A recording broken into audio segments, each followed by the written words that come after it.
Hi! Welcome to the stream, everyone. And we're here to play some Xenoblade Chronicles 3. Good to see a bunch of you back. I know it's been a while. Sorry about all that. Things got a little bit crazy over the last few months. But glad to be back here, and really happy to see all of you here. So thanks for coming.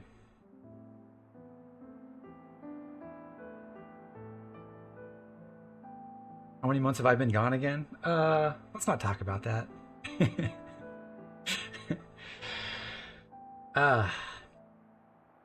But anyway, yeah, I figured everyone and their mother is playing the Elden Ring DLC today, and I thought, why not do something a little different? Stand out from the crowd a little. I do have the DLC, but maybe I'll do what I did for Elden Ring itself and not actually play it for like a year and a half.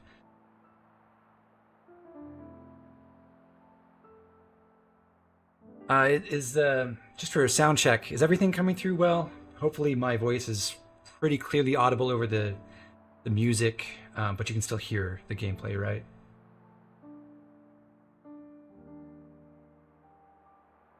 I mean, the gameplay meaning just the title screen music, but yeah, whatever.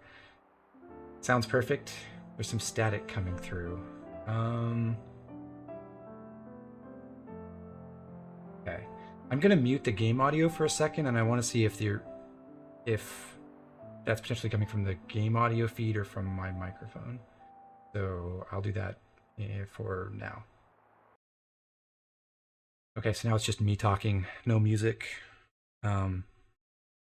Hopefully that sounds clear and there's not any real background noise or anything.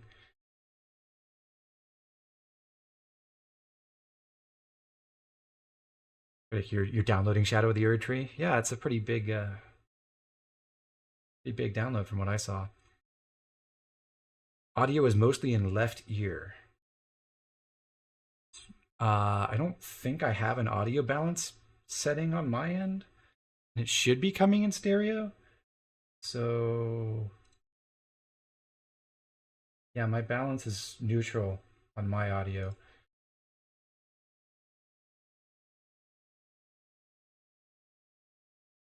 Okay, I'm gonna turn the game audio back on.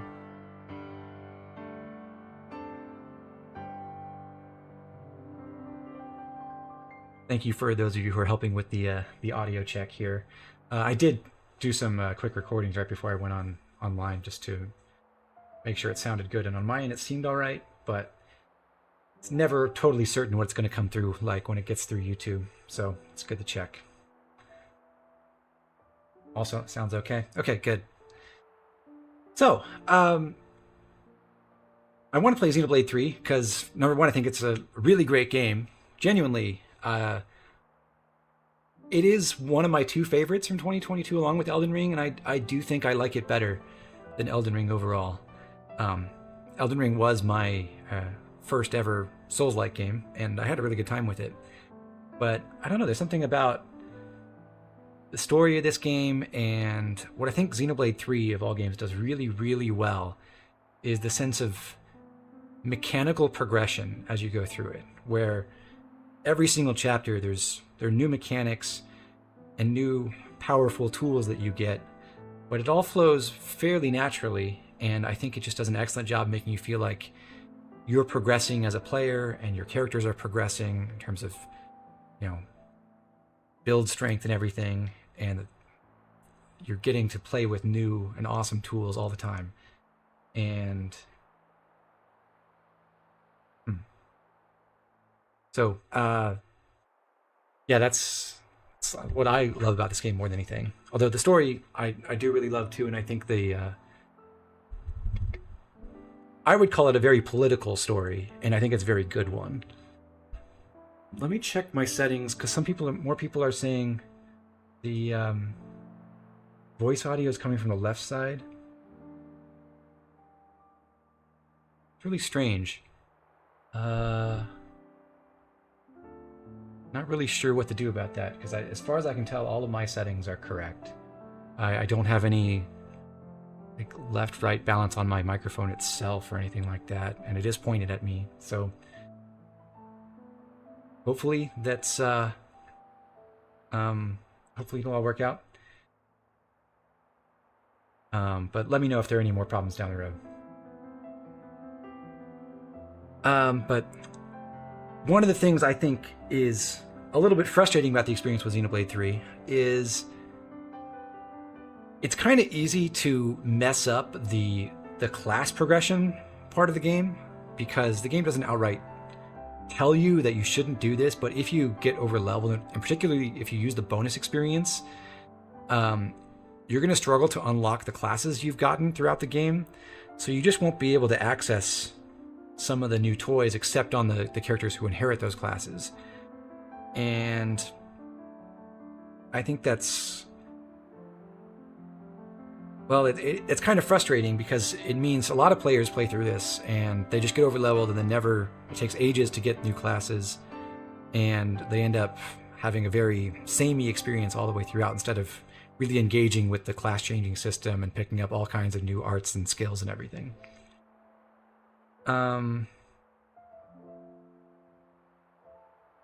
You can avoid that mostly with a couple different strategies, but it's difficult to not to become over leveled if you try to do all the side quests along the way. And one of the things I was curious about when I was thinking about revisiting this game is, could you actually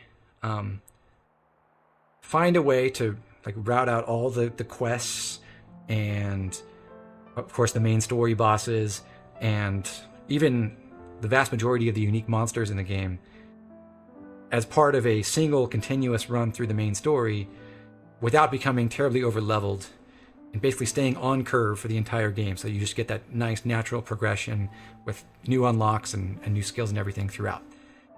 And thanks to the efforts of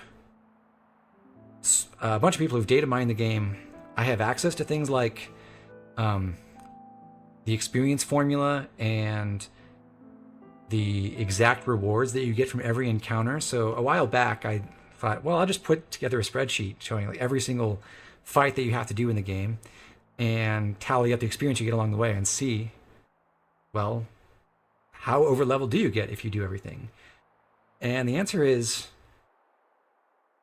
you don't have to. You can do every quest and almost all the content in the game other than the post-game stuff, and stay on the level curve the entire time. You do have to mostly avoid additional encounters with just random creatures, with some exceptions in the early chapters. And you do have to limit the extra experience you can get from overkill and chain attacks. But aside from that, you can have a very natural playthrough where you're just on curve, and I think that's actually pretty cool. So one of the things we're going to show off in this, or we're going to try to show off in this playthrough, is how that works. And one of my other objectives is to show off with the benefit of a lot more knowledge about how the game actually works and what the formulas are and what arts have which hidden effects and that kind of stuff, to show off what actually constitutes good builds on different classes as you go through the game, and what are the good accessories, and generally what you can do to make a strong party without being overleveled.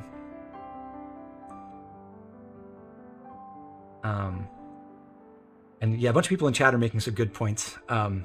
Solomon says, if the game just had the Xenoblade 1 Deluxe or Definitive Edition level down feature at base, that would solve the issue pretty efficiently. And yes, I agree. You can level down in this game, but only after you beat it, which kind of defeats the point, honestly, because once you get to the post game, it doesn't matter that much. You can just grind.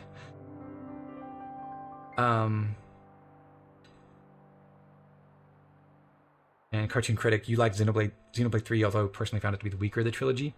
My experience, I started with Xenoblade 2, got it when it came out in 2017, mostly because it seemed like I mean, the Switch was fairly new, and it seemed like the only big game coming out at that time, and I tried it out.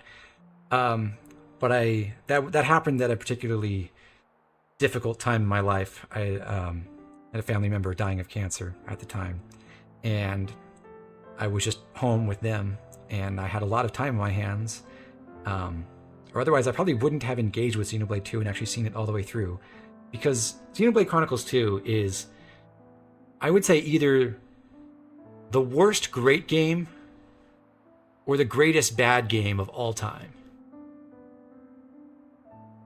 There's so much about it that's truly incredible, but also it does its level best to put its worst foot forward and to be frustrating and cringeworthy and kind of a mess all around.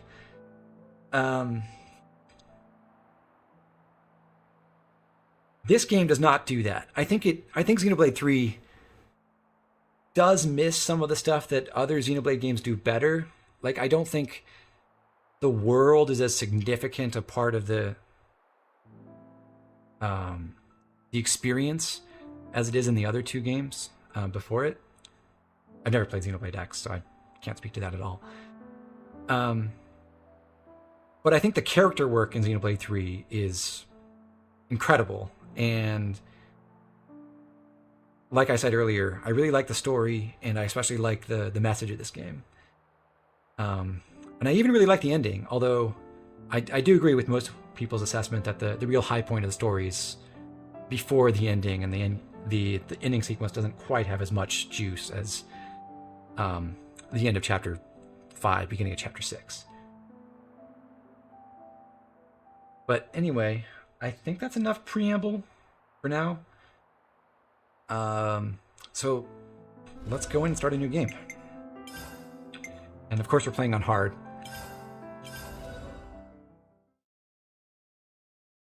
I've been debating whether to show cutscenes at all. My gut instinct says I should just skip them all for time's sake, because there's a lot of them. There's like 22 hours of just cutscenes in this game or something like that. But I also really like them. So I think I'll play it by ear, and at least at the beginning we'll see the major ones. I will probably skip all the unvoiced stuff. Come on, hurry up! The Queen's anniversary is gonna start without us, guys. So all the dialogue that happens in just text boxes and that kind of stuff. Like you mean it. But otherwise, I do want to kind of watch this. I haven't seen the cutscenes myself for a long time. There's gonna be fireworks. Yeah, saw them setting it up yesterday. There were loads of them. It'll be worth it, promise.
Toast, I would say keep it within reason. Like, you probably know the really significant story beats, and I don't think that's worth discussing those before we get close to them, but I don't think anyone should care if, like, we talk about how you get a defender with the launch art in Chapter 4 or that kind of stuff. Or even like names of characters and that kind of thing.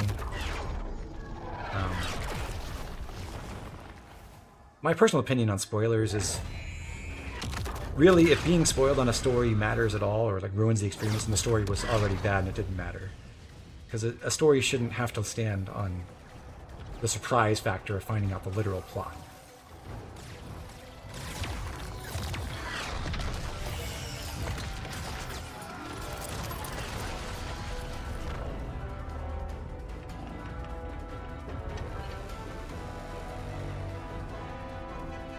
Two colossal martial nations locked in war.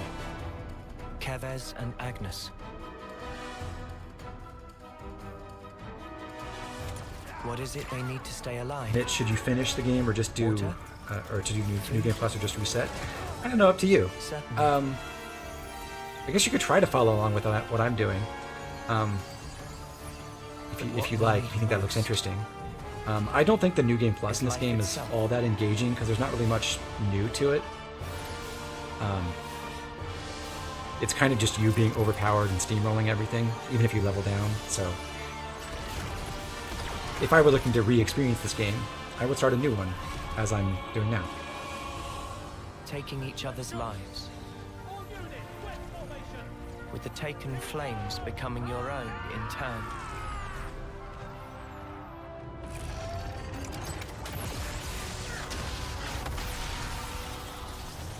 While the other, the one whose essence is stolen,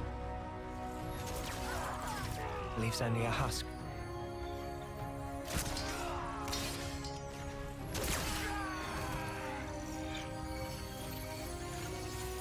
Yeah, Mitch, there's nothing really exclusive to New Game Plus other than getting multiple copies of certain one-time only accessories. What are you playing at? I think the title screen is different after you beat the game, but I don't think there's a separate New Game Plus one. Cripple them! Aim lower! Yes, sir. Lower and aim, sir.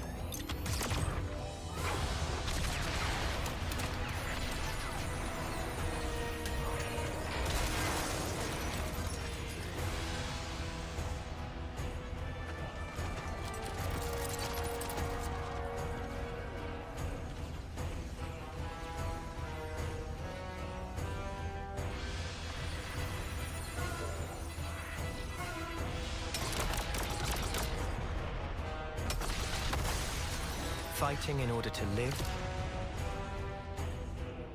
and living to fight. That's the way of our world. Ionios.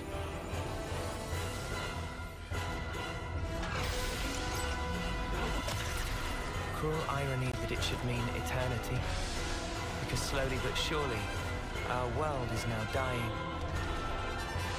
Even though we have yet to realize that fact. The cutscene direction in this is so good, and it's so much better than Xenoblade 2. It's astounding.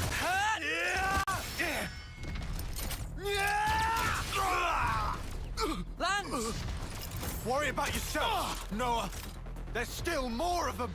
Even so. Shut it! Stop! I plan on doing Future Redeem too. Let's not get ahead of ourselves. We've got more incoming. Maybe.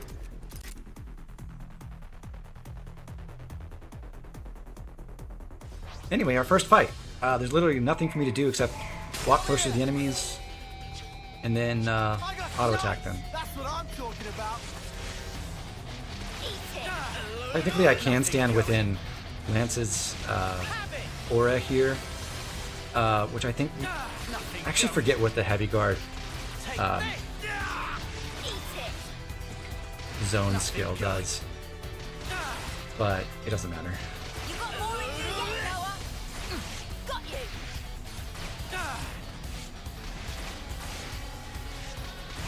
Yeah, the tutorials are very, very elaborate in the beginning of this game. I don't mind that too much, because this part is the slowest and it only takes a couple minutes. There is one really frustrating thing, which we'll get to in a little while though, where you do the same tutorial twice. And I do think overall the pace of combat in Chapter 1 is a little disappointing, but I understand what it takes to get people on board with how the general combat works. Come on, keep going. Okay, so after I've done that, I can actually already go into the menu and open up the expansion pass. I'm going to go ahead and retrieve all the stuff from this. I am going to show off the DLC heroes and other expansion pass stuff. I really like the way the expansion heroes are implemented in this game, because this is one of the few games I've experienced where there's like DLC missions that really integrate with the flow of the main campaign almost perfectly, where it makes sense when you acquire the heroes, they're useful at the time you get them, they're not extremely overpowered, and they help fill gaps in the game that just make the whole experience more pleasant. So I really like them. But the important thing about getting that stuff now is I've just gotten several accessories. One of the things I don't like about the way this game is designed is you only have one accessory slot at the very beginning. In fact, you only have one for a long time, and then only two until much later. And the vast majority of the accessories you can get at the very beginning of the game are almost worthless. So you only have one slot, and basically there's always just one best answer to put in that slot depending on what type of role you have and what you're fighting. So for an attacker, basically the equipment that boosts attack is almost always an auto pick, except before you get the second accessory slot, sometimes it makes sense to equip the kinds of accessories that give you more damage to specific kinds of enemies instead. But just in general, you just want the attack boost. On healers, for right now, we're going to equip the Circlet of Wisdom, which boosts healing by 25%. For healers, actually, a lot of times you don't want the healing boost items as much as you want things that boost either the healer's survivability or the bonuses they get for reviving people. Healers are the only healer is the only role that can revive in this game. So if your healer goes down in combat, you're basically screwed. So especially in the first couple chapters, a lot of the boss fights are decided by whether or not you can keep your healers alive, more than how much damage you're putting out.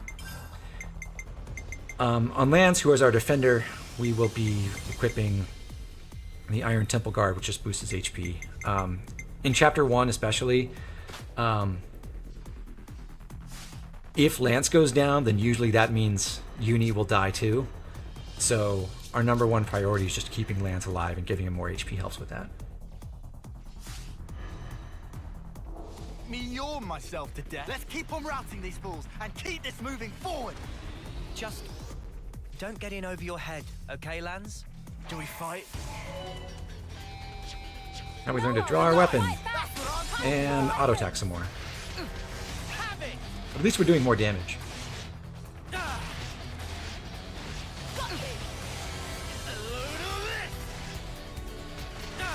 Meisterschwert, less the ending and more everything from the midpoint of Chapter 6 to the Golden Console is... Nothing going. Wait, were you saying that's good or bad? Hold on. Eat it! Ha! Take this! We've got them pinned down! I do agree with the what people are saying, that the last zone of the game is not that good.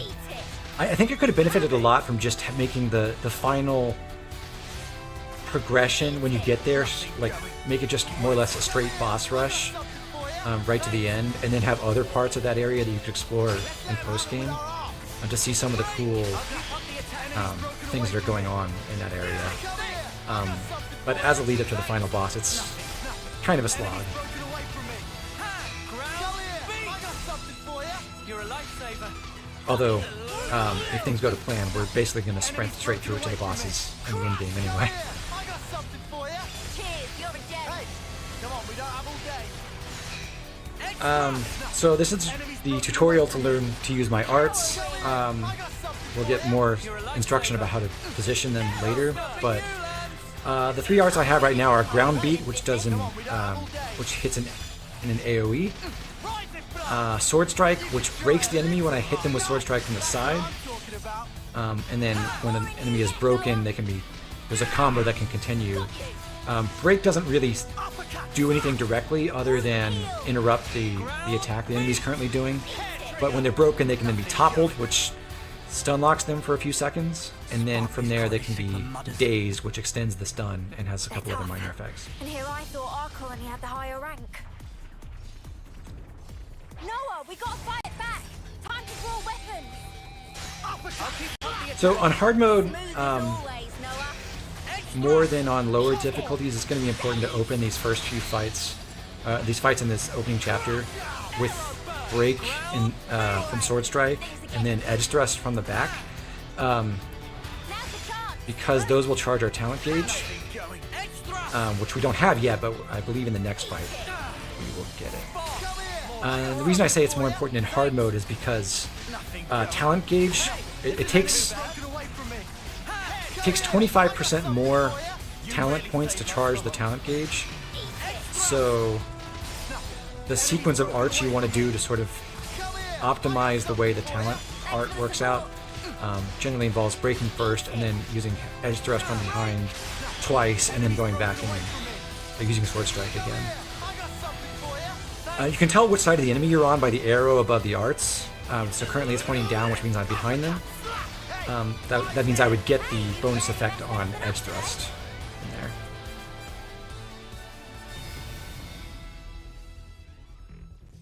there. Just to check in, is the audio balance okay? Can you guys hear me over the combat? They outflanked us! Lance! The front line! That Trish's team? Uni, how are things with Kite? What about our backup? Looks like they're busy guarding the artillery. They're not going anywhere. Okay, good, awesome. Anyone's moving right now, it's us.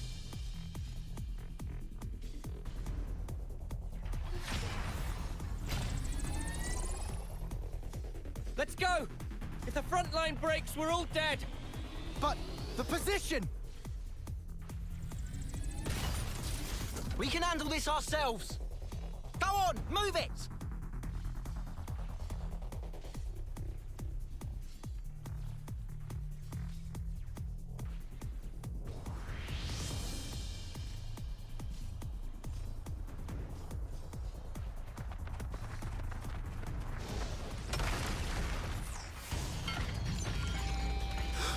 Alevnis! That's what's hitting us! Well, now we know.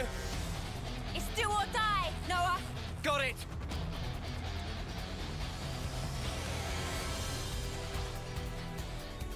Noah, show him your talent art!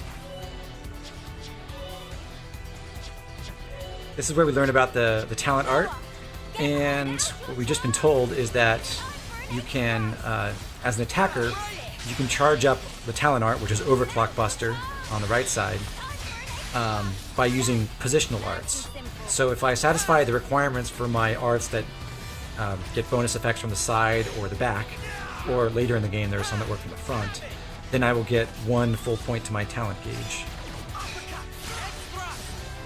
And on lower difficulties, Overclock Buster takes 3 points to charge, but on hard it takes basically 4, which is why I opened with Sword Strike first, and then did 2 edge thrusts, and then broke again, and now I'm good to go. And the enemy's now dazed because Lance toppled and Uni dazed them, and Overclock Buster does substantially more damage when the enemy is dazed. So the main goal of combat, aside from keeping Uni alive, which we can only do indirectly because we can't control anyone other than Noah right now, in the early part of the game, is to build up Overclock Buster and use it for massive damage. I actually got a little bit out of sequence here, so I'm not going to get the timing perfect, but oh well. Sword Strike has a much longer cooldown than Overclock Buster, than Edge Thrust does. Edge Thrust is my fastest art, so that's why we generally want to go Sword Strike, Edge Thrust, Sword Strike. Hey, this isn't too bad. Yeah, do more of that. Eat it. Break! Have it! Uni. Okay, that did work. Sometimes Uni decides to use another art while Lance is toppling, and then she can't recover from the animation fast enough to daze, which is Kind of disappointing. Take bullet rush. Ground beat. Heal! I'm good at this whole healing business. No auto attack cancel hurts so bad. I think technically, if you shuffle around with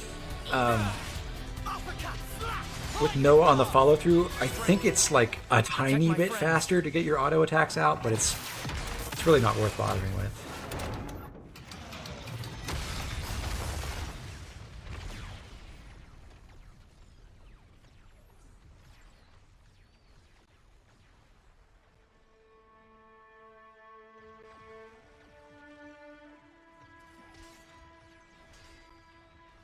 Have I played the other Xeno games? Yeah, 1, 2, and 3. And I like 3 the best. I think it's just the most consistently good experience all the way through. And I don't really enjoy the Xenoblade 1 combat. I just really don't like navigating through the arts palette more than anything.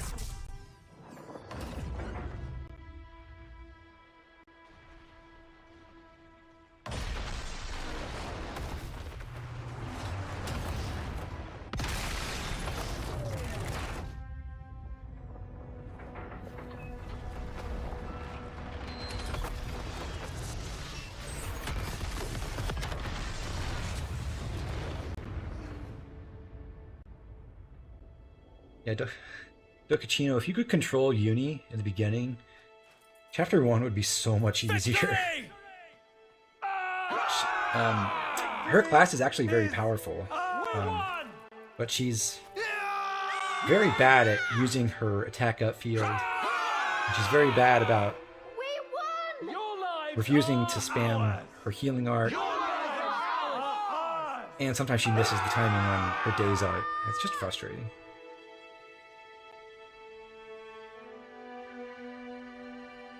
Seti, I never played Xenoblade X.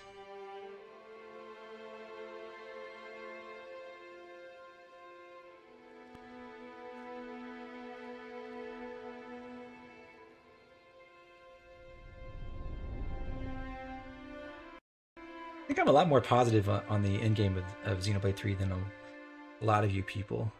But I think partly that's colored by knowing more about how the combat works and like finding really fun things to do with it. And in the context of a run where I'm trying to do all the quests and everything, the every chapter is super dragged out, so it's like the pacing is not so much of a problem.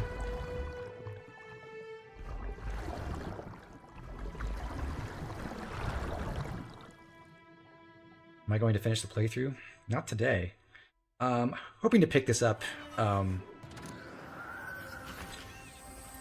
fairly frequently. I don't really know about a streaming schedule yet, but I'll play looking like this. Through this evening and probably tomorrow. As soldiers, as weapons for I'm not going to try slaying to like do this every day for 2 weeks or something. All of us live this only. Doing all quests is going to be like 100+ hour ordeal. But just something fun to do. Cut that out. Stupid. When it comes Noah! out.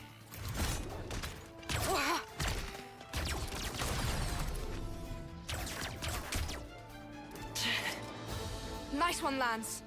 Too early for that. Look, it's you they're after here.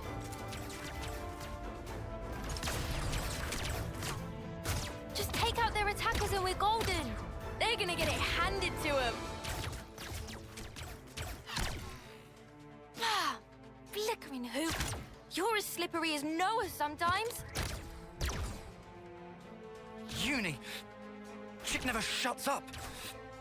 Kite! Range darts! Easy. Naval Warfare, the hard mode world record speed run is 10 hours 20 minutes. And I believe the 100% normal mode speed run is like 30 hours, maybe 20. But the way that's done is you basically do the any percent speed run and then just blitz all the quests and stuff in post game. And that's not what we're gonna do. I snuffed this up.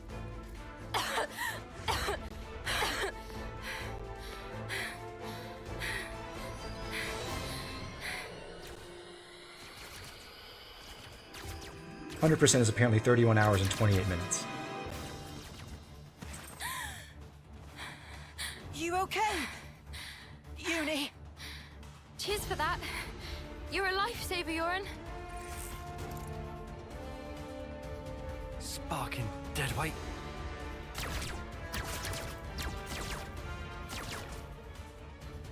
Hey! Change of plan. Kite, you keep firing and don't stop. Oh, what? Whatever you want. Huh? Go ballistic. Just draw their attention. Because what we're after here is that lame duck. Yoren? But he's bottom of the class. Why bother? Thing is, the brat's still a decent healer. Get it? Ah, right. So we're playing by the book here. Pisses me off. But the fight will be good as one. Yeah! What I think is funny about the weapon design in this game is that there's these comically large shield swords and everything, like what Lance has. But the ultimate super weapon in this game is an actually reasonably sized melee weapon.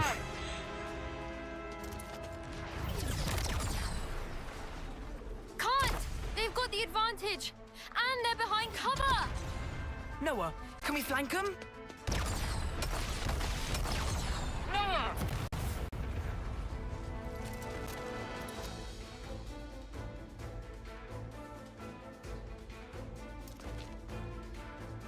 And yeah, Garble's They're not in their usual formation. Garble's right. You got to go for the healer. Wait, what? We're snuffed. Kai's just a decoy. So they're really after... I have to admit, I'd forgotten that thinking, Kite was Hans. part of Garble's team in this. Lance? Tough guy, but you can't hold out forever. Spark!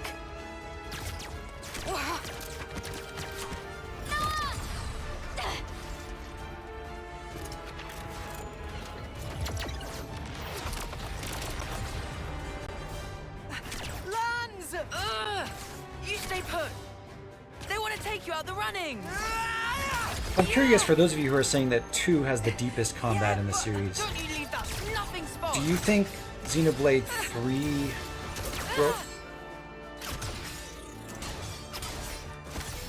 Well, I don't want to be...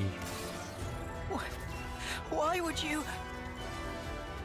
I guess what I want to ask is, in your experience, did Xenoblade 3's combat just devolve into, like, setting up a chain attack and just winning that way? All that I am is yours!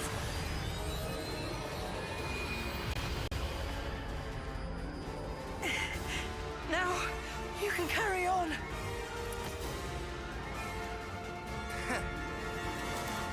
You should have done that much sooner.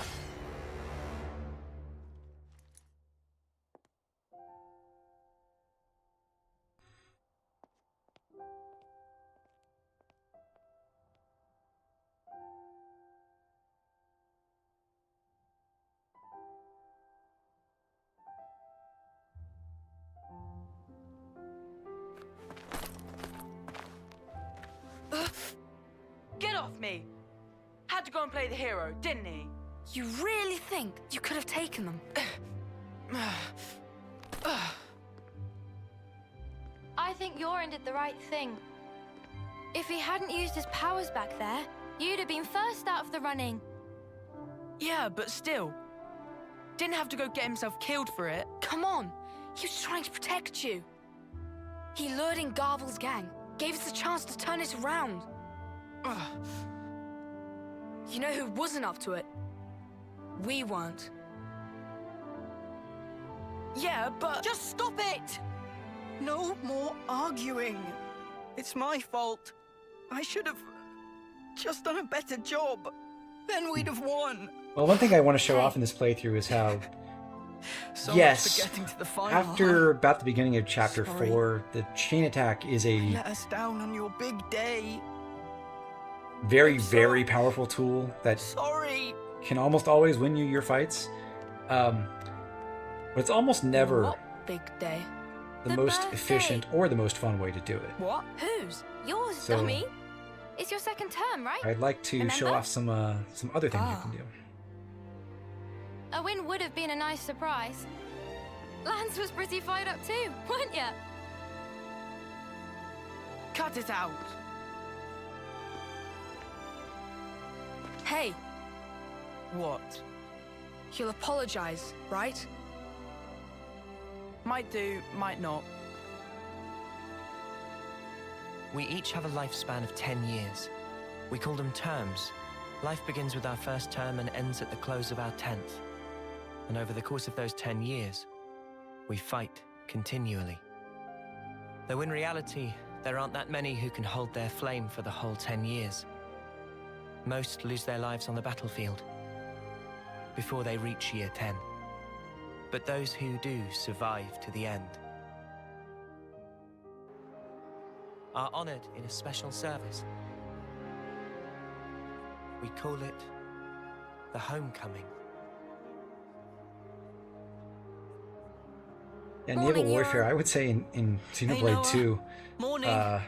tanks were bad Morning, Lance. and healers were also bad. Whereas in Xenoblade 3,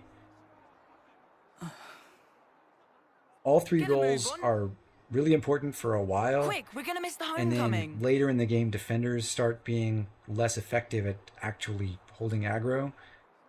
So First one they've ever had they're here, not right? good at tanking anymore. Yeah, But isn't it awesome? They do still have some applications. Although it's true that a lot of the defenders classes just have it really bad in the end game.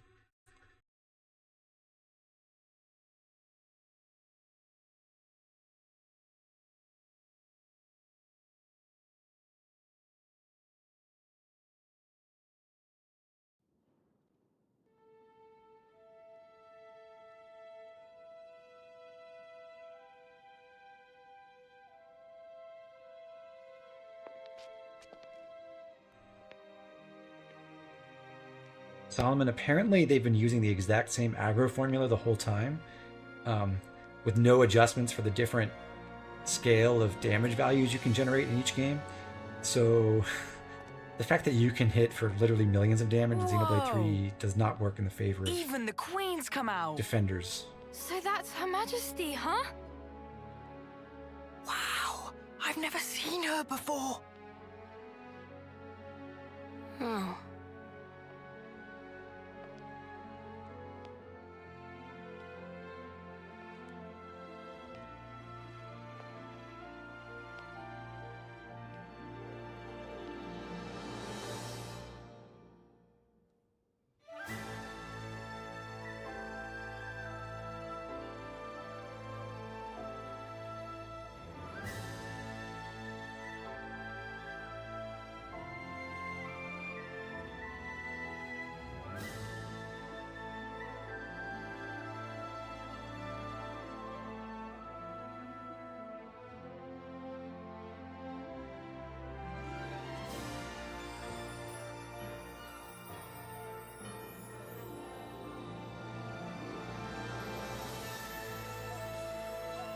Yeah, Meisterschwert, when we get to chapter 6, we're going to see a lot of that.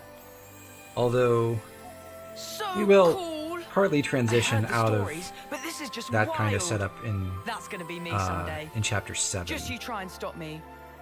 You guys too. You're totally making it with me. Of course. And you know her, right? Huh? Sure. Yeah, you bet.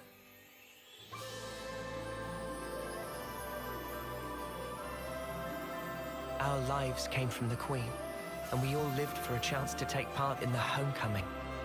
The chance to return to the Queen's embrace. Carrying out 10 years of service fighting. That was our whole world. Nobody ever thought to question it. until that day.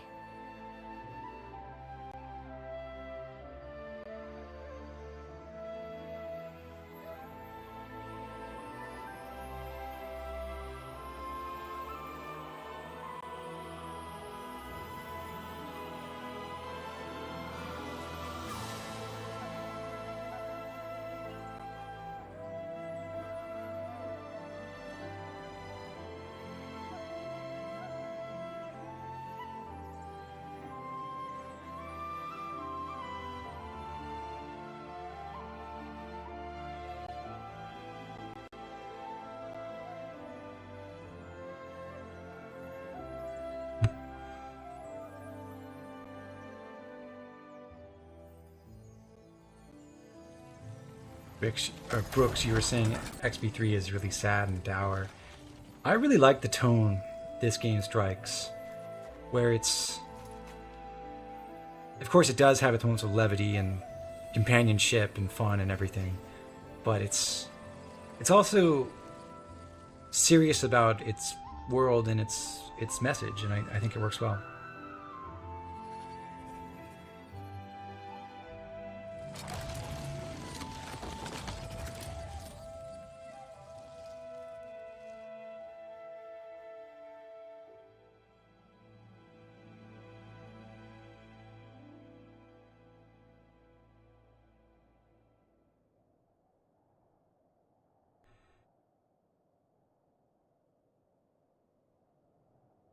Do you have to?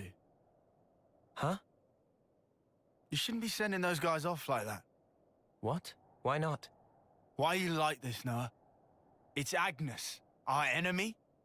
Well, yeah. People are pointing out Riku. I don't think he They gets a don't have voiced an officer line yet, though, until chapter to 2, send them. if I'm right. Yeah, they all bit the dust thanks to us. Maybe he gets a 1? So what? Look, there's no rule not to. Then what, you're just gonna keep going? I don't get you, Noah. I know we're putting our lives on the line, but still. Yeah, we get it already. Friend or foe, someone has to lay them to rest. For that is my role as an officer. Right? Is my voice that deep? Shot at you. Wasn't trying to be anyone specific. Right, I've had about enough of all this depressing crap. Let's head back and hit the showers. I'm all gunked up with blood and sweat. Bye, transport. Guess we missed it again. Oh, bollocks! Ugh. Noah always does this. How many times is it we've had to walk home now?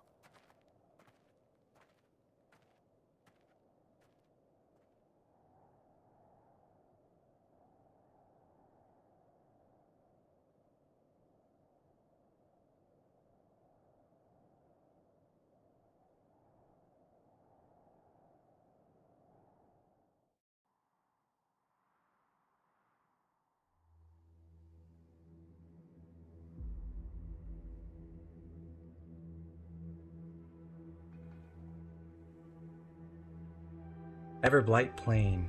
Probably the most depressing area in the game. Well, maybe one of two. Sweet, let's poke around. But now we finally get control of our characters, and there's not much that we can do here because in almost every direction other than the critical path, there are enemies who are 40 levels higher than us. So we cannot fight them. As we're running around, you'll see the effect of one of Are we the last ones here? the cheats Sorry, I'm I running made you right now. No, it's fine. This is the only one I'm doing that even vaguely affects gameplay. But I'm running a cheat that increases my pickup radius for collectible items that you can run around and pick up at those glowing spots by 9 times. Colony Sigma were fighting That's just to frantically make for their lives, the process of just like us. collecting those a little bit more convenient. Luckily, it doesn't break any quests or anything like that. This means I don't have to go out of my way to run around and grab stuff and waste a little extra time that way. I genuinely think they should have made the item pickup radius a little bit bigger, but I mean, 9 times might be excessive. So in this tutorial, we're seeing the effect of Uni's talent art. We're almost never going to see that before we can control her, because most fights don't last that long, and it takes her a while to cast her field. Enough times to charge up her talent art to use it. But the regenerate field is incredibly strong this early on, so if she can cast it, it's amazing.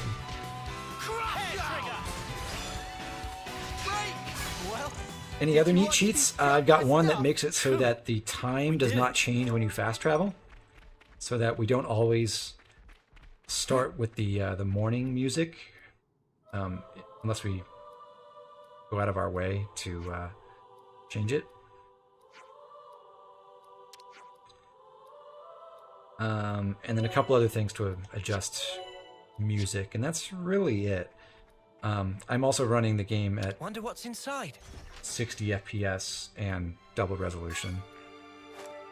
So this is the first accessory tutorial where we learn how to take an item we just picked up and equip it. We've already done that with the items we got from the expansion pass. So what we're going to do is do what it says, equip the attack stone, and then swap right back. In this game, the accessories that boost auto attack damage only affect auto attacks, and auto attacks are a tiny portion of your overall damage, so it's much better to boost your raw attack stat. So Silver Belt is much, much stronger.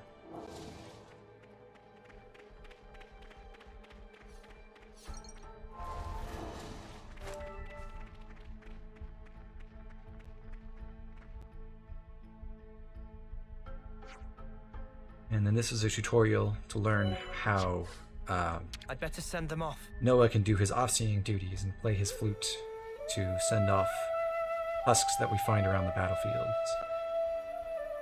It's not really strictly necessary. What you get from that is affinity points for the different colonies, basically whichever colony the deceased belong to. It does add up if you do them all, but it's also fairly... I mean, it's not a huge time commitment, but it takes a few seconds with an unskippable animation, so you don't have to do it if you don't want to.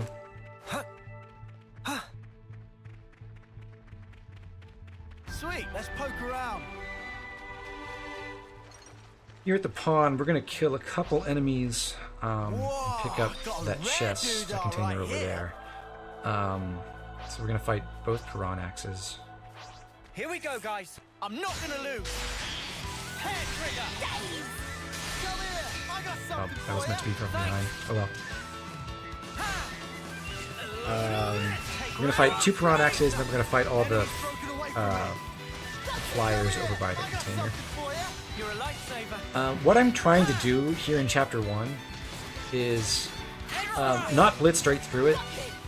We've got them pinned down. I'm going to try to fight all of the elite monsters that we can fight in the opening area, and then also the one unique monster that we can get to before the main chapter boss. How's about this veteran 10-timer, huh? Alright, next! So that will take It's over. a little bit of extra combat against some of the generic enemies we Right, find along guys, the way. let's give it some.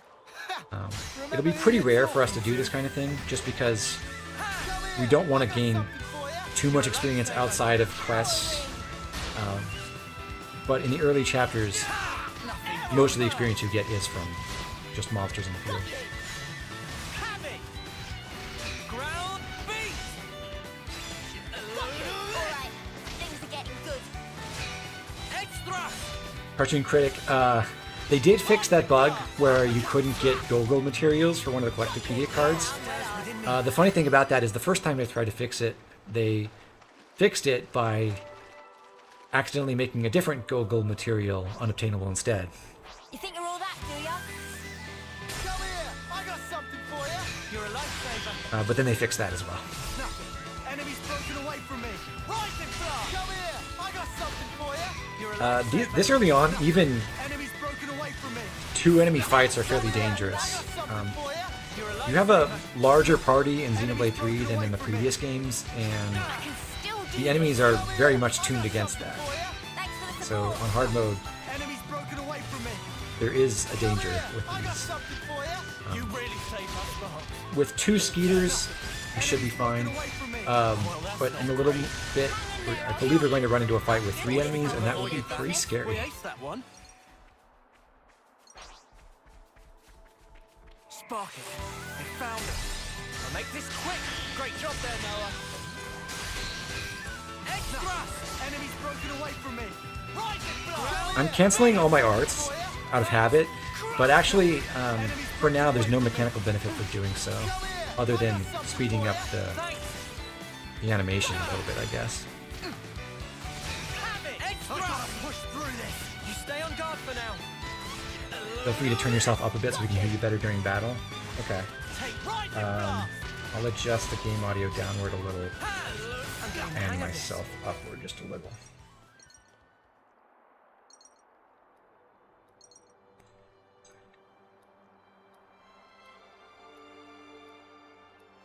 Every day's a training day. Okay, that was a small adjustment. Wonder what's Hopefully that makes it a inside. little bit better. Say, isn't this valuable? We should take good care of that. We just picked up 2 silver Nopon coins. Those are actually fairly important items. There are several things you can spend them on, but the most important thing, and the only thing we'll really use them for, is you can enough for our daily hygiene needs. buy class ranks with them. So instead of training in a class, especially if your character has really bad aptitude for that class, you probably want to just buy it ranks with Nopon coins instead. Guys, get ready to fight. Sorry, Noah. I'll grab their attention so you can circle around their backs. So now we get told about positional arts, even though we already had to use them for the talent art tutorial.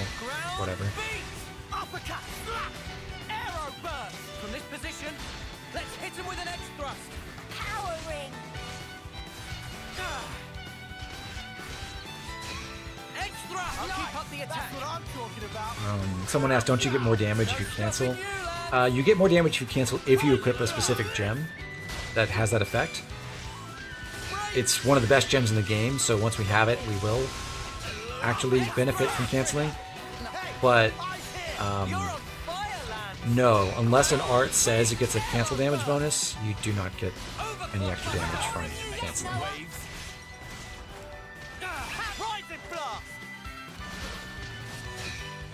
FMJ is the best tank. Technically, Flash Fencer is. Believe it or not.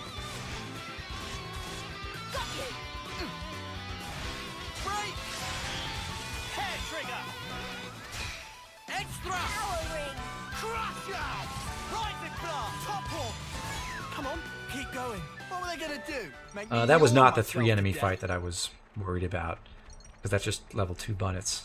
But there's a different one we'll see in a minute. Bonnets again! Oh, what a pain! Let's use combos to wipe them out. Noah, you break their starts. I'll follow up afterwards. And there's the combo tutorial. Break the enemy with a sword strike. Arrow burst. Yeah, keep up the offensive. Eat it. Nice. That's what I'm talking about. What? Take X thrust. Got you. Got it all figured out.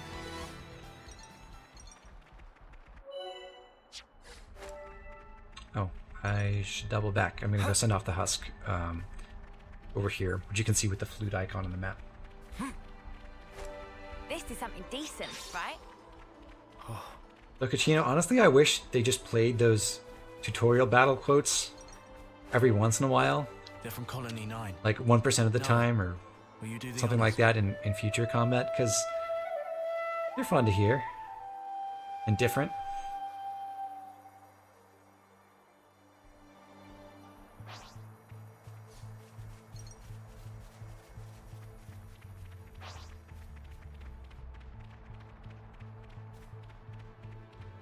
When am I releasing my covers of the songs with vocals in this game? I don't think I'm going to go for that.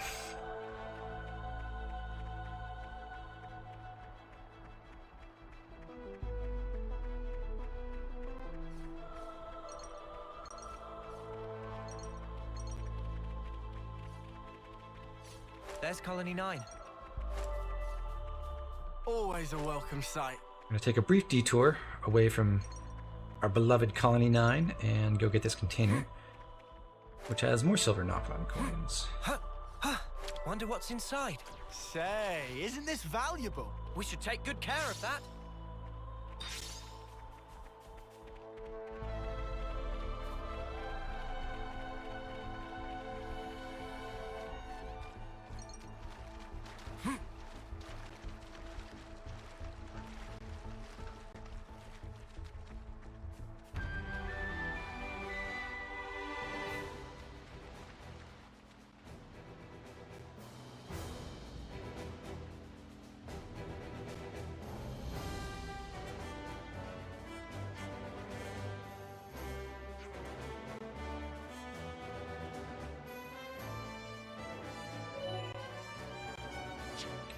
Learn about the flame clock mechanic.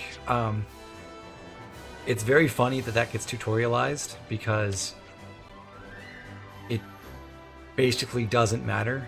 It only works in this chapter, and the flame clock only... The only way it gets super low is if you just stand around doing nothing for like 2 hours. And at that point it gets you a debuff in combat. That's not what you should be doing at this point in the game. Finally, I can soak my worries away. And with how late we are, I am talking to people too. around the colony to get affinity points. You get 10 affinity points with the colony for meeting different characters from it. And again, it's not a big deal. It's not that important in the grand scheme of things, but it does count. And it also puts them on your affinity chart in your Collectopedia board later. And those things do matter. Both the Collectopedia more than the affinity chart.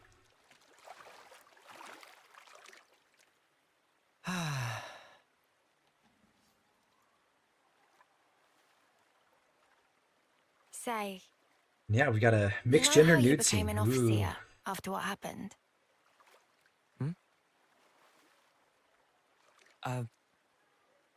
I guess, yeah.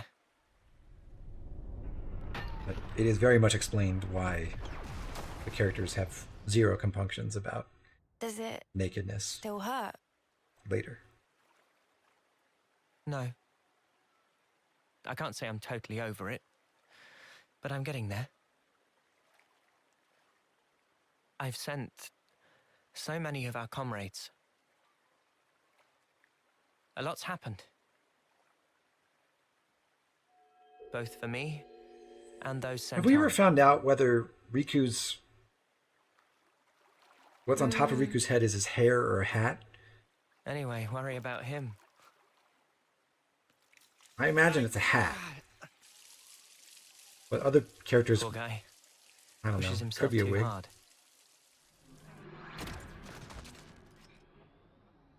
What can we do? Hi Jake, He's welcome to been the like stream. this for ages.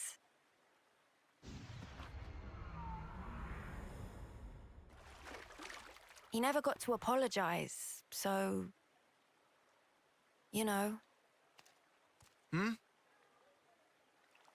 You guys talking about the battle?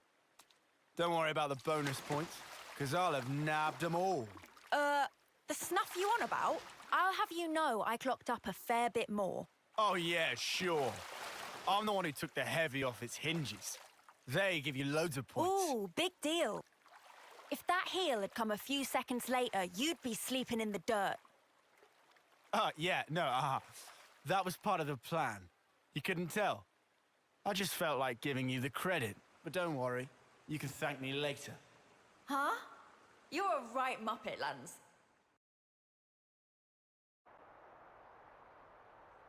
All right then. Off to bed with me. Yeah, all that walking's really done a number on me. I'm sorry. Come on, let's go. Yeah.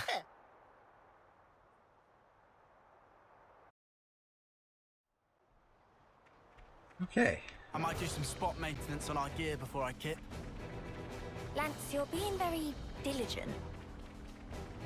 Quick break at the barracks, and then we move on to some more scenes.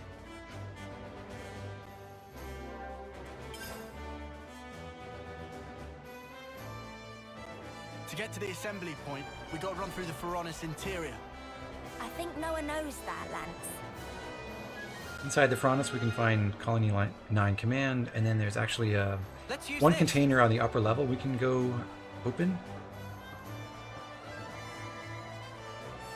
Use the ladder, or you can go the fun way. Wonder what's inside. These are worth a bit, right? We should take good care of that. And then if you jump down, you reach another container. I hope we can make use of this.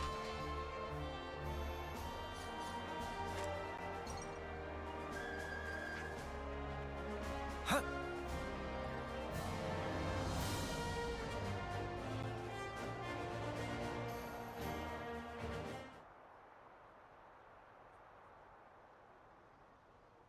Remind me, what are we lining up for here? Morning Toast, you Royal must not decree be an from the RPG castle. protagonist. They say an enemy armored unit's approaching this area. Come on, man. I just got to sleep and everything. Friend's fault for staying up late. And whose fault was it I couldn't sleep? I asked you to do I the want to know who put maintenance that on my container on power top of frame, the but you tent. totally messed up my What were they settings. thinking? That probably different frame. Riku is popular Gaipon, crushed by weight of fans asking to do favors. Sometimes mix up orders. Man, if configs bamboozle, why not fix by Oh, self? and yeah, Riku does That's have why more I to didn't get say any in sleep, chapter 1 than I furball. remembered. I'm here to announce today's mission. You have one target. It's currently on course for the suppression area here.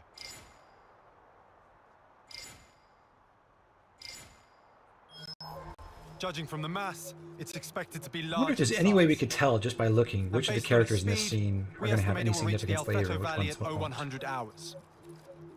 Notably, the target's emitting a considerable amount of ether energy. As for your mission, deploy at the canyon by the designated time. Investigate and destroy the source of ether. Commander, one question. Go. About this target. Can we assume it's from Agnes? We don't know. We haven't been able to confirm, but it seems that they're also gunning for it. This would suggest it should be seen as part of a different enemy force. Combat with Agnian troops in the area is also expected. Details will be sent to your Iris after deployment. Clear? You are to remain vigilant throughout the operation. Dismissed. I really like Mwamba too. I really hope nothing bad happens to him.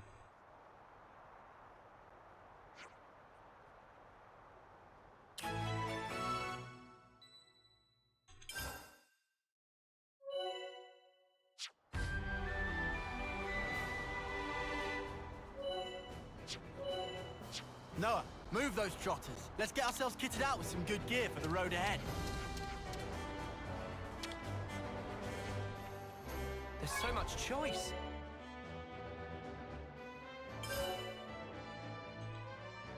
We're forced to buy a bronze temple guard.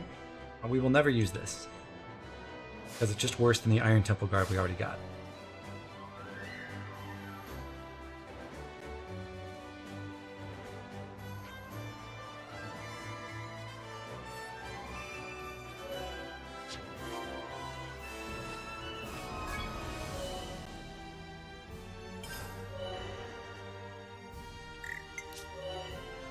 But we're forced to equip it on Noah, and annoyingly, you can't immediately switch back to the silver belt. You have to go back into the menu and re-equip that.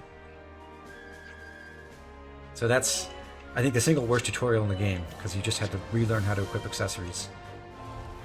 And it's even less convenient than the first one.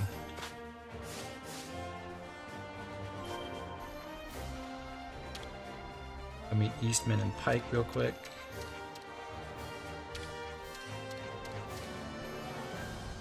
I say Pike? Right.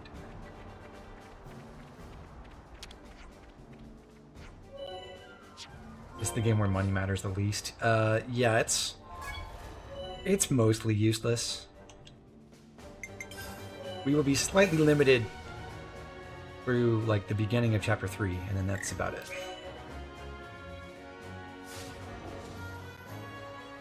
We're learning about the Collectopedia system, where basically characters you meet around the world will ask you to collect a set of different items and then deliver the set to them, and if you do, then they will give you a reward, which is usually a rare version of an accessory and some affinity points.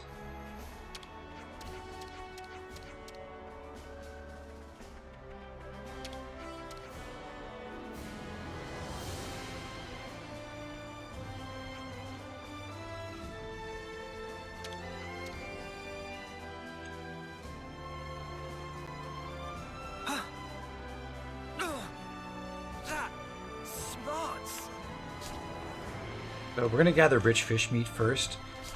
Once you kill the 2 enemies required to get this, that fish meat stops spawning forever.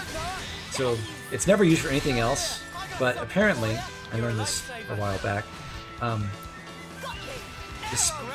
New Game Plus speedrun has you deliberately get into combat with the last 2 of the 3 Chronixes at the same time so that you can get an extra one, so that you can keep one more, and if you do 2 New Game Plus cycles, then on the next New Game Plus after that, you don't have to do this fight, so it saves you a couple, I don't know, seconds. How easy was that? Right, let's push on. I'll lure them in.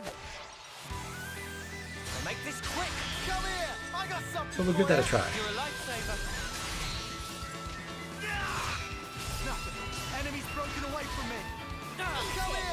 Yeah, water combat is an incredible addition. It makes no sense. It's utterly ridiculous, but it's so much better than having to sit at the shoreline and lure aquatic enemies and get really frustrated when they swim too far away for you to lure them. Yeah, A+, excellent feature. You're a lifesaver. Enemies broken away from me. Come here. I got something for you. Excellent support. But we just did Overclock Buster inside Uni's attack up field, and it did a tremendous amount of damage. You really saved my spot. Got you. Have it. Ground beat. How's about this veteran 10th timer, huh? It's 'cause I'm just that good. I'm curious actually if we really did get the 3rd fish meat. No, apparently not. So, whatever. I don't need it.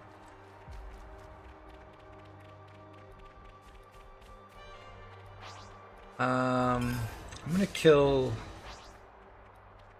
another enemy to get to level 5. Dull moment, eh?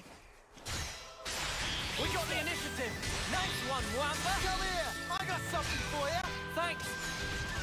Hey, this isn't too bad. Nice one. That's the weak point. Smooth as always, Noah. Eyes here. You're on fire, lad. Tactician isn't that bad as a class in the early game. Obviously, it's kind of crucial for having a second healer. You're on fire, lad. And it does have a really fast healing art, which is nice. It's just terribly outclassed by every other healer in the game. But it works fine. And even Come on. Keep before going. you get to What am I post-game, gonna do? it's Make me yawn myself to death. its Those gimmick chewy of radishes focusing and on cluster debuffs elves still should be kind of growing works. nearby, I reckon. Then let's snap 'em up. So I think it's fine. They're from Not everything Canadian has to be Pine. great for the entire game. Noah, will you do the honors?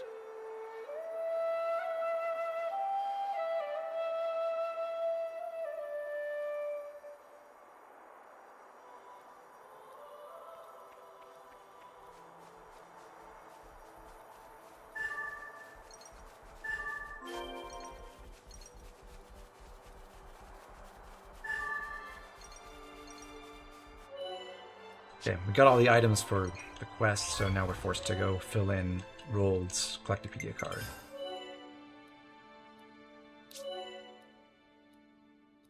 That's all of them. And he gives us a light weak guard, which is a classic example of vendor trash.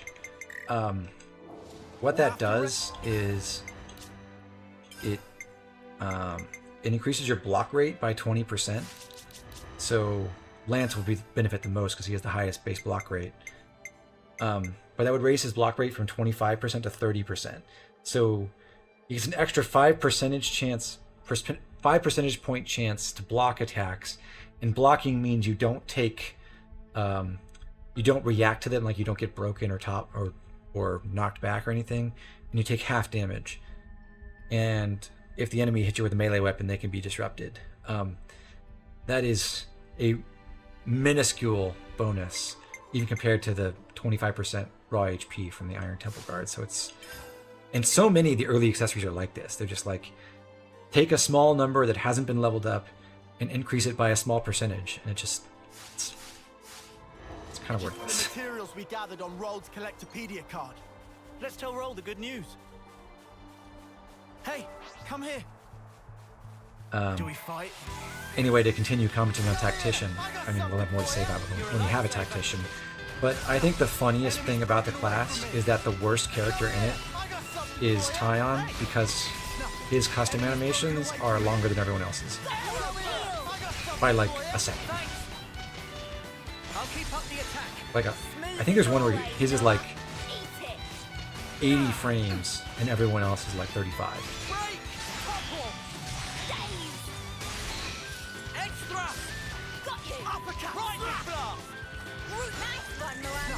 Enemy's broken away from me. Crush out! Come here! I got something for you! Cheers, you're a gem. Got you! Extra burst! Ground beat!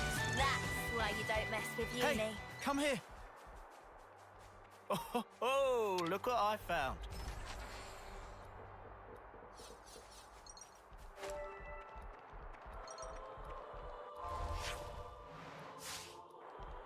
Okay. I could technically death warp back to finish the quest faster, but I'm going to run through the gate and pick up a new landmark at the north end of Colony 9.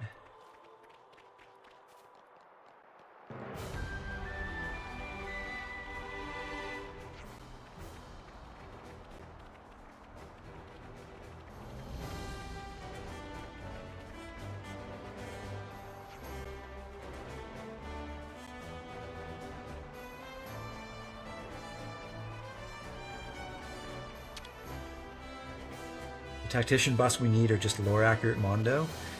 Lore accurate Mondo would be incredible. I think they're represented in the class as just the evasion effects, but it's nowhere near as cool as what they do in cutscenes. Anyway, now we can customize our arts, and we're getting tutorialized on that. Thankfully, the recommendation the game is making here is a good one. We're going to swap out Ground Beat, which is an AoE attack with 330% power multiplier, with Air Slash, which has a slightly lower multiplier, but also has a 25% damage boost when cancelled. And that's a totally independent multiplier from just about everything else in the game. So Air Slash works out to be noticeably stronger than Ground Beat right now, and later in the game it'll get even better. It also has a slightly faster cooldown, which is nice. The arts we have set for Uni and Lance are pretty good right now. They both have their combo arts in their top slots. Myopic Screen on Uni, Group Heal, and Power Ring. Medic Gunners can run more offensive arts. You can use Ether Cannon, which has a really high power multiplier and inflicts the accuracy down debuff. Accuracy down is actually a pretty good debuff to inflict. But the thing is, the field art, Power Ring, and the healing art, and the days art are all pretty crucial for this early in the game, so you don't want to change these out. Vortex is another healing art, but it works differently from Group Heal because instead of just directly healing the party, it says when you hit the enemy with the art, then it can heal allies to a max of 100% of your healing power, whereas Group Heal will do 190% of your healing power. Vortex can be very efficient in group fights, because if you hit multiple enemies, you proc the effect on every hit, but it's just not as consistent as Group Heal. And then for Lance, we have Bull Rush to topple. The cooldown for that is exactly the same as Sword Strike, so you can pretty reliably count on Lance to have his topple art ready every time that Noah's Sword Strike comes off cooldown. The AI generally does not use combo arts without satisfying the correct combo stage, so usually it will hold on to topple or launch or daze until the enemy is on the preceding combo stage. There are some exceptions, but that's typically how it goes. And we'll talk more about why there's some exceptions later. Crash Out is a pretty fast art with 18-second cooldown, which is nice. AoE, it's good for a tank. Uppercut Slash, good amount of damage. Also an aggro boosting effect with only one target. Variable Turret has a very, very long animation. So that's an advantage in that its effect where it blocks enemy attacks while active will stay on. And so he'll take 50% less damage from every attack that hits him while he's using the art. But because it takes a really long time, it's pretty bad for damage output, and therefore it's pretty bad for aggro generation too. We're going to use this art later when we can combine it with other effects, but it's not very good right now. And Solid Stance is... I don't think this is very good. I think the early Defender stances are mostly pretty mediocre, especially because there's a huge cooldown. So you've taken away one of your damaging arts to set this, and it takes forever to... it really limits your damage output. And on top of that, the effect is that it reduces the damage you deal by 25%. So stacking damage reduction, reducing damage taken by 25%, is very powerful when you have many sources of that effect, because those stack additively. So if you get to 100% damage reduction, you will take essentially no damage. The damage floor is 1, so you'll take 1 damage from every hit, and it is possible to get 100% damage reduction, but you can't get anywhere near that for most of the game. So this is bad for generating aggro. It makes you kill enemies slower, and so much of the early game, especially in Chapter 1, is just about killing the enemies before they can take down lands, so I don't think it's very good. So, we're going to stick with those arts for the time being, and our accessories are fine for now as well. As for Mwamba, well, so he's got an art that does extra damage to Agnes forces, which will be useful later. An art that does more damage from the side, so it's positional, and can charge his talent art. Hair Trigger gives him a critical rate up buff, which is really terrible, actually, because his base critical rate is only 5%, and that's a percentage. So, this is basically useless, so we should replace that with something else. And I think I actually like Driving Bullet for this, because this can buff the whole party and give everyone accuracy up, which is just nice to have. We've seen already a couple cases where we missed a positional attack, and that's messed up Noah's talent art charge. And Tri-Shot is another option. It's just a damaging art. We're not going to fight any machines in this chapter, so it's not going to be useful anytime soon. And we cannot change Mamba's accessory because, like all heroes in the game, you can't do that till post-game.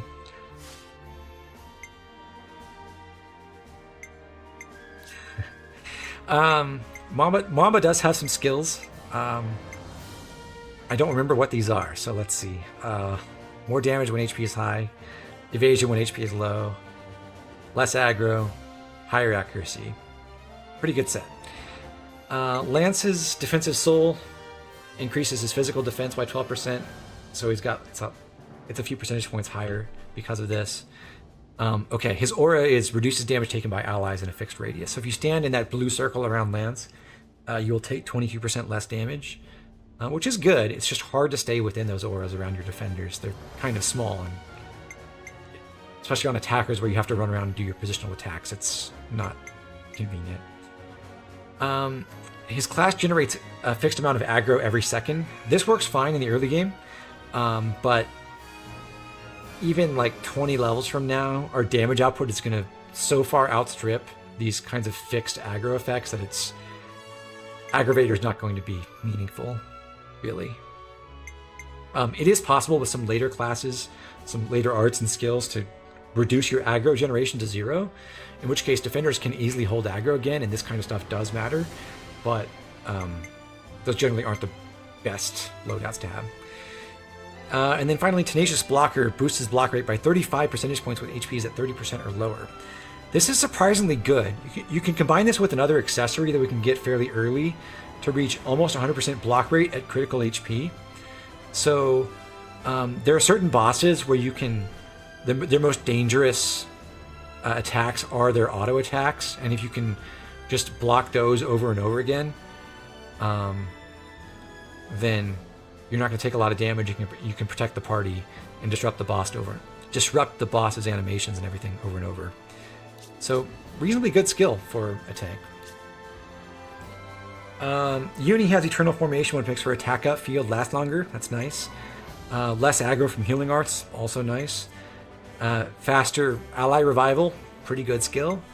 And boost the amount of HP healed from using healing arts by 22%, also nice to have. That only affects arts with the healing type or regenerate fields, so it affects group heal and healing ring, but it does not affect vortex.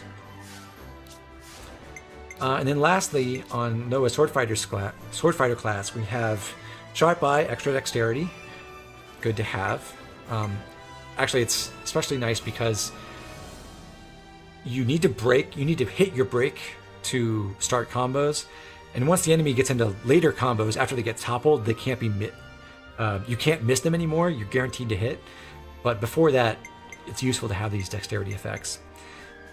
Covert attack reduces aggro generated from attacks by 25%. So both of our non-tanks, other than Wamba, have aggro reduction built in. Cypher Edge boosts critical rate, which is a tiny effect right now. It's literally 1 percentage point on the crit rate. But this will get upgraded significantly much later in the game. And we have more crit effects, and the percentage bonus on this becomes a lot higher. So it's basically pointless right now. Crits do 25% more damage than regular attacks. So that's also not that impactful, but that multiplier can be modified by other skills and gems later. So crits will become important, they just aren't important right now. And then the best skill for most of the, I think for most of the game, the best thing about Sword Fighter is this In-Spirit skill. Extra 70% damage when fighting a unique or boss monster. So you're a lot better at fighting bosses, and bosses are the enemies where that kind of thing really matters. So good to have. How glad I am to have a great guy like you around, Noah. What's gotten into you? Dokachino says Aggravator is nice for running away from enemies at least. That is true. Now would be a good time to say them, huh? It does tend to pull aggro off of you and onto your defender when you're not trying to actually get into combat.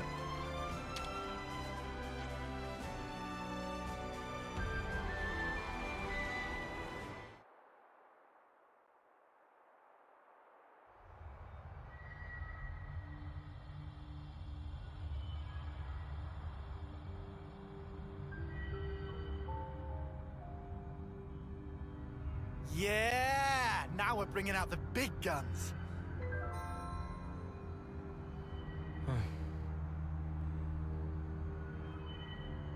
What's up? Our rank, it is copper, right? Talking about colony ranks. I mean, we did win big yesterday. It'll only be a matter of time before we make iron. That'll be it. Yeah, I don't know about that. Looks like they're Funny thing rolling is, out there's silver rank for this operation. a quiz side quest later in the game where you may be asked to remember that factoid, that you go from copper to iron. Can't complain about their help, though. I don't think it's really particularly described Wedge formation until point D. anywhere else. Don't fall behind. At least that particular sequence.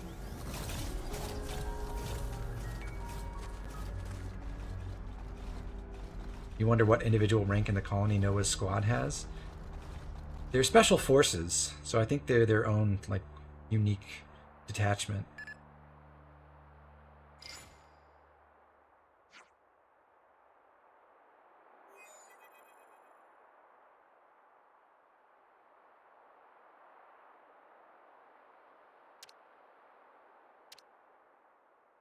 Okay, other people need Collectopedia cards filled out. So that's the game letting us know. And actually that does matter. There are a couple of requests that give you really useful items. One of those is Fox's. So if you talk to Fox in the colony and you register in the Collectopedia, he can give you a black mask,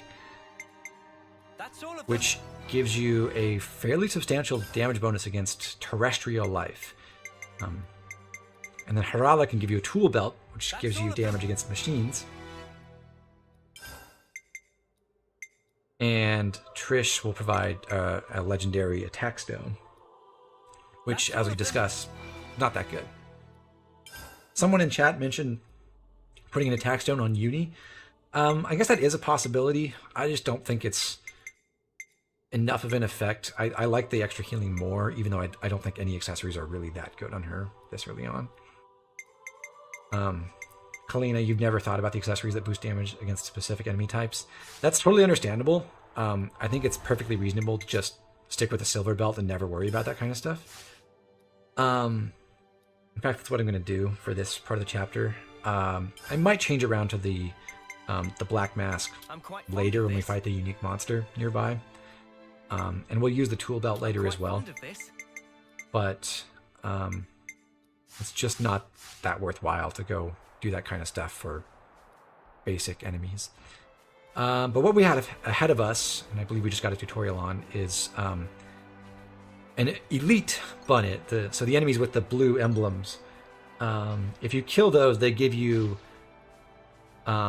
bonuses. I believe it's 250% of the normal experience, but 300% of the class points. Class points are what you use to level up your classes. So we can see at the bottom here that Noah, Uni, and Lance are at rank 6 in their respective classes. So what that means, particularly because the CP bonus is higher than the XP bonus, is that elite enemies are the single most efficient class point source in the game. If you want to farm class points with a certain amount of experience, which we'll be doing because we don't want to get over leveled, so we're looking for how many class points we can get without leveling up too much. The best things to kill are these blue elite enemies, not unique monsters like Sycophantic Lilith over here. It's the elites. They're also lucky monsters. So the wood bunnet we're looking at now has the sparkles around its name and the level indicator on the overworld, and that just means they will tend to drop more items and better items. Mainly the materials like bunnet meat or whatever. One fight where Black Mask is real nice. Oh yeah, there's a Roppel fight is also where it could be useful. Anyway, we're gonna go ahead and do this skirmish first. This is another mechanic. You can see fights going on around the world, and in most of them you can choose a side. In this one, we're not allowed to side with the bunnets against our fellow Colony 9 soldiers. Although it would be really funny if we could. But if we side with the Keva squad, we get more affinity with Colony 9. Most skirmishes offer you a choice between gold and Nopon coins, and Nopon coins are by far the best choice there. I'll keep up the attack. Great job there, Noah. Nothing going. Yeah, Jonty, this is on hard mode.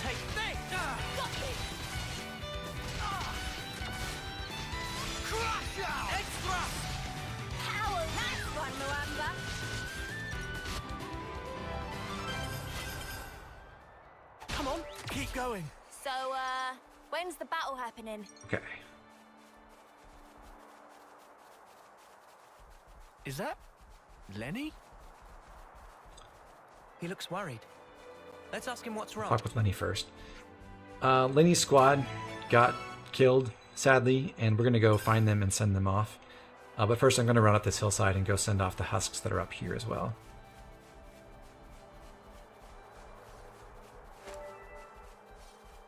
Huh? What's that? Is that what I think it is? Looks like we can go on from here. More friends lost. Such is the officer's duty. So in these, sometimes you find groups of husks, and typically with those, you'll get a cutscene like this one, showing our Offseers. Spoiler, we're going to see another Offseer, sending them off together. These ones are skippable, so you can hold X to skip the event, and finish them slightly faster. I like the flute playing mechanic, though. I think it's a fun bit of flavor.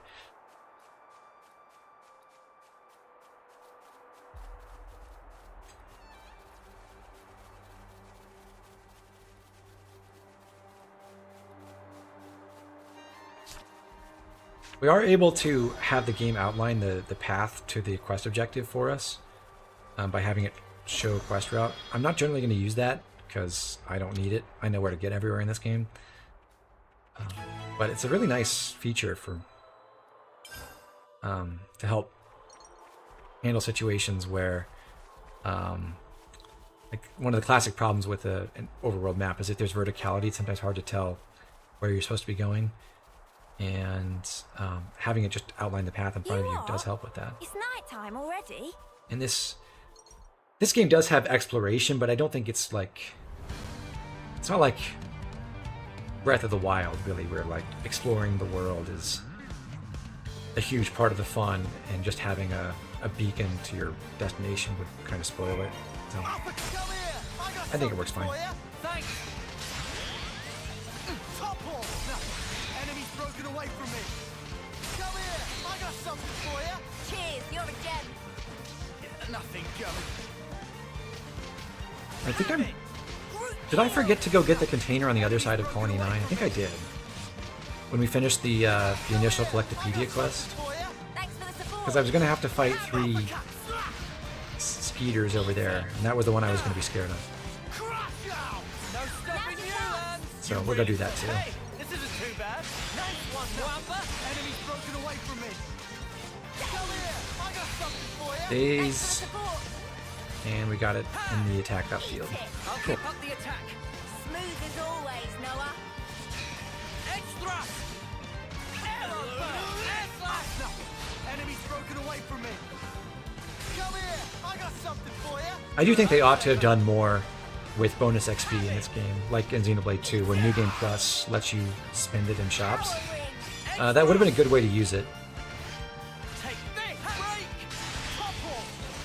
And would have made being in New Game Plus feel a little bit more Such is the meaningful. Overseer's duty.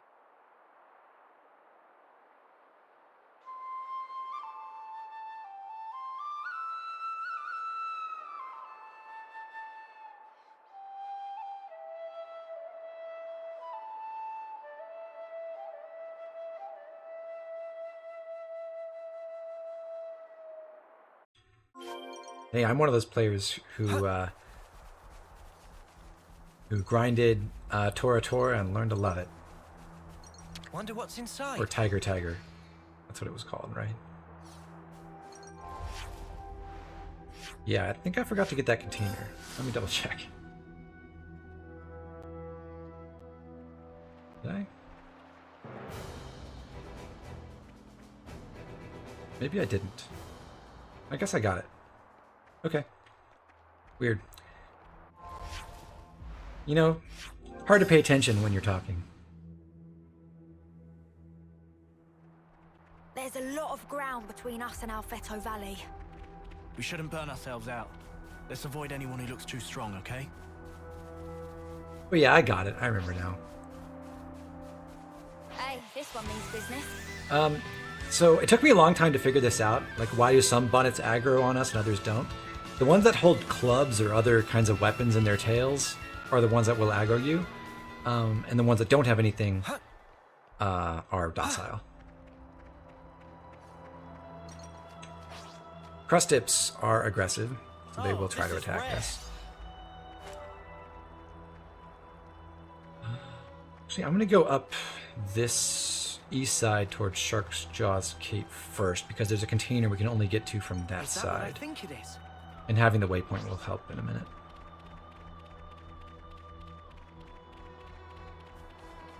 Oh, look over there. Guess we can go this way too.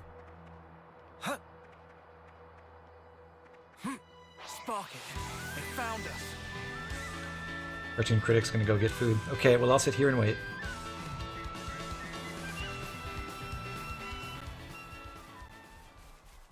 Better log this in the terrain data. Yeah, so there's gonna be a quest that will take us over that way in a moment. So we'll use that waypoint to warp back.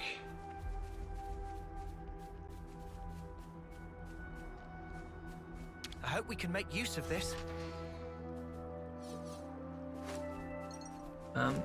Getting all the containers in this game is not that important. A lot of them give you accessories, but as we've discussed, most of the accessories are kind of useless. They're always rare quality accessories, so they're better than ones you just find as drops from enemies, regular enemies, most of the time, but only marginally better.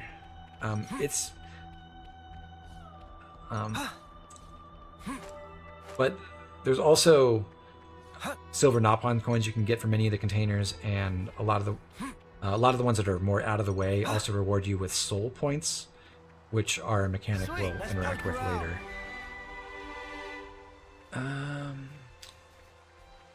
Okay, got the 2 waypoints. I'm gonna go ahead and grab the supplies here. We're gonna do a fight against an elite crustip over that way. But there's a good chance we'll lose. I'll need a hand here. Because it's just really hard to beat elite enemies at this point. But we'll give it a try just for fun. And if not, we'll go take out some other enemies. Get to level 6 and then come back.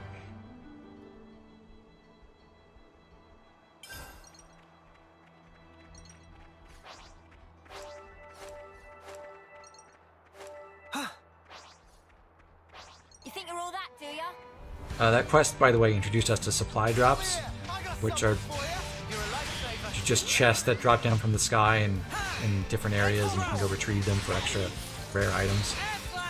Those are randomized from a particular loot pool, so sometimes you get more useful items than other times. I won't be caring too much about those just because they are random.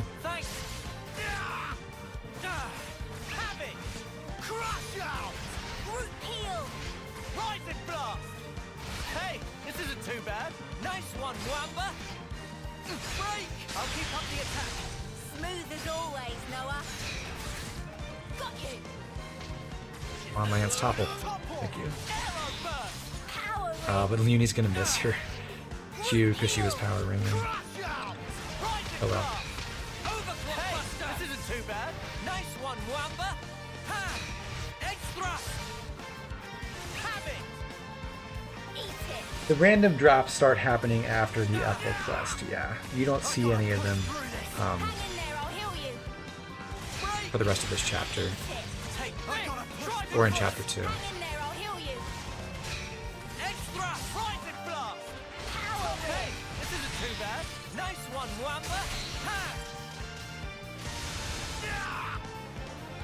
And yeah, that's true. Technically, the tutorial about them is with the Ethel quest, and this is just, hey, go find the supply drop.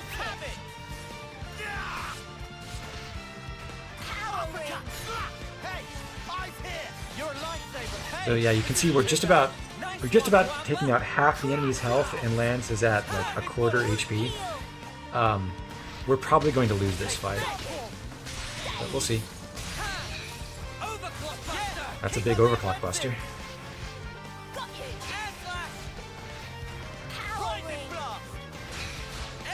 I'll keep up the attack. Sounds good to me. Group heal. I'm good at this whole healing business. Time to get cracking. Healing ring. Oh wow, clutch healing ring from Uni. That might actually save us. She actually spammed her attack field enough to charge that. Don't push yourself. Hey, this isn't too bad. Nice one, Wamba. Have it. X-thrust. Oh, I missed. I'm good at this whole healing business. Time to get cracking. Break. Have it. Rising blast. Yeah, we're gonna win. Hooray! Good job, Uni.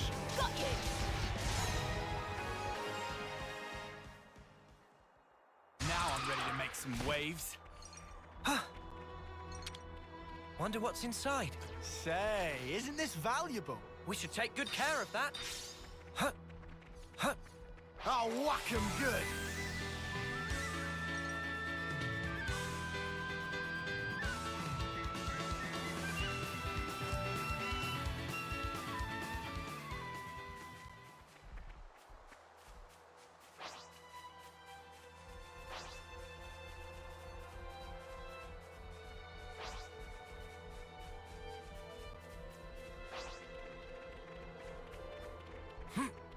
Do we fight?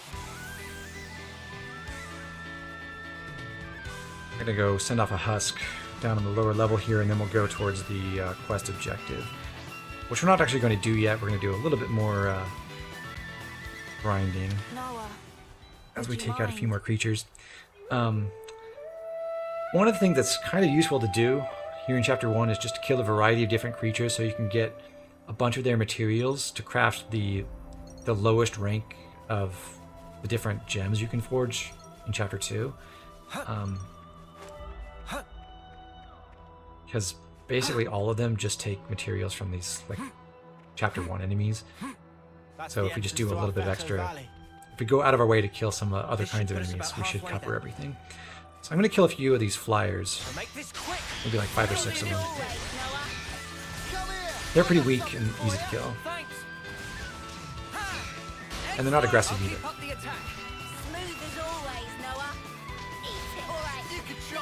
Have I ever thought about doing any of the other Fates routes for a deep dive or a challenge run? I have certainly thought about it and concluded I do not want to do that. Here we go, guys. Win and advance. Driving bullet. Come here. I got something for you. You're a lifesaver. At least not within the kind of format I've been using with post-commentary and that stuff. As a live stream kind of thing, potentially, but not with scripting and significant planning and all that stuff. It's just too much work and doesn't make any sense as like I'm doing the Conquest run as a labor of love. Let's just put it that way. How easy was that? Right, let's push on.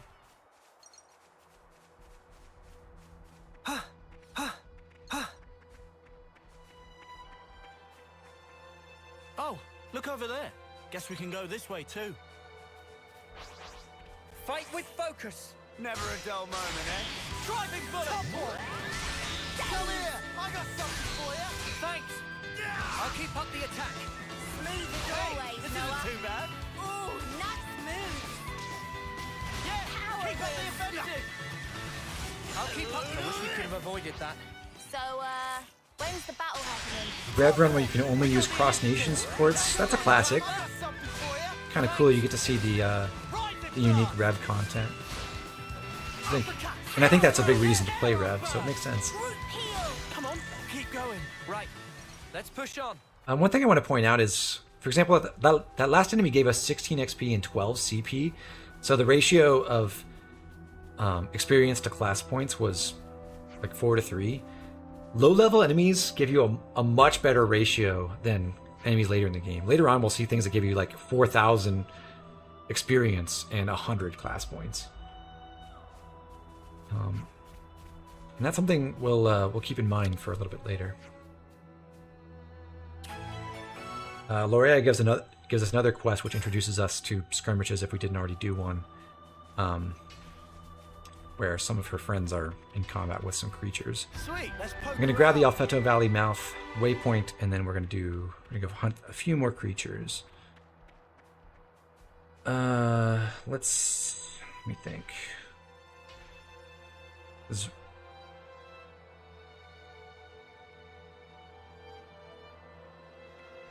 Am I at 65 experience? Okay.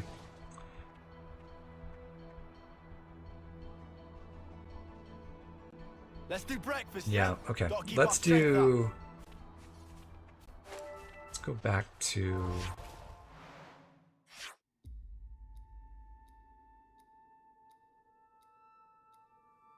Yeah, I'm gonna go kill some Flamies as well.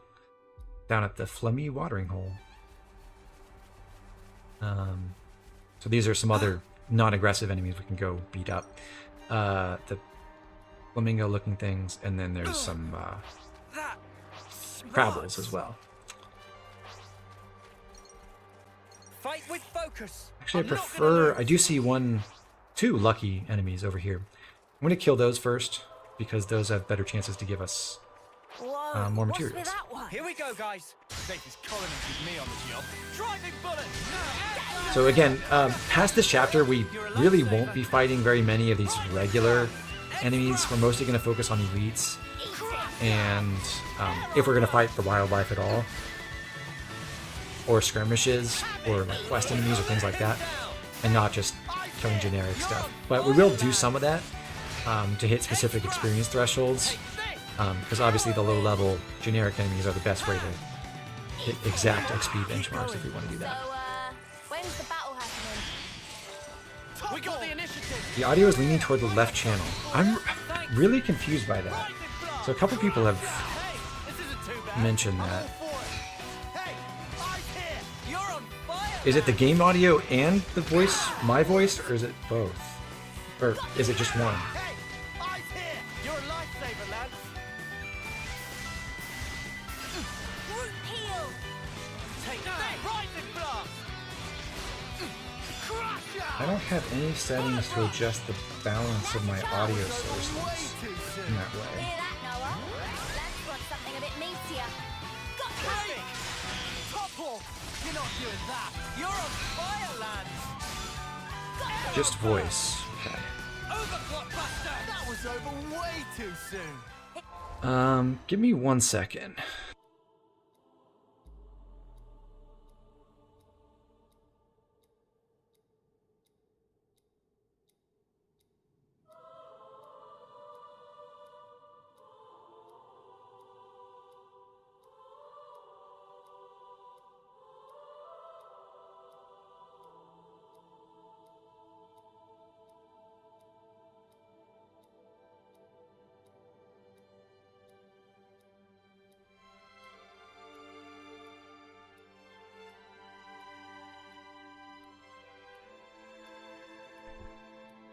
Okay, what about now?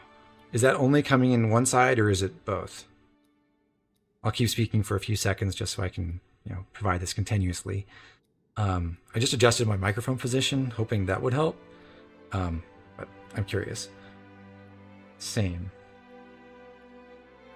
Okay. Huh. Weird. Okay, let me dig into device settings, maybe?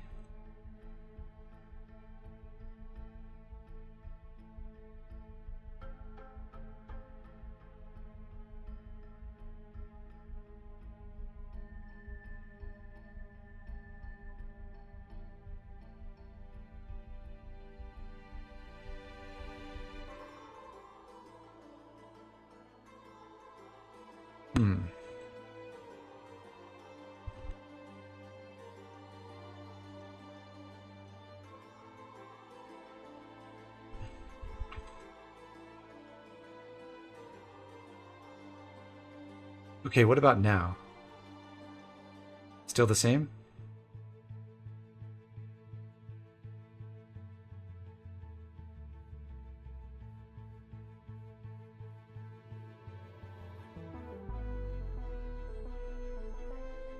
Still the same.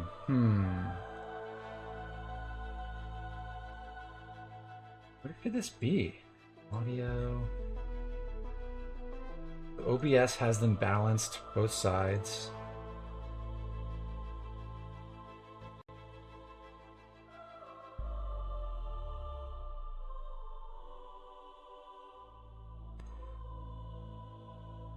Okay, I'm gonna experiment. What if I just set it all to right for a second in OBS? Okay, now I'm only going through the right channel. So theoretically, you should only hear me on the right side. You hear me clearly, you're all.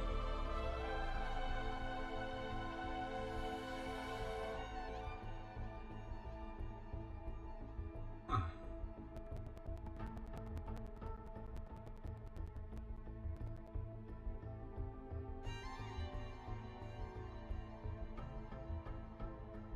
And left channel now.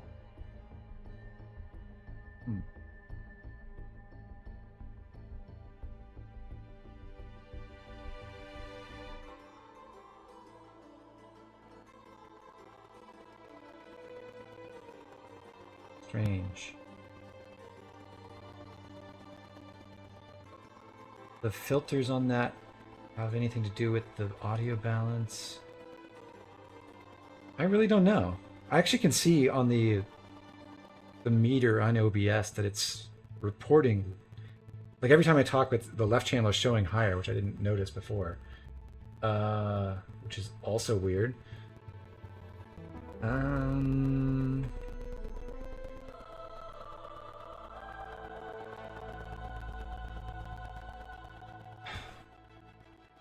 Do.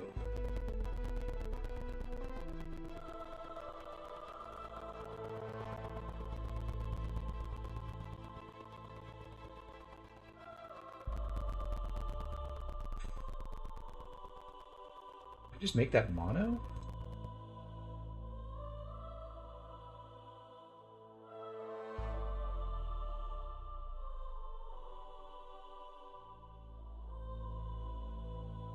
Not stereo?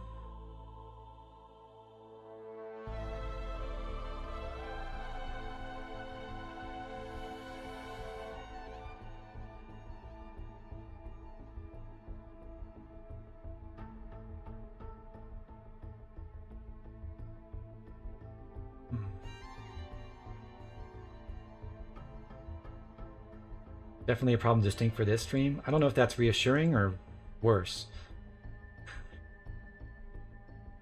I have no idea what would be doing this.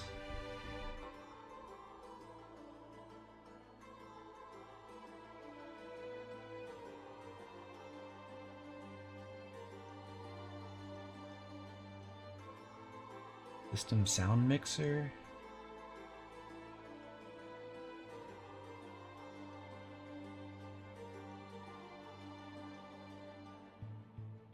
Sounds almost like a bad cable connection to mic, maybe? I did just reconnect the mic. I unplugged it for a second and reconnected, but maybe I can try reconnecting to my computer on the other end. Give me a moment.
Okay, how's that? Did that do anything? It looks like no. Yeah, I still see the right channel low.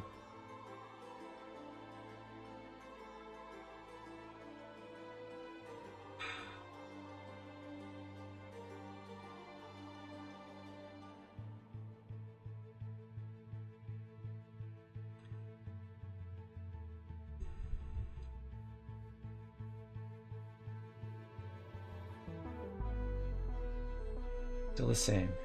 Yeah, I can see that monitoring on my OBS right now. It's like the right or the left channel's like 20 decibels louder than the right.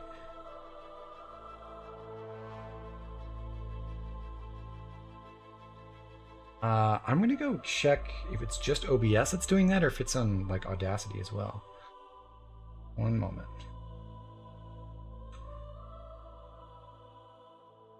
Sorry to subject everyone else to tech support. I promise we'll get back to the game in a minute. 10. Okay, I will go on mute for a sec.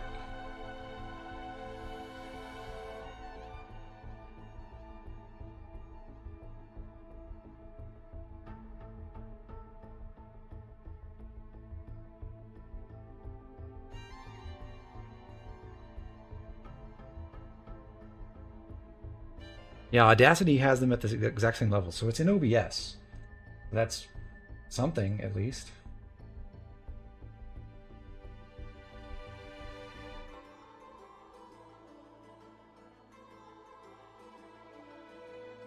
Where?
Maybe if I re-add the audio source?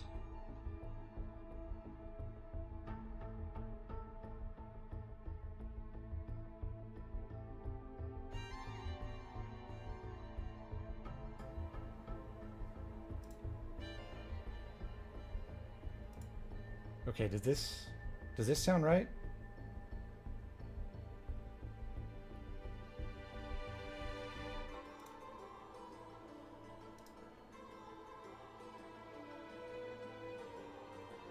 Oh, Jonty, that's another cheat I have where it doesn't play the menu music. Okay, I'm gonna have to reapply a couple filters to the new audio source, but yeah, that's really stupid, I guess. Actually, there's one thing I'm suspicious about. Hold on.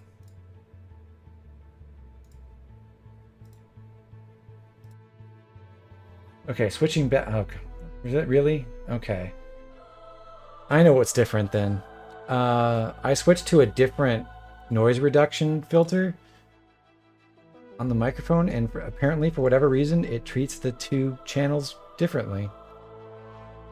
Yeah, because I just switched back to the old one, and now the levels are the exact same on both sides.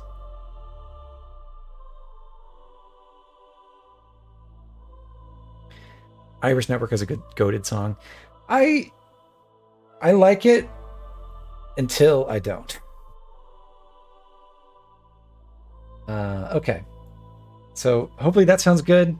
Levels are right. Is the volume still roughly correct? Relative to the game audio. You guys can let me know as we progress. But yeah, apparently that was it. Okay. Oh, and I just clicked the other source. Whoops. Don't mind that.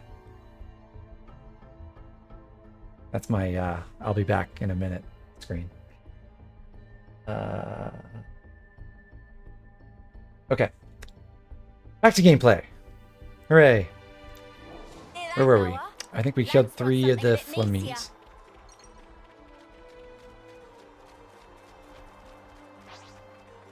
One thing to point out is that elite enemies will attack you, even if they're normally docile creatures, so that elite Flamie will be aggressive. It'll come after us if it sees us. Come here! I got something for you! Thanks! Powering! Extra! Lightning blast! Air flash! Uppercut slap! Alright, things are getting good. Arrow burst! Ha! Got you! Have it! That was over way too soon! Hear that, Noah? Lance wants something a bit meatier. Okay. Here we Kill a go, few of the guys. Crabbles too, and then we'll take out that elite for me. Come here! I got something for you! Thanks. Take this. Ha! Head thrust! Powering! Crush out! You want Yeah, Lance wants something a bit meatier. Try a little harder. You're on fire, Lance. Got you! Extra! What? You've got more in you yet, Noah! Nothing. Enemy's broken away from me. Driving All coming together. Uh-oh. I got something for you. Thanks. I managed to draw aggro. Extra! What? Arrow burst!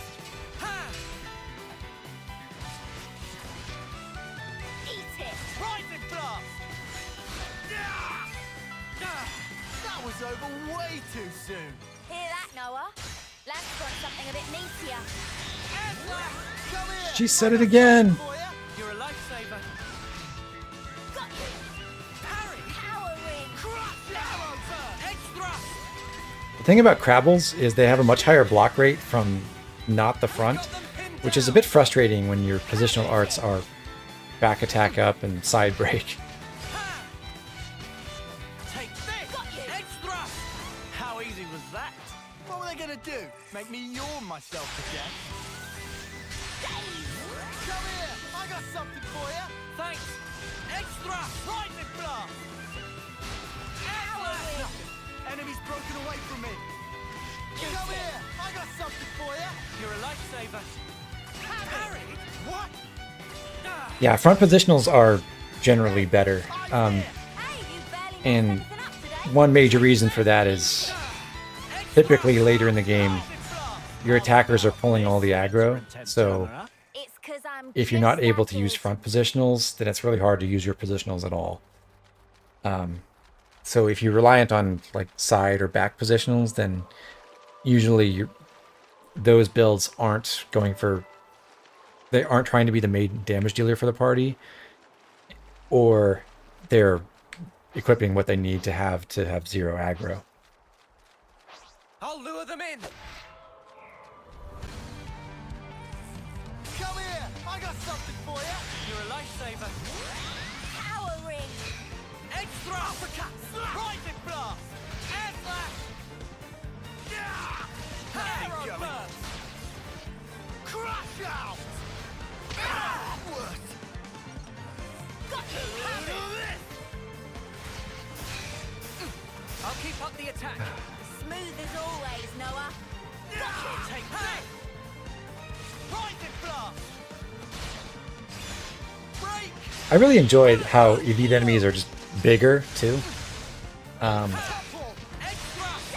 It's only somewhat noticeable with the smaller creatures here, but eventually you get really big enemies, and then the elite versions of those are just enormous. It's very funny. You're on fire, Lance! Rising blast! Yeah, the accessory that guarantees your attacks can't be blocked or dodged is the chaotic memory. That was the wrong direction. I'll keep up the attack. Smooth as always, Noah. Take this! Topple! You're not doing that! You're on So if I hadn't messed up the angle on that edge thrust, I could have set up overclock luster here. Keep up Oh the well. offensive! Bullet rush! Ha! You want to tussle? Oh, we can tussle! Come here! I got something! We accidentally pulled another enemy, which is usually very dangerous, but I think we can manage. Group heal. Crush out! Break! Hey, this isn't too bad. Nice one, Wamba! Topple! You could try a little harder. You're on fire, Lance! Okay. Powering.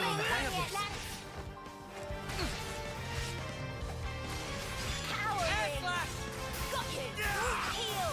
Uppercut! I'm here! Hey, you barely messed anything up today. Eat it. Crush out! Ha! Arrow burst! Break! Hey, this isn't too bad. Well, did you watch me? Okay.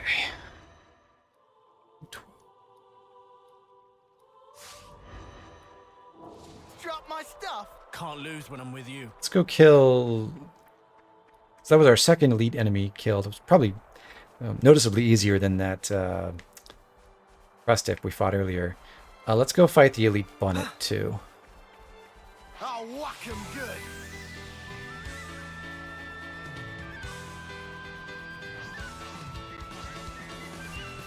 Over here! Come here! I got something for you! Thanks! Power ring! Eat it! Extra! Topple! Daze! Air flash! Hey, this isn't too bad. Nice one, Wamba! Arrow burst! Eat it! Hey! Eyes here! You're on fire, Lance! Nothing going. Extra! Crush out!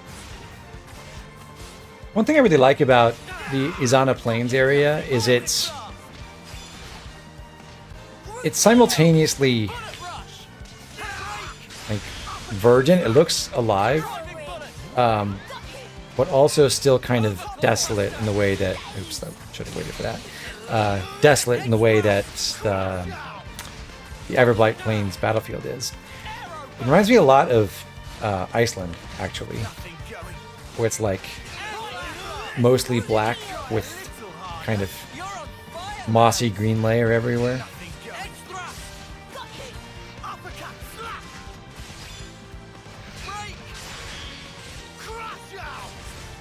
Power ring! Driving bullet! Topple! Extra! Overclock! We've got them pinned down! Take bullet rush! Air flash! Arrow burst! What? Extra! Eat it! Have it! I gotta push through this! You stay on guard for now. Okay, so after this, we should be most of the way to level 7. Now I'm ready They to were make no some match waves. for us. We ace. Yeah, 250 XP. That That should one? be good. Let's go. Actually, go back to Lenny and tell him about sending off his friends, and then we'll go. We're not going to do the other side quest yet, because we'd rather level up again. So we'll go ahead and do the next fight on the critical path.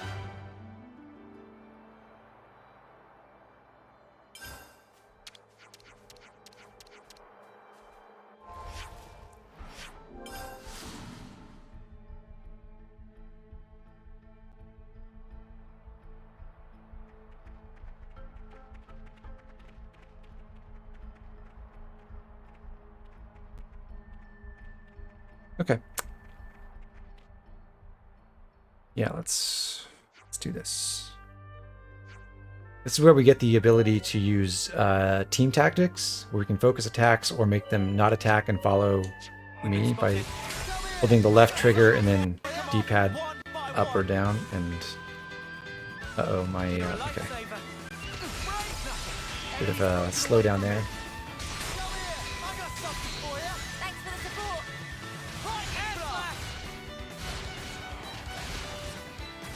This fight is actually pretty hard if you just try the speedrun thing and you just go straight to all the critical fights, because you're like level 3, maybe you just hit level 4 when you get here, and you're fighting 4 enemies who are themselves level 4, and we might even lose this now if Uni gets hit again, but it looks like we're okay.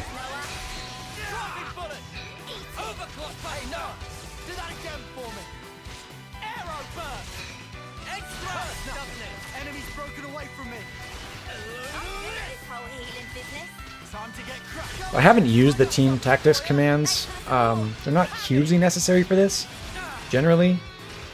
The enemy AI, the defender AI will attempt to steal aggro from people, so if, by default, if some other enemy is attacking Noah or Uni, then Lance will try to change targets to fight them and draw their aggro.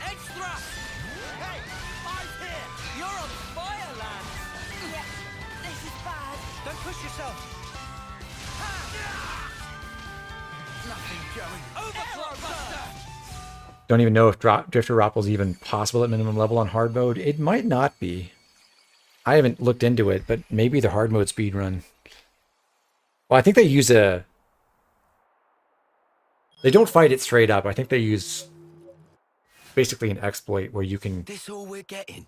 get out of the battle arena and just let your allies wail on the Roppel while it's stuck trying to pathfind to you.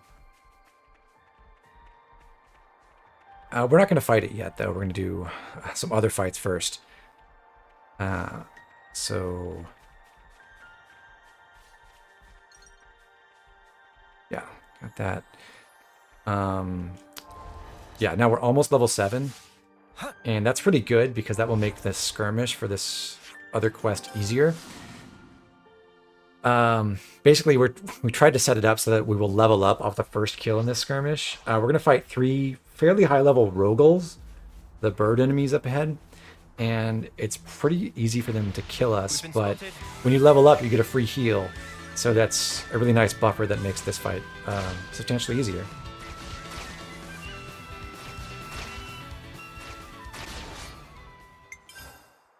Here we go, guys. Leave it to me. Feels so wrong seeing arts not being canceled into each other.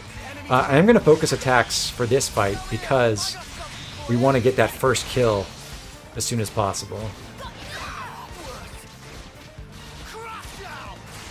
You could try a little harder. You're on fire, lad. Nothing going. Eat it. Extra. Rising blow. Now to charge. You really saved my spot. You can see Lance is already half dead, more than half dead. But now he's back to full. So, it should be good. Enemy's broken away from me. Come here. I got something for you. You really saved my spot. Nice. All coming together. That worked really nicely. Take this. Rising blast. Power ring. Take this. Extra. I'll keep up the attack. Focusing down one enemy at a time usually is good damage mitigation, Helena. You're right about that. It's just when you have... this is more applicable when you have multiple, when you have the full party.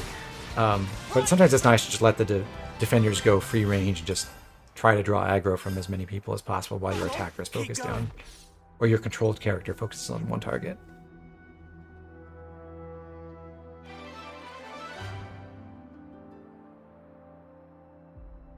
Oh, a container. Oh, seriously? It's right This is there. one of those things I really enjoy that they wrote dialogue for, where the characters can run ahead and see, oh, there's a container across the way, and there's no way to get to it. And, well, technically you could go get that now, but it's in a cave with enemies who are like level 50 something, so you're not meant to go there.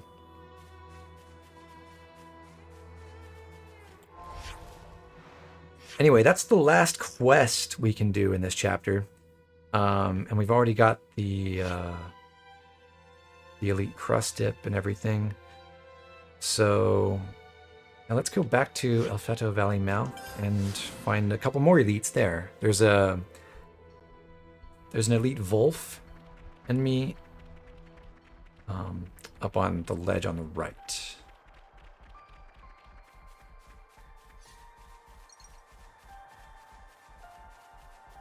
This is something Xenoblade is a stealth Things game. get hairy, you hide behind me. That's kind of true.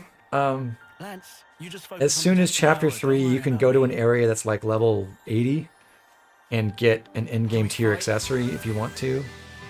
I will refrain from doing so. Come here, I got something for you. Thanks. Nothing. Enemy's Mostly broken away because from me. the shackle ring isn't that useful when you can't cancel arts into each other. But also because I just don't want to do that kind of stuff where you're going out of your way to stealth through high-level areas for items. Keep up the offensive.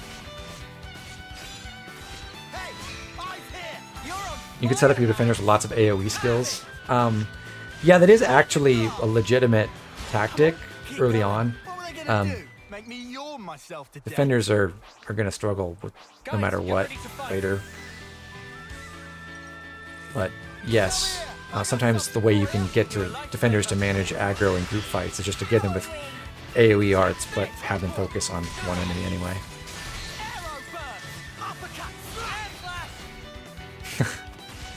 I think they should have made Mwamba a New Game Plus hero. I think that would have been fun. And someone mentioned earlier that it's annoying that there's an extra gap in the in the heroes list where he could fit, and he's not there.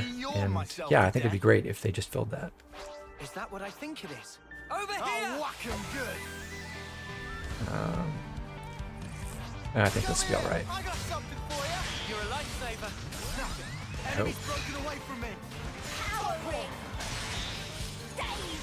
Luckily, if things go wrong in overworld fights and not skirmishes, I'm able to just run away. So shouldn't be a real problem, even if this does go south.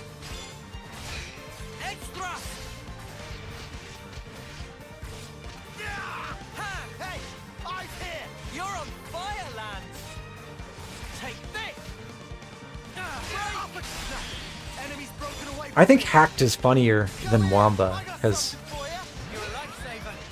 Wamba has something going on, but we don't meet Hacked at all.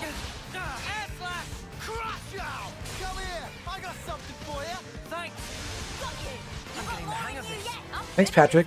That's really generous. Thank you for the $9.99. I really appreciate that.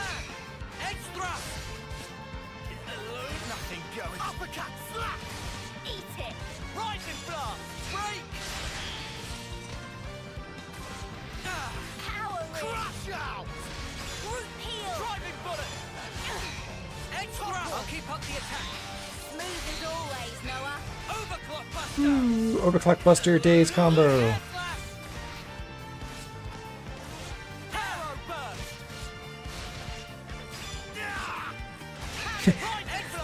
Valerian Wamba. It's really funny.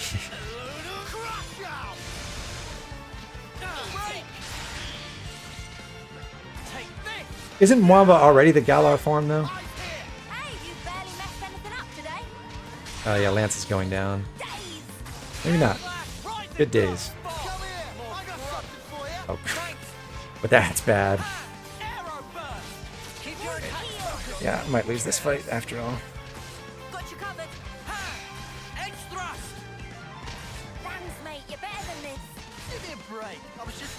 FPS seems better than you remember. Yeah, there's a reason for that.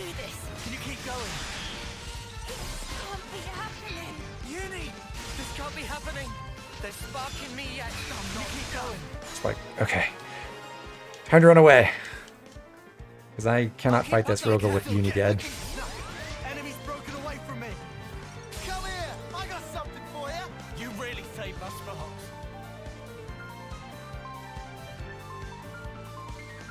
Whew.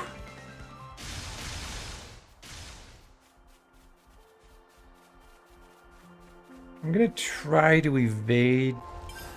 I can fight one of the Rogels.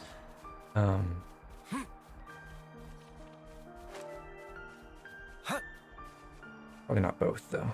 Is that what I think? We've been spotted. This one's lucky. Did Lance fall down? Oh my god. Enemy's broken away from me. Come here, I got something for you. You really saved my Yeah, he's just down there. Okay. uppercut slap. Group heal. I'm good at this whole healing business. You're a lifesaver. Have it. Hey, I'm here. You're on fire, lad. Well, this is great. Crush out. Have it. Rising blast. Hey, this isn't too bad. Nice one, Wamba. Uppercut slap. Extra. All right, I power gotta in. push through this. Hang in there, I'll heal you. It's not my usual approach to combat to be para-dropping onto the enemies. Rising blast. Topple. But it works. I wish we could have avoided that. We aced that one.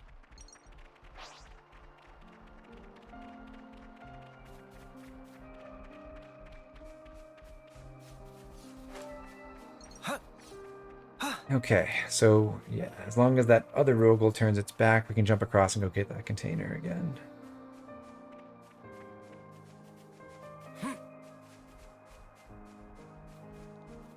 If Noah was a Smash character, he could have down air spiked the Rogel.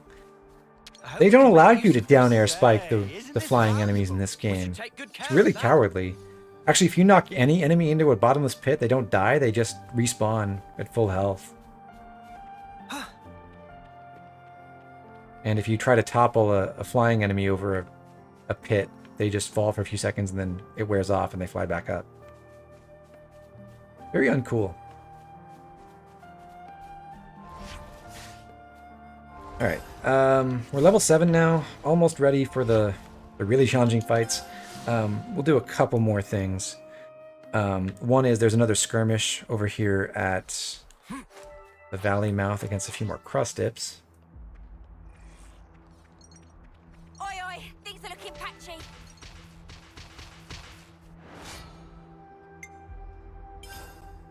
Here we go, guys. Leave it to me. I'll have them crying by the end. Extra blast! Arrow burst! Makes one of the super bosses really hard to farm. So there's the flying one is just outright immune to smash, but not immune to burst, so you can farm in that sense. I guess the terrain makes it annoying to get to a position where you can topple, but yeah, at least you can do it.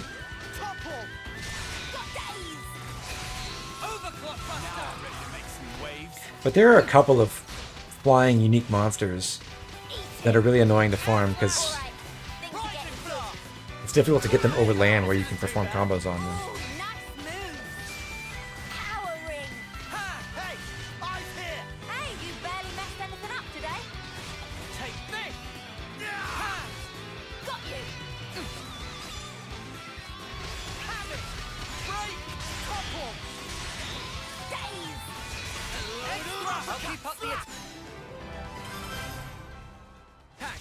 Smooth as always, Noah. Right. You can use your Smash character in this game because Mighty beat Demolition. She does get the fusible Smash art first, and that is something in her favor. For sure.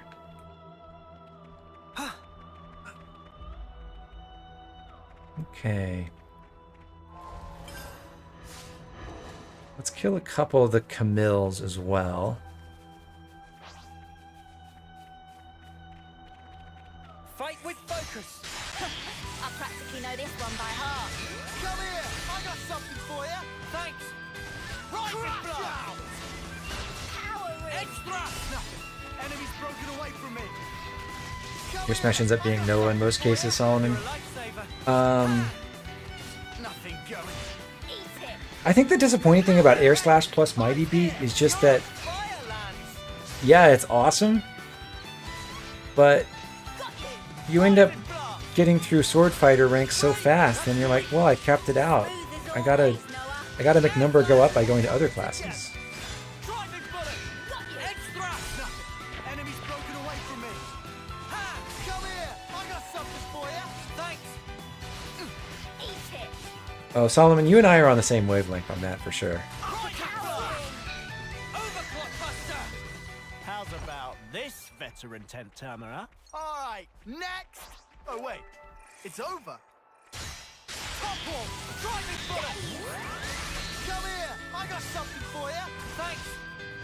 Enemy reinforcements. Uh-oh. Come here! I got something for Okay. you! Thanks. I'm probably gonna have to run away as soon as I kill this regular Camille, because the Elite Camille, might be able to fight it, but it's pretty lethal. I think, honestly, this guy is more dangerous than the Unique Bonnet. I gotta push through this! Quit being an idiot and stay back. Get a load of it! Break! Top wall! Hey! I nothing! Enemy's broken away from me! Come here! I got something for you! Uni failed. Didn't daze in time. Powering. Got you. Take arrow burst. I'll keep up. Alright. Yeah, let's run away. Because Lance is almost dead. I got careless. Got you covered. We have almost leveled up, though. So let's kill one creature, and then I think we can fight the Camille. Win and advance. It's just going to be a lot easier at level 8 than level 7. Come here! I got something for you! Thanks. Rising blast. Extra. This isn't too bad. Nice one, Wamba. Arrow burst. Wait, let's dig it out. To protect my friends. The Camille's wimpy little kick is so funny. Yes, but it's also quite lethal. And it respawned actually at a higher level, but I think we can manage. I've got it all covered. Just you watch. Counting on you, Lance. Air slash! Power ring! Uppercut slap! One of its arts, I believe it's gastric acid. This one can reduce your defenses. And then there's another one that inflicts bind. And bind is basically a stun lock. It's easy to get out of if... Okay, so yeah, Lance just got downed. If the character's under player control, because you can just mash, and there's actually a surprisingly easy trick to mash in this game to get out of it. But the AI will not do that, so it'll just stand there for several seconds and do nothing.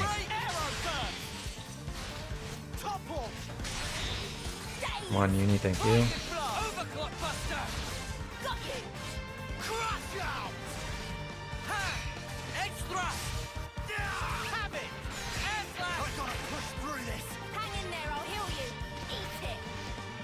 Yeah, they messed up with the mashing feature, but I'm not complaining.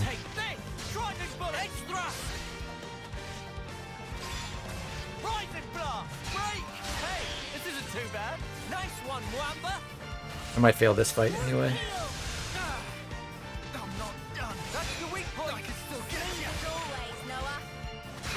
The other thing is, when you're inflicted with bind, I don't think your arts charge, which is why Lance wasn't able to follow up our break with a topple. And I'm basically just hoping at the moment that Uni doesn't die before she drops aggro. Okay.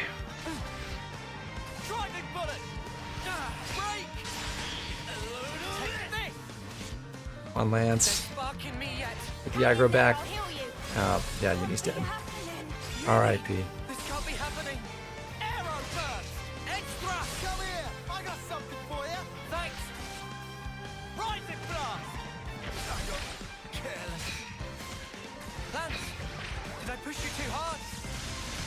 You can't die while doing a talent art, so that was like the last ditch thing to try to survive, but yeah, we're dead.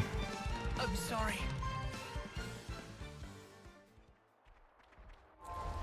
Okay, let's try bringing out the Black Mask then.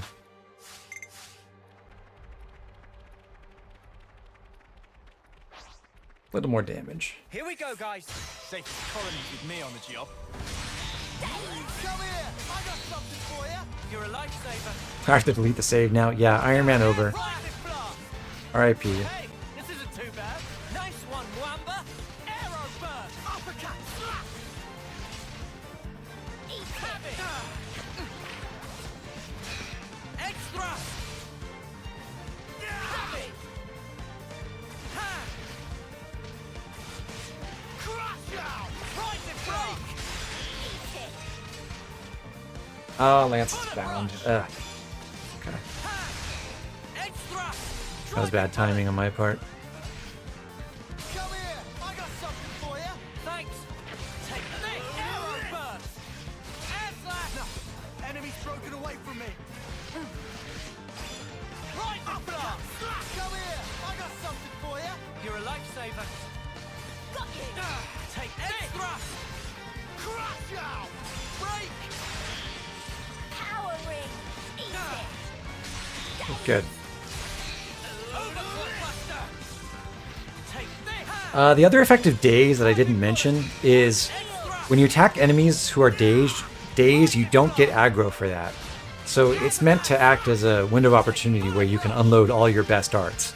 And that's why it's not like using Overclock Buster and hitting for 2,300 damage or whatever isn't pulling aggro. Even though that's huge.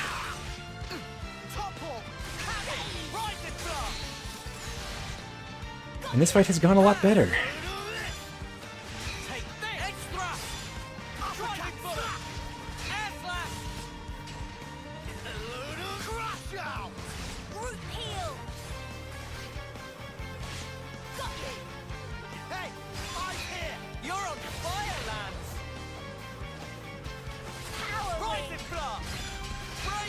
I just really love the music in this game.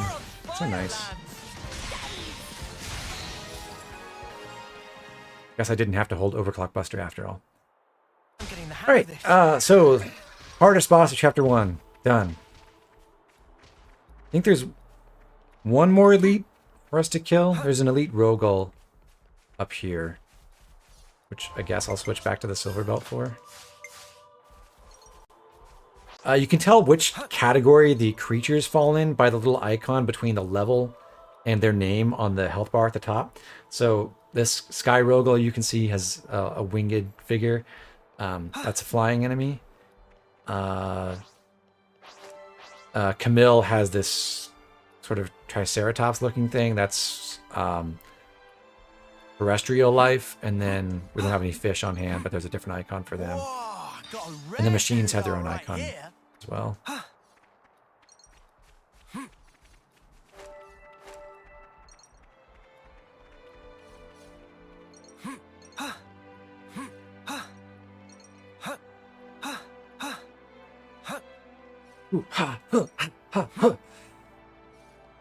Up here is an odd 6-angled shard.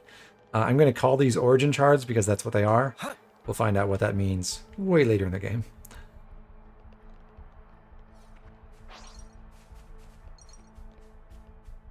Over here! Come here! I got something for you! Thanks! Enemy's broken away from me! Come here! I got something for you! Thanks! We did miss our break, or rather it got resisted, I think. Luckily it doesn't really matter on the opening salvo. Although, the good thing about opening with a break is we can get that instant topple and daze just to stun the enemy. Just to let us build up more damage safely. But at least it doesn't mess up our Overclock Buster combo. And we did hit there, good.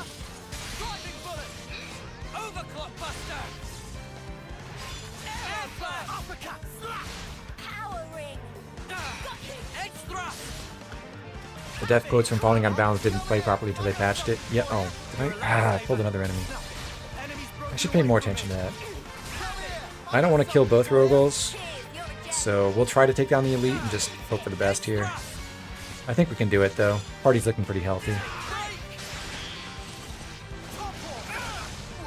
Doesn't help if Lance gets blown down when he's trying to topple though.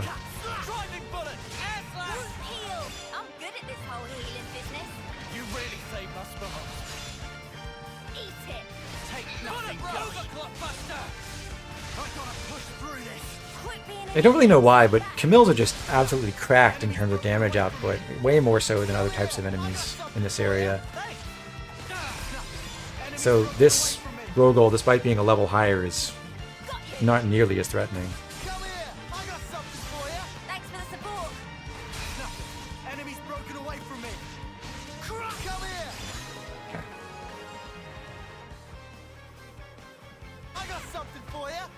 Alright, let's get out of here.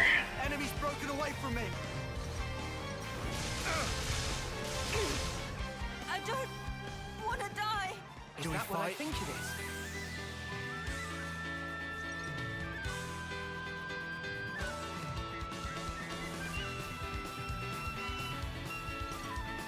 And that was, I believe, the last elite enemy we can fight in all of Izana Plains. So, let's take down the elite bonnet. Take the black mask again. Or the unique bonnet, rather. This one should fill up the flame clock nicely. Sycophantic Lilith is tough if you approach from the front because all of the generic bonnets in front of her have clubs and will attack you. But if you just lure from behind, I'll lure them in. That's not a problem.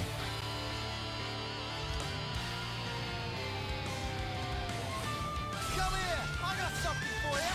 Thanks! Eat it! Extra! Rising blast! Topple!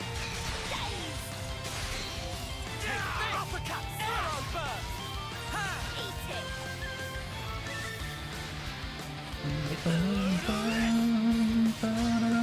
Extra! Take this! Eat it! Crash out! Rising blast! Group heal! Break! Bullet rush! Ha! So I'm going to hold Edge Thrust until after I use Overclock Buster, ideally. Although Lance didn't topple, so he's a big loser. So that's kind of ruined. But generally, after I use Overclock Buster, I want to use Edge Thrust immediately to start building up the next Overclock Buster as soon as possible. And you need to just use your field. Can she daze still? Yes. Good. Okay.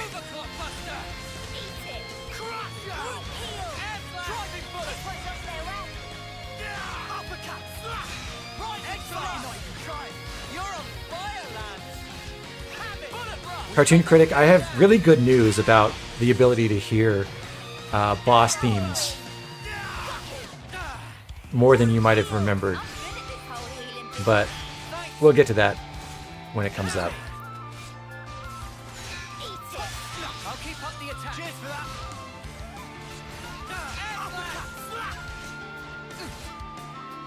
Driving bullet. I'm not done. I can still get you. Hang in there, I'll heal you. Alright, Lance is about to go down. That's not a huge surprise at this point, but we should be more than fine. In fact, I think I just Overclock Buster for the kill. Yep. Cool. So that's a fun challenge to do in Chapter 1. It's not really necessary. There's nothing important that you get from Sycophantic Lilith. Like the two legendary accessories we just got are pretty useless. But it's just a fun thing to do. And at this point, we should be... I think that's the last thing we want to do. Yeah.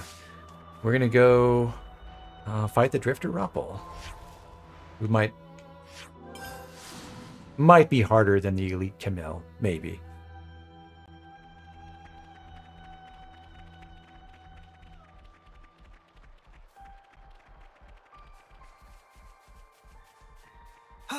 Don't worry, Morning Toast. We're going to hear plenty of the unique monster track.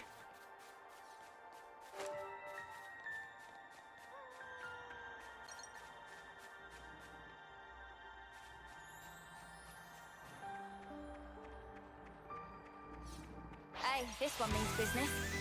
So I mentioned earlier in the stream that I'm trying to route things in this run so that I don't get over leveled, and part of that is not getting to level 9 here. We're going to be forced to use bonus experience to level up at a campsite shortly after this fight. And in order to avoid having to gain an extra entire level from that, we really only want to get to level 9. So if we don't level up yet, then we can just bump ourselves up from 8.9 to 9, as opposed to jumping from 9 to 10. Which would throw things off for us later. The Drifter Ruppel is really, really scary, especially if you're not over-leveled slightly like we are, because it does a couple things. Similar to the Camille, it can inflict debuffs. Specifically, it inflicts Blaze, which is a damage over time effect, and it's quite powerful, and has a lot of HP, and is even becomes immune to reactions like Break or Blowdown or anything like that when he uses that Cursed Cuisine art or charges forward. So sometimes it can mess up your combo sequence just by using that in the middle of it. This is working out beautifully. So you can see Lance is on fire now because he got hit by the Blaze art, the name of which I can't remember right now.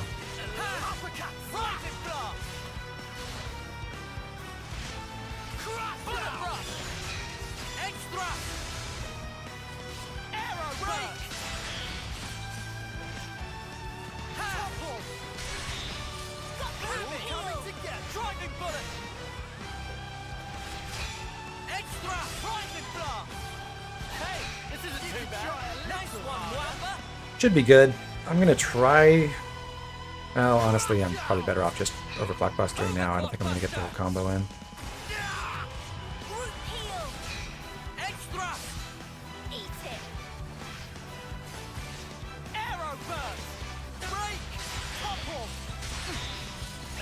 Yep. Not bad.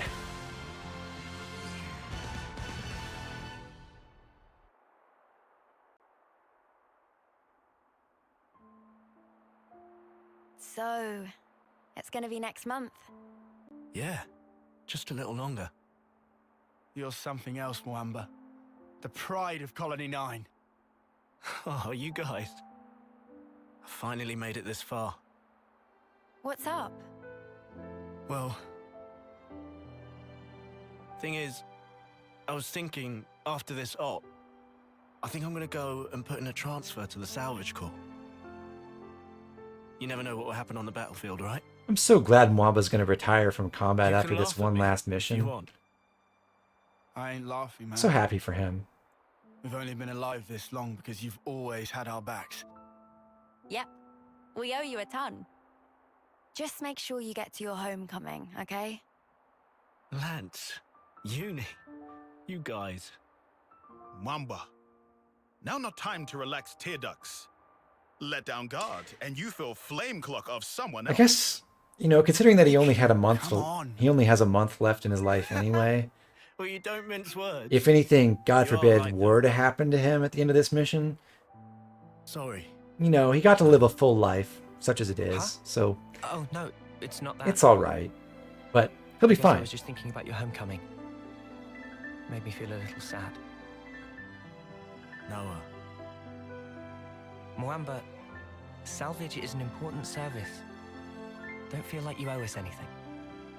Thank you so much, Noah. Right then, let's get this operation done. Next month's a homecoming. This could have been Chris. You know, I think that would have been a good move, honestly. If Mwamba was more directly I'd love Noah's to make mentor. it to my homecoming. Maybe if I'm lucky. Of course you'll make it. We all will. I wonder. I mean, I'm not like you guys. I'm so clumsy. What do you mean, Ibut? They're not Come killing on. Mwamba. You're not. What about the last match? You did way better than everyone else. We still lost though, right? It's okay. I've sort of half given up already. Yoren? Well, at least... Huh? When I do die, I want to at least be of some use. Enough of that! What? Don't talk like that! I've always told you we're a team, haven't I?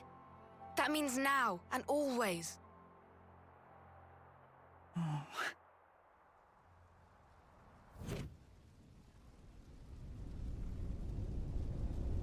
I don't think they do have the salvage code, Solomon. Noah. Because Noah. Huh? I don't I'm think the gonna go salvaging they do in Ionios is exactly We the got a same call. as what they Martha's call team has a salvaging spot in, free, apparently. in all rest. Ah, right. Do me a favor. Come along with me to the office. When you apply. Got it. The commander can be intense. Exactly. Later.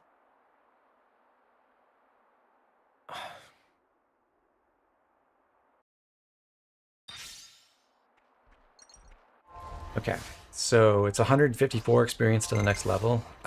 That's more than enough headroom for us to get to fight all three of these Volks guarding this container.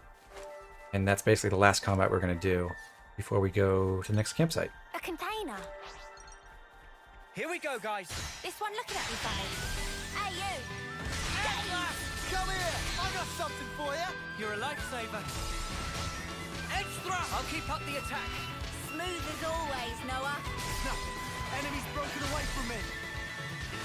Come here. I got something for you. Thanks for the support. Nothing. Enemy's broken away from me. Come here. I got something for you. Thanks for the support. Nothing. Enemy's broken away from me. We have a counter going for how many flashbacks we get for Yoren's death. For you. I'm going to put you in charge of that. You can keep count and let us all know. From me. You I got yet, Noah. something for you. Thanks for the support. Nothing. Enemy's broken away from me. Got you. Come here. I got something for you. Thanks for the support. Break. Topple. Dave. Overclock. Insta kill, lovely. Crap. It's all coming together. I gotta push through this. Hank, I'm good at this whole healing business. Time to get cracking. Eat it. Uppercut. Slap. Powering. Yorn's death gets tons more character development than, say, Senna. I actually think I disagree with that. The thing with Senna, though, is a lot of her character development moments are like presented as thematic parallels, where the game presents her experiencing someone else who had similar feelings or felt the same way. Well, to say the same thing twice, who had similar feelings to what she had at various points in her life, and contrasts the way they respond to it to how she responds to it. So she doesn't get as much, like, the way that's presented, it doesn't isolate Senna as a character as much as a lot of the other side stories do. But I think there's a lot you can draw from that.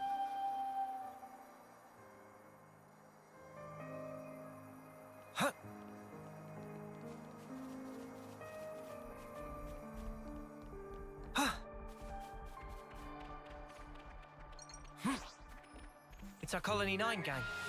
Let's take a break over there. Enemy reinforcements! So rude, interrupting our break, Wolves.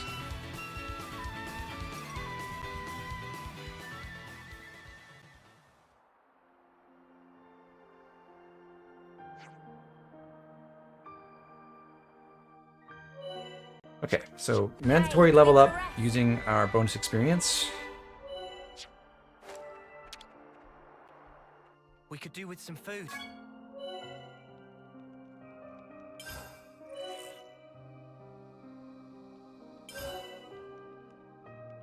And we could go as far as level 10. I actually have a cheat active that could let me set it arbitrarily, which I will not do. But we don't want to go any higher than we have to, so we'll go to 9 and no higher.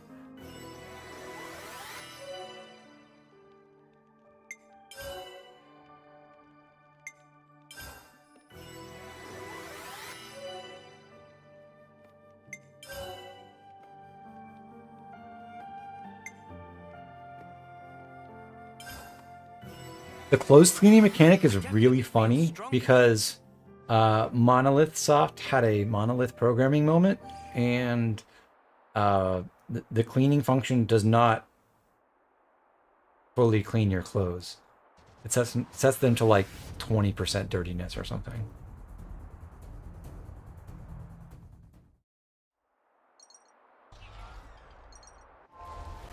It's good to keep a record.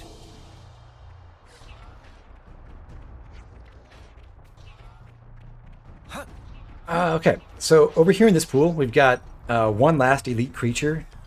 This is Phil. He's a friendly guy. We're going to leave him alone for now, but don't worry, we'll come back for him.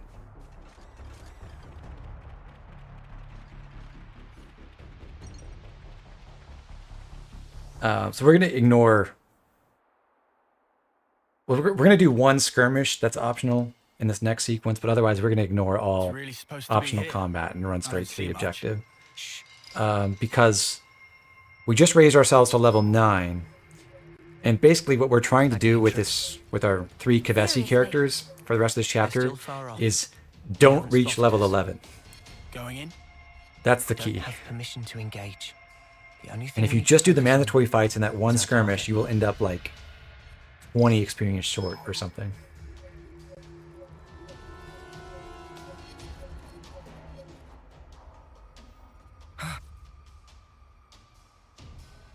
What? Heads up. Enemies at 2 o'clock. Go tell the main force. I'm worried about Moamber and the others. I think we'll go on alone. Okay then. I'll handle it.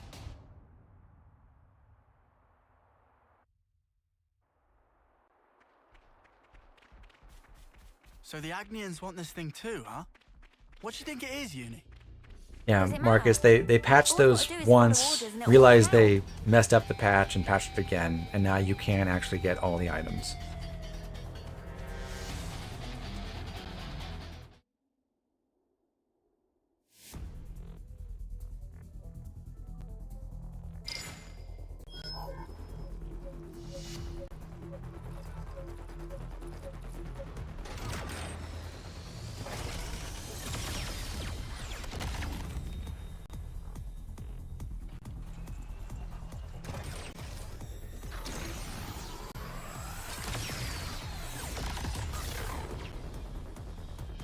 that it? It's not Kavesi. Definitely not Agnian either. The spark is that.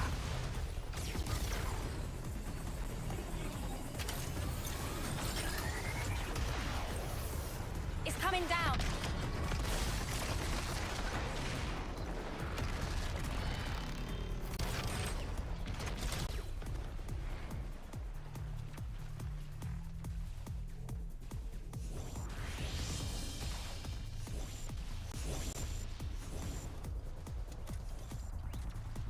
Started without us. We need to keep moving. Head to the target. You got it. Our priority is to take down our target. I think we should avoid confrontation with Agnes. Pretty cool seeing the valley ablaze in this sequence. No way am I backing I down. enjoy that. You itching to get wrecked?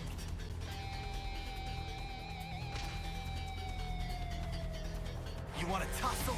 Oh, we can tussle. So we have to fight this team of Agnians. Something for you? You're a lifesaver. Nothing. Enemy's broken away from me. Come here. I got something for you. Thanks for the support. Uppercut. Slap. Eat it. Nothing going. What the? No good, huh? Nothing. Enemy's broken away. Actually should have taken off the black mask now that I think about it, because we're not going to fight any more terrestrial creatures for the rest of the chapter. At least not with this team. No stopping you, lads! Heal. Enemy's broken away from me. Come here. I got something for you. Cheers, you're dead. Nothing going. Crush out. Isn't every creature terrestrial in a sense? Yes. But not in the sense that matters.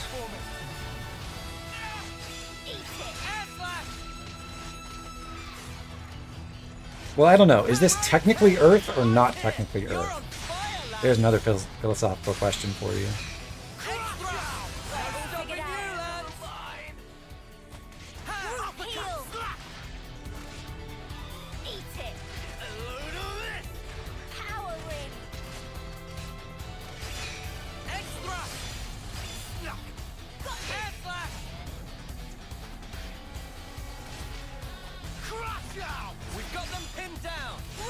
I guess it's half anti-Earth as opposed to not Earth, right?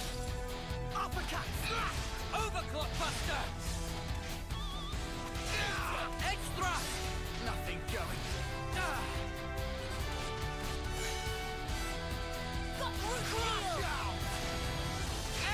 I'll keep up the attack.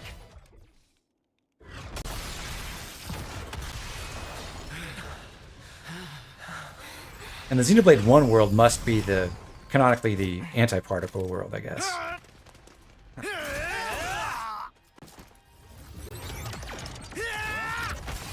You got a work belt from a yeah, actually I got one from a Wikipedia card. So yeah, I could use that against the machine enemies here. You're right about that.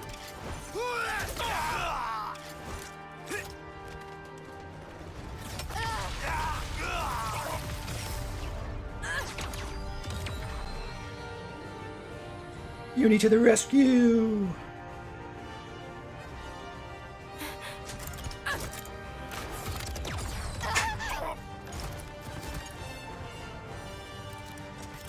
That's a really fun bit right there.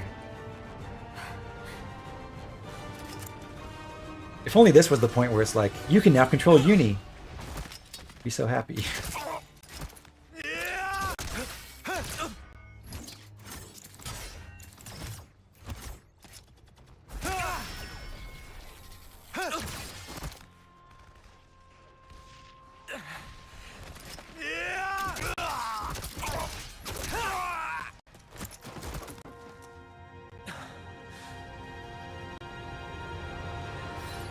Flame clock. It's filling up. But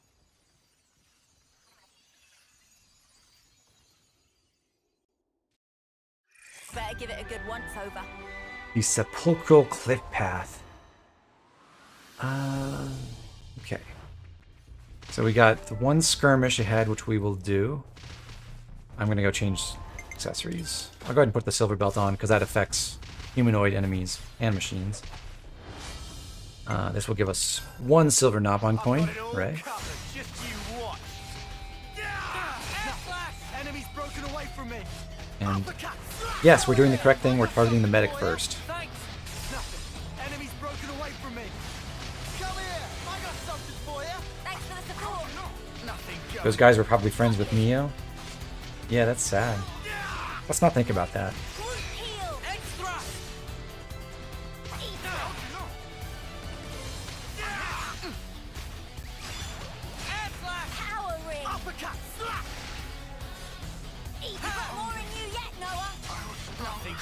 Oh, I missed. Okay. Nothing going.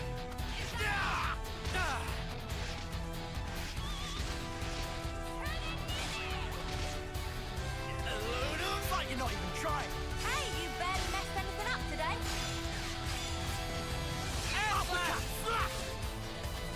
Yes, targeting the medic first is a war crime.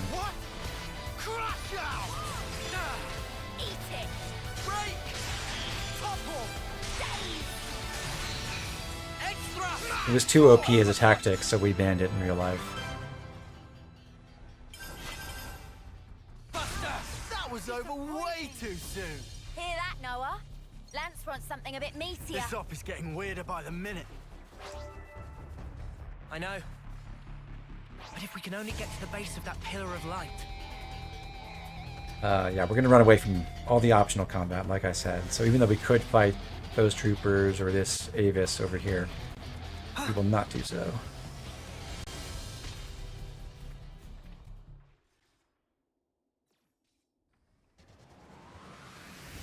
They were mean to Senna. You're right. Yeah, they deserve to die. Never mind.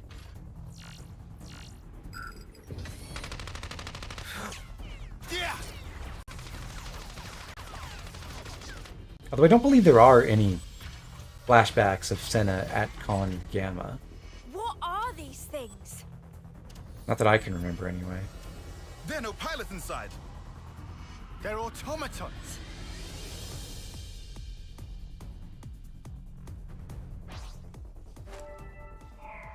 Upper, come here! I got something for you! Thanks! Topple! Extra! Days! Crash out! Nothing. Enemies broken away from me. Come here! I got something for you! Thanks! Ha! Nothing going. You could try a little. Nothing. Enemies broken away from me. Come here! I got something for you! Thanks for the support. Uppercut! Break! Topple! Days! Overclock! I'll keep up the attack. Noah. Smooth as always, Noah. So, you may have noticed I don't make a very significant effort to stay in the attack up field all the time. It is marginally better for your damage, but I just find it annoying to run back and forth, especially in a point where I can't control Beauty and can't decide where to place her stuff. I do try to get into it when there's a convenient opportunity, but because you have to run around so much to do Noah's positional arts, it's kind of obnoxious.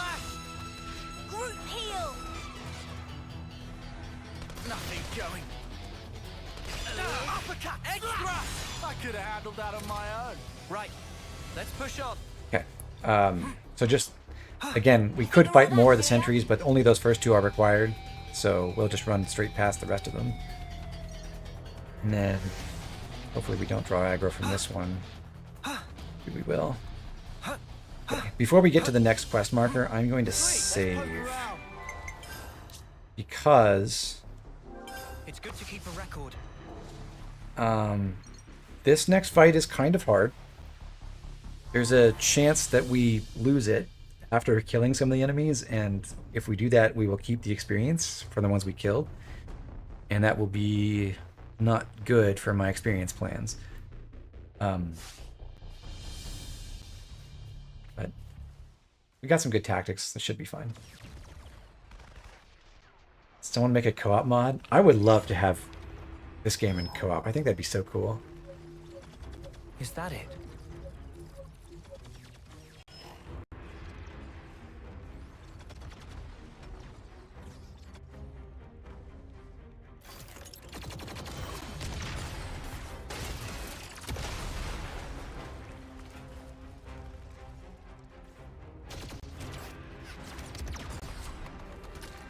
If you could play this game in co-op, the Switch would explode, probably. Damn it! Fighting both of them. That's gonna be a tough break. But what did I expect? They'll do just about anything for our precious Uroborus stone.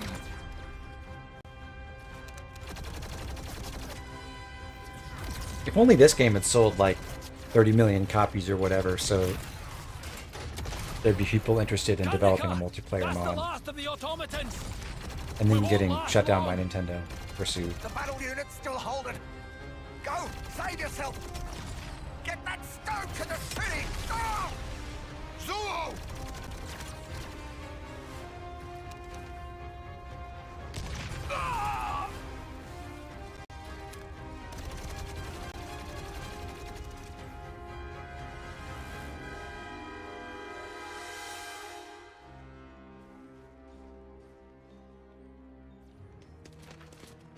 Goodbye, you and Zuo. And the third one, whose name I can't remember right now. Sorry. I should have been more perceptive.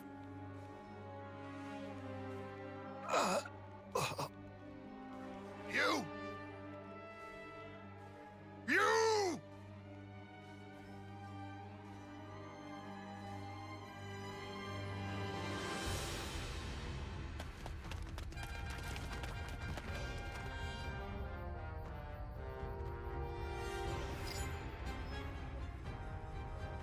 There it is.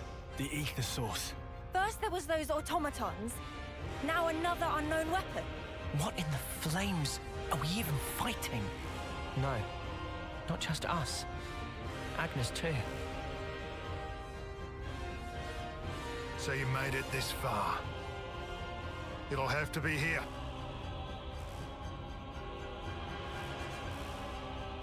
Noah, look. Is that a man? He's no Agnian soldier. What is he? Was he controlling those automatons, maybe?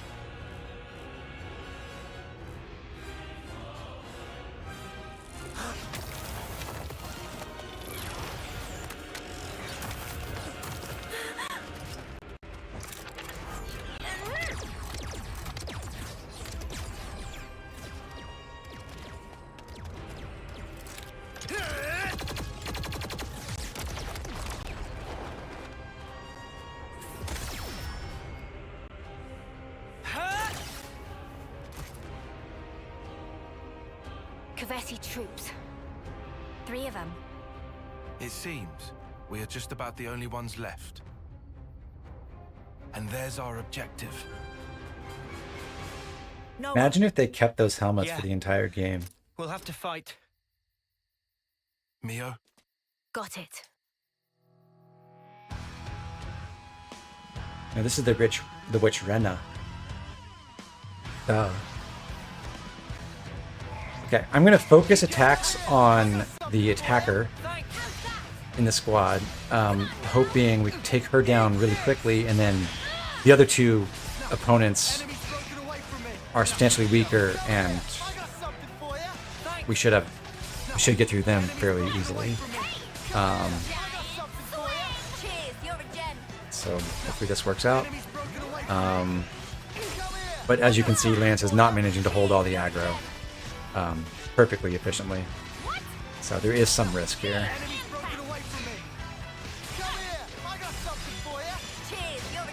But if we can get the combo sequence off, Topple, oh, we missed.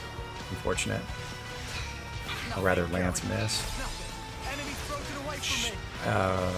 One more art should take the Agnes attacker who we don't know yet, down. Okay, now for the healer. And I unfocused attacks just to help Lance maintain aggro a little bit more efficiently, hopefully. But he might go down, and that would be a problem. Enemy's broken away from me. Come here. I got something for you. Thanks for the support. No good. I'm not done. I can still get you. Hang in there, I'll heal you. Oh, come on now. Come on, Uni. Okay, good heal. Give it up. I'm not done. I can snap it. Enemy's broken away from me. Lance, please topple, please topple. I got something for you. Thank you. And the days. Okay. I think we can survive this now. Push you too hard. Thanks, mate, you're better than this. Give me a break. I was just resting my eyes. We've got them pinned down. Give it up. I'll show you. I can still do this. Okay, and we got healing ring up, so we should be perfectly fine now. Good job, Uni. Come here. I got something for you. No good. Oh, perfect. Come on now. Nice. Okay. No good. Eat this. Excellent. Done more.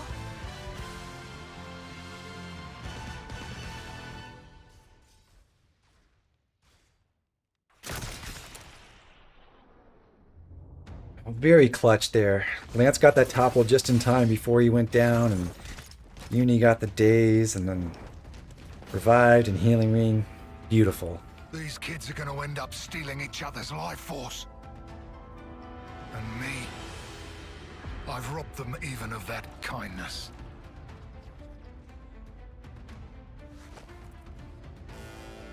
I just realized you can see the eye patch under his goggles. That's cool. Nice attention to detail. Where did... Call that a swing. You're way too slow. He blocked it? No way. Americans! My people! Little munchkin. You sure packed a real wallop. Senna number 1. USA! USA! USA! How many of those cards has this geek got? There's no escape. When my Mondo have you, they'll follow you to the ends of the world. Spark that. Why don't you back off? How did she fool my Mondo? Creep. Try following that.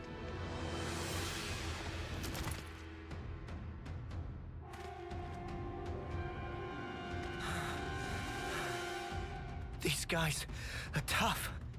Hate to say it, but I think you're right. These are no grunts. That gear. Special forces?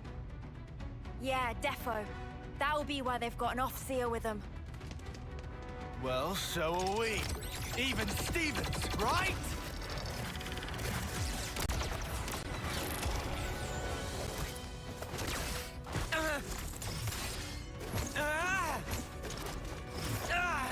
How could she react so quickly?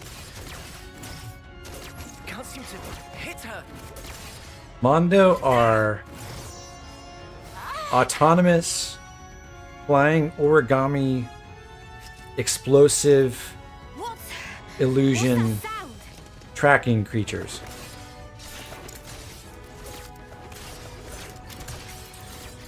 What's not to understand? She's so fast. And yet, her moves are really simple. It's almost like they have a rhythm. The agony and off-seeing tune. I know how that goes. 1, 2, 3, 4. 1, 2, 3. Finally a real tank. I legitimately think Heavy Guard is a better class than Zephyr. He's not even looking at me. 1, Although early on, 2, Zephyr is better. 3, 4. 1, 2.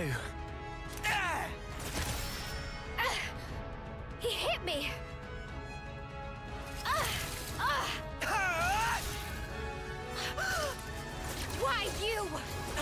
I really like this fight in general. I think the story beats are really nice, and the fight choreography is pretty awesome. Just cool.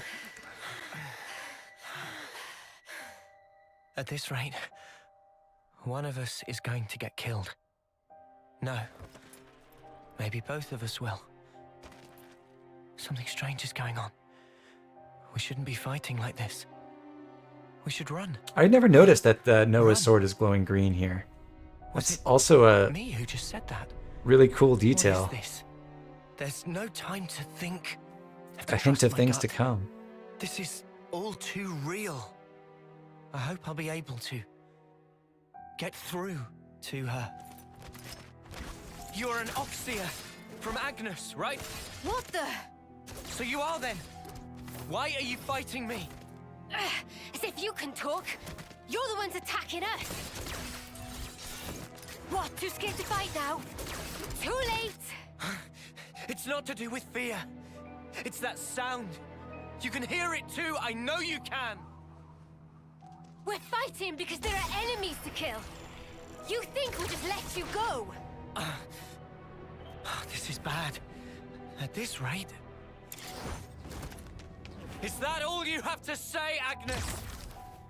I'm telling you! Enough! I'm telling you that you're full of it! Take that!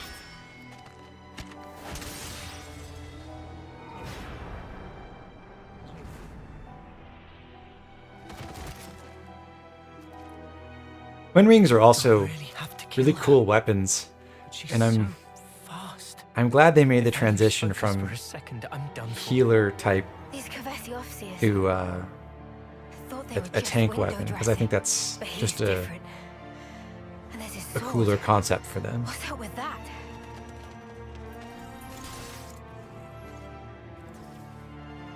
Huh? What's that? Oh, I see. I suppose this is the reason I'm here then, eh? Guess this is what they call fate. Fine then. Time for Guernica Van Dam to make an exit. So now I'm wondering if Guernica's even specifically noticing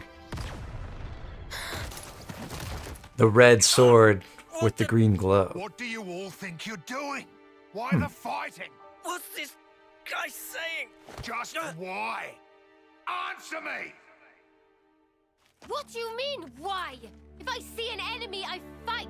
So don't you interfere! Ugh. Pull the wool from your eyes, kid. Think about your real target. That thing. And Well, Marcus, it's very, now you just have your little scrap.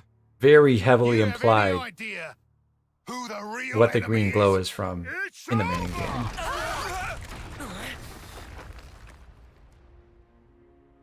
Now, is that all you need to fight? Truly? That's all? Of course. Countless comrades have lost their lives thanks to this filth. Oh, really now? I could say the exact same thing. What do you think it's like for us? Losing friend after friend? You steal everything from us. You think we're even just because both sides do some killing? What good's filling up these flickering clocks in our eyes? It will never replace the friends we've lost. That's why. We aren't fighting because we want to. We're not. We can see our lives written before our eyes. Fighting is all we have. Is it any wonder we lose loved ones? Or have to take them from others? All of us. We have to fight so we can go on living. Just who decided that this was how it should be? If I knew who they were or where I'd... I know who they are. You'll what?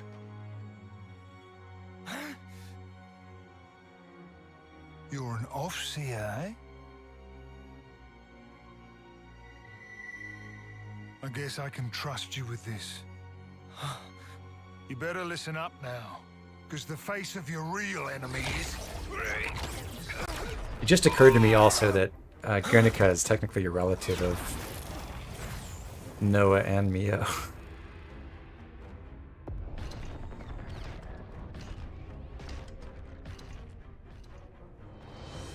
In law, at least.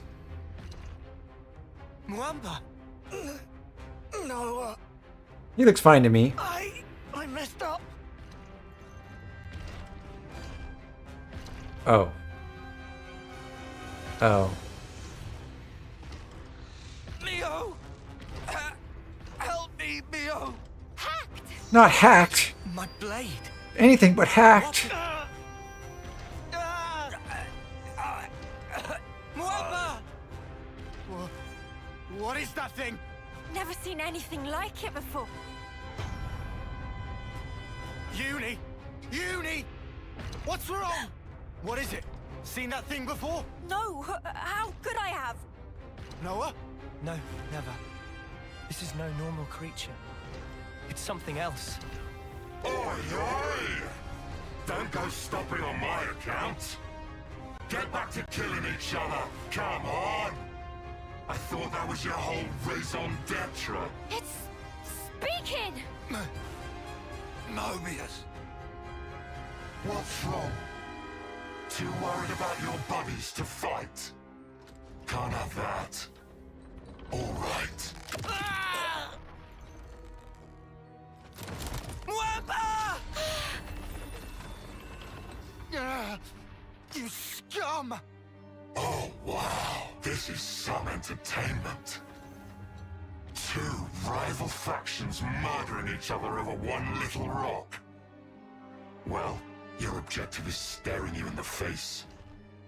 Try and take it. The way he walks towards the Uroborus stone is so Lay a funny. finger on it. Don't you just love it? Don't you want to savor it? The sweet taste of a life cut short. You mother! Wait! Lance! Uni! You killed Hacked! Mimi! Sparks!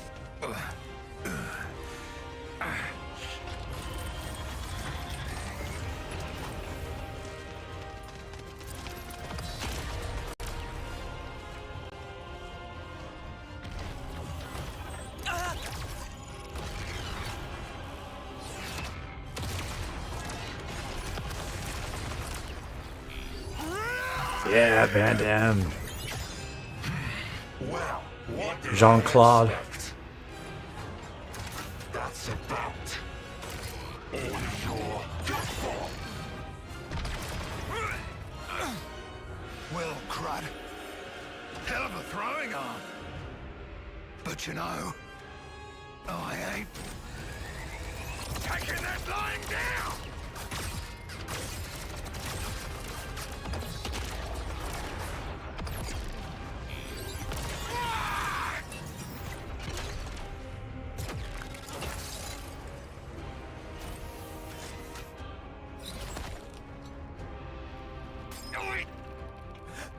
Leave him alone. Let him go!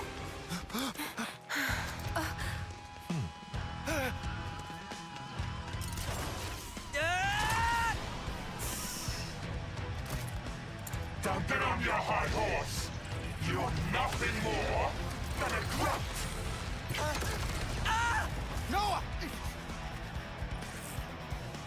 You've got a It's actually such a cool animation that they built for that with Lance catches Noah and props him up. Awesome. Anyway, this fight is really hard on hard mode at level 9. We'll try to do it straight up, but luckily, if things go badly, which they probably will, there is some tasty, tasty cheese.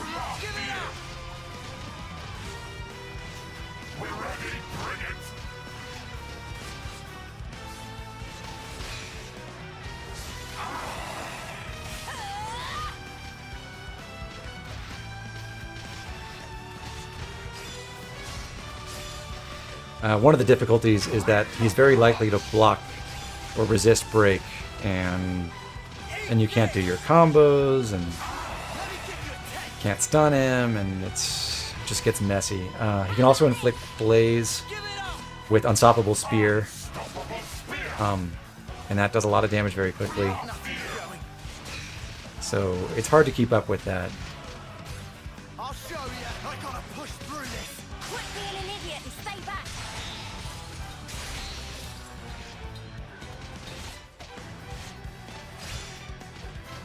Just missed the timing for Overclock Buster, but it's fine. How do you bypass break resist? We have no tools to help with that right now. It just happens.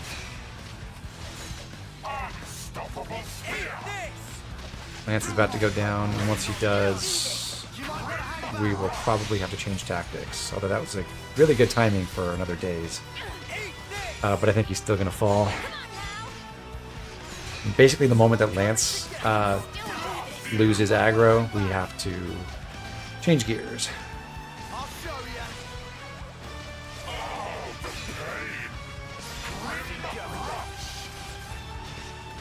Yeah.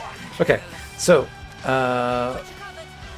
one thing we can do here is we can run away to this corner, and the Mobius enemy can't reach us here, so he just stands still, and we can let our allies wail on him for a minute, and then we will eventually win. Hooray!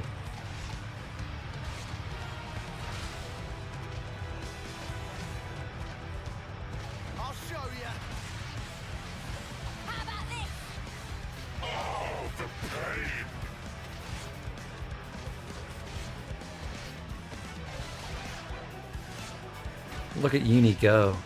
Maybe we can watch Lance as well. Oh, there he is. Behind the tree. Nice. Okay. So we can try to come back out and participate in the battle again. And again, if we take aggro, we'll just run away.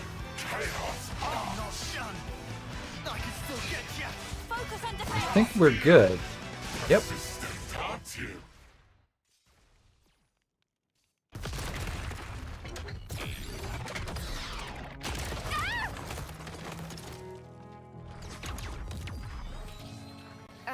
Thanks for that.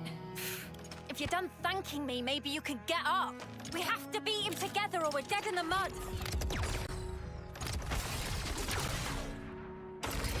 Is this that jolly cooperation all those Elden Ring players talk about? Get out the way! You're just slowing me down! The nerve on this guy!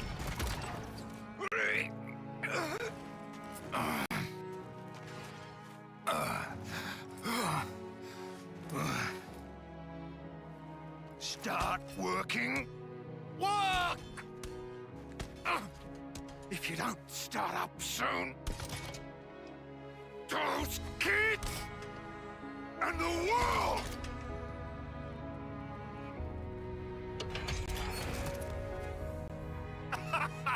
That's what I'm talking about. Looks like it wasn't all for nothing.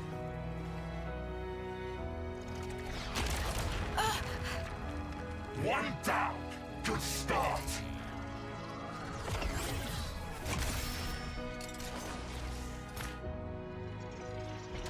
Two for one. I love them. It's not over yet!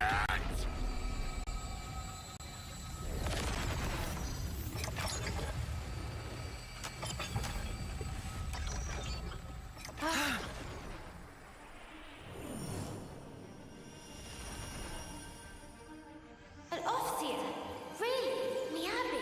This is all such a waste. Mio, is that why you're here? For recognition? You know, I was just looking for a training partner. You've nothing to apologize for. Mio, Sana, take this. I'm giving you my whole self. So please, live life in my stead. For now, just run! Run with all the breath you have! We can take care of ourselves! Stop crying, Lance! It won't change anything! Urine! Urine!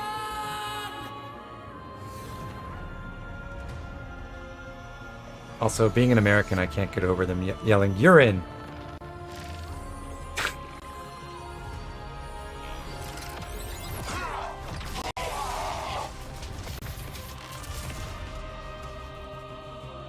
What did I just do?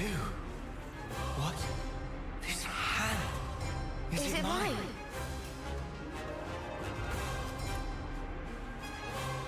I like how Senna readies her hammer, like, I don't know what you are, but I could bite you. Inside. Hold on. Are we?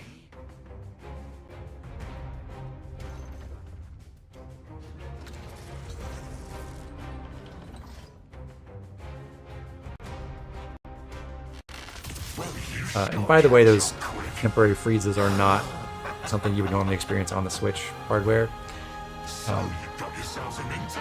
But I don't think I have all the shaders pre-rendered yet. Well, whatever. That form you just merged into, it's called Uroborus. See about it, dear skulls. Uroborus. Oh, and me, I'm Mobius. We look a bit alike, don't we? When covers. You know, I kind of want to see what some of the previous Uroborus forms might have been. Because we don't, well, I guess we get the kind of Ur example in Future Redeem, but we don't see post Uroborus stone technology, other Uroborus pairs. No further questions? Then let's get back on the dance floor.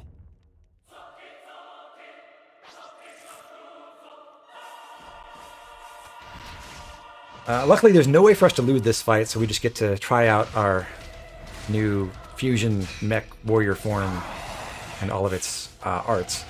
The bottom one, Unison Strike, is really awful. The bonus is a high crit rate, and that's something that this particular Uroborus form, Noah's form, emphasizes, crit rate, but that art is incredibly long and it just takes forever and is not worth that much time for the amount of damage it does. So you basically never want to use it. You can also charge your talent art as Uroborus just by using arts. Some of them give a little bit more to the talent art gauge than others, and canceling gives you more than just not canceling. But generally that means you want the fastest arts possible, because outside of this fight there's a time limit to how long you can stay in this form, where you're invincible. So in order to get your talent art up and charged in time, you can't really afford to be playing with the really slow arts until much later in the game. I think Unison Strike would actually be fine if it weren't for that final hit. Like if it just did bam, bam, bam, bam, and that was it, that would be fine. But then it takes like 2 seconds and then winds up for the spinning strike, and it's just really dumb. Uni and Taion are the best of the Uroborus forms.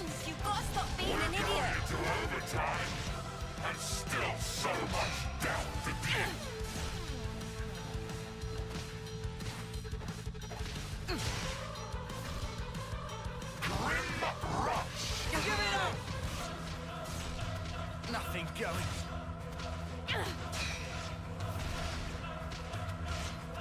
Give it up! My!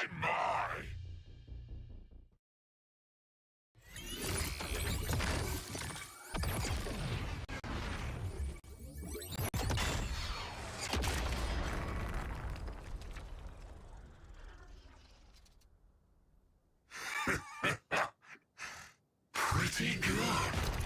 Well, what a tough one. Enough. We'll say I lost this one, yeah? I think at endgame, Noah's Uroborus can be competitive with Uni and Taion for damage, but not in chain attacks. Got a parting gift for you. Don't worry, there's plenty to go around.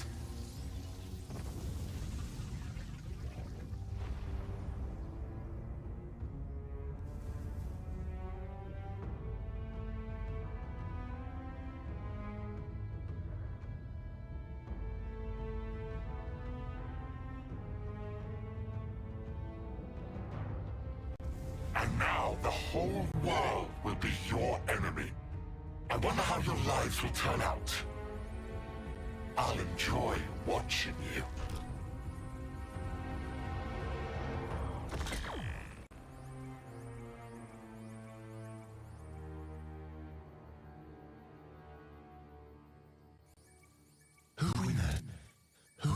What's that?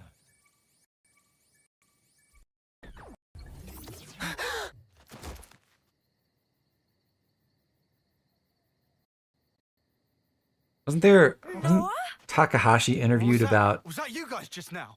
how the villains were written in this game, and he said something along the lines of,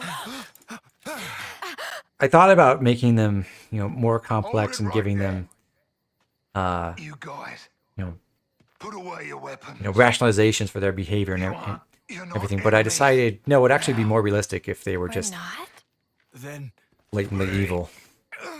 So based.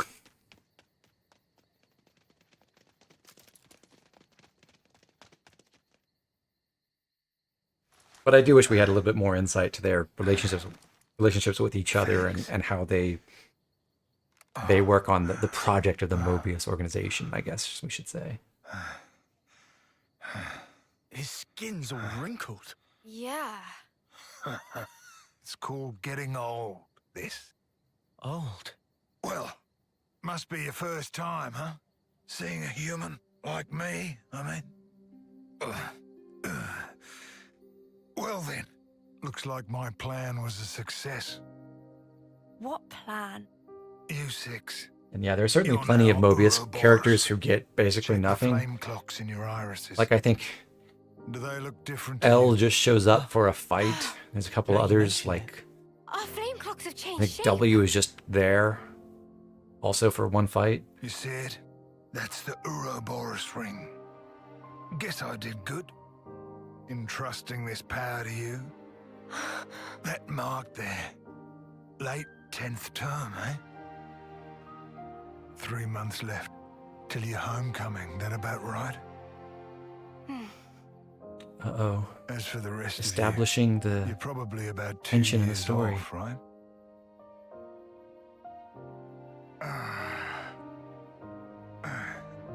Me.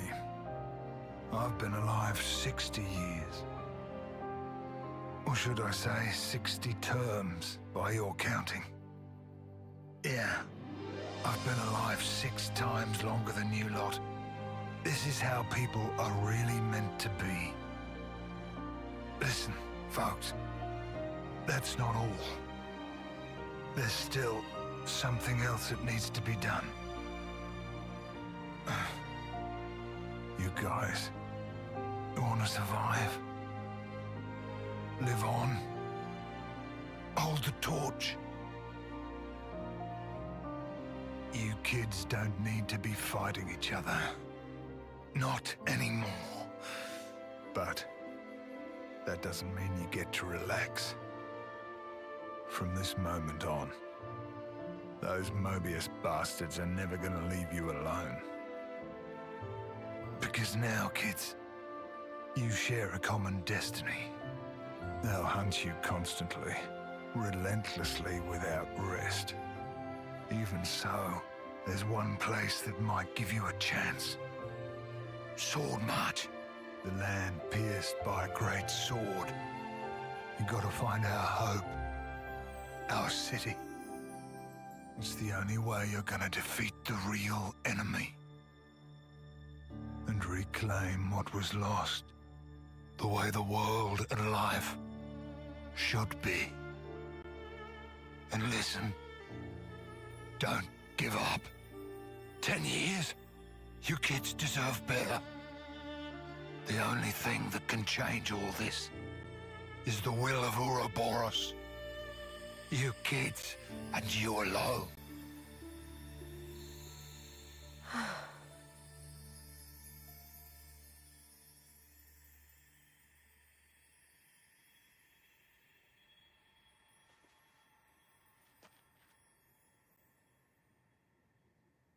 Hey, is she? Yeah. An Agnian officer.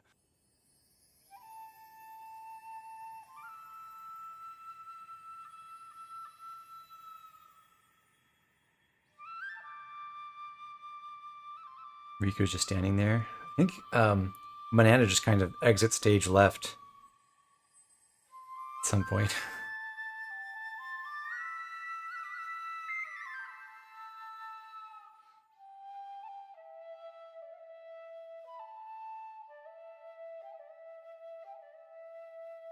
Rather, enters, yeah.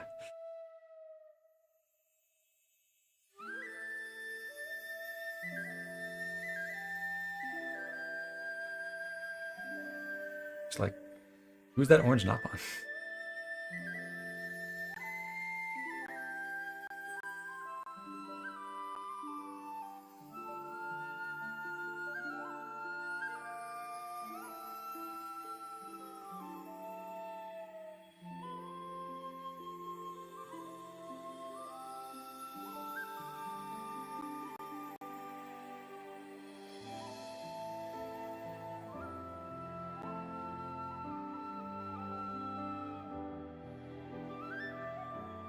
Manana's cooking being a lie was possibly the funniest mistake Monolith has ever made in programming.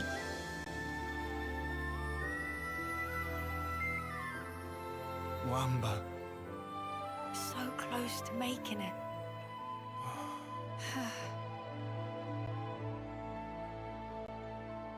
Anyway, I've been joking around for a minute, but I really like the off-seeing flute. Thank you And the melodies for in doing this this game. with me.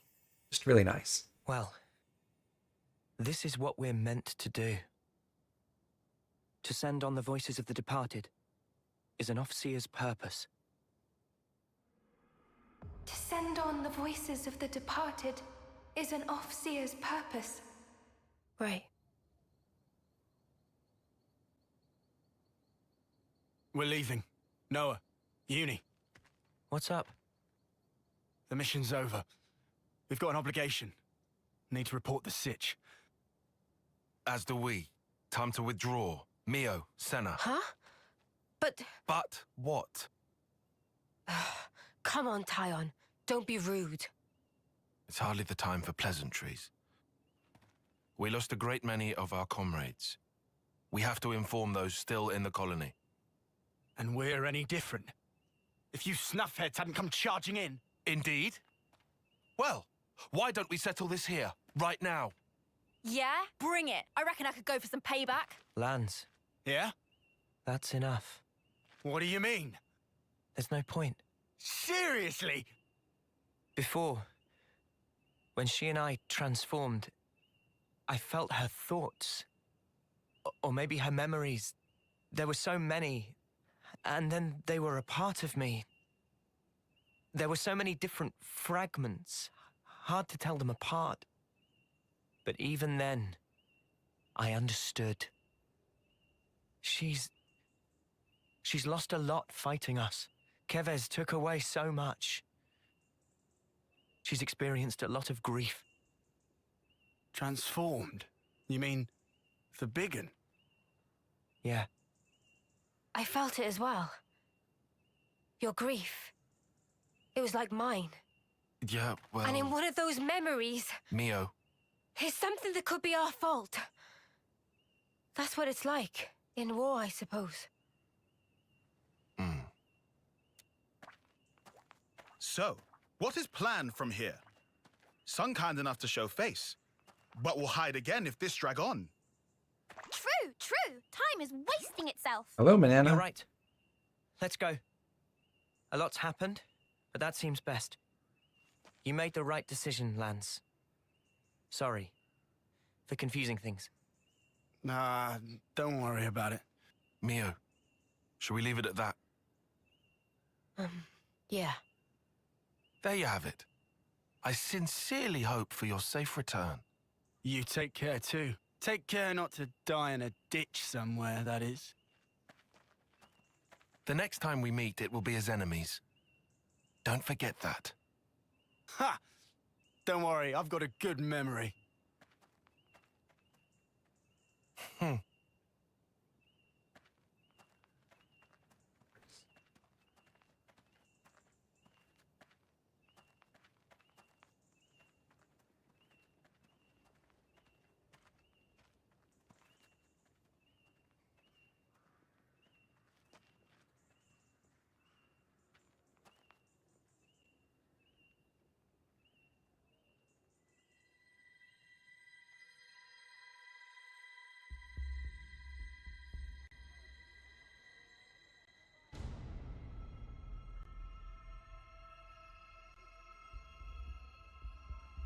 It's the enemy. The enemy's approaching. Our sworn enemy.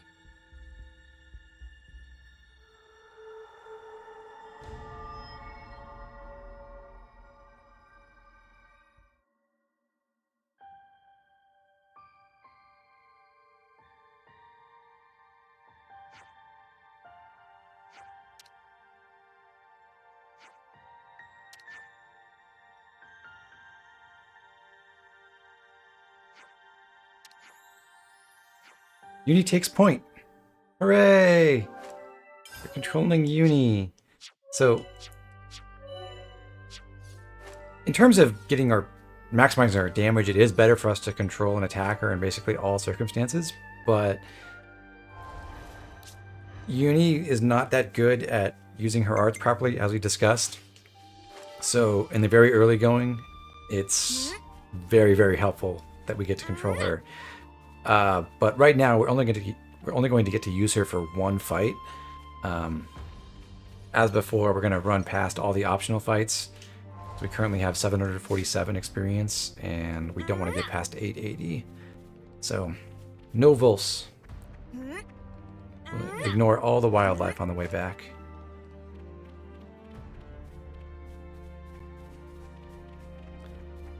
I think generally, in most of the boss fights through at least halfway through chapter 3, you want to be controlling a healer because it's just so much better for safety.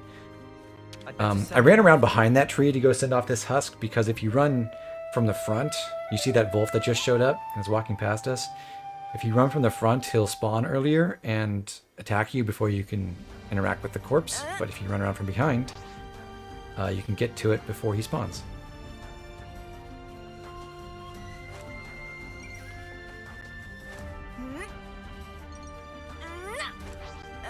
Guys, get ready to fight!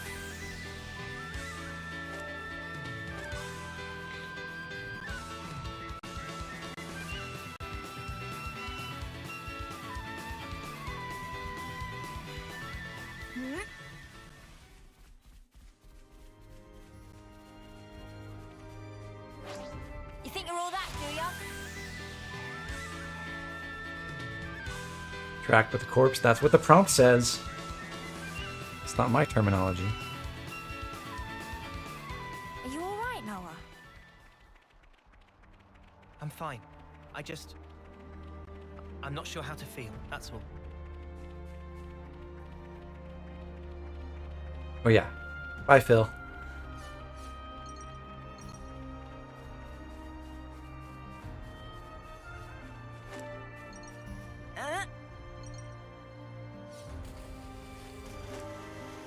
We'll be out of the valley soon.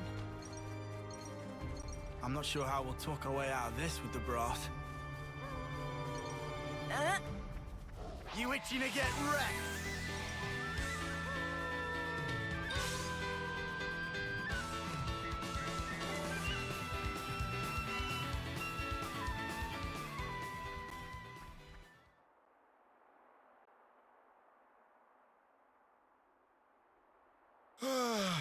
Riku's so sleepy. Could do with long soaking bath. Oh, to be a carefree nop-on. Just hold out a little longer. We'll be back soon. Oh! Look! Friendlies! Hey! It's me! Lance from... Oh!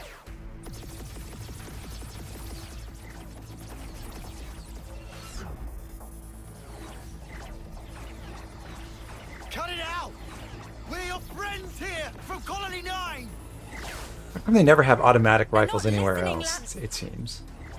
The spark! That's a pretty awesome fire rate they're maintaining. Noah, Noah? We'll just have to fight back. Fight back! You're crazy! Just don't kill them. Oh, is that all? Easier said than done. Wine later. It's time!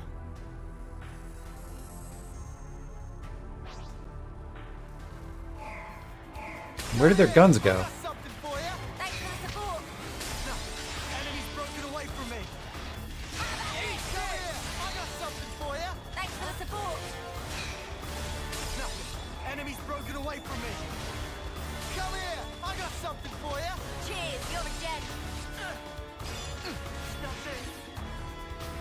The thing about controlling a healer is you also tend to be very good at pulling aggro, a lot more than AI healers will, because you're going to spam healing arts more than they do.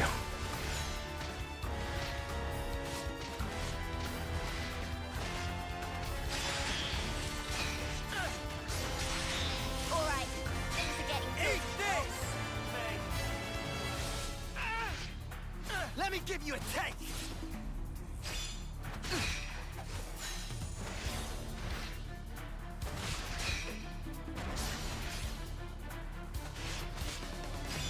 Let me give you a taste. Give it up! Help me. Okay. So we did not quite reach level 11, and that's what we wanted.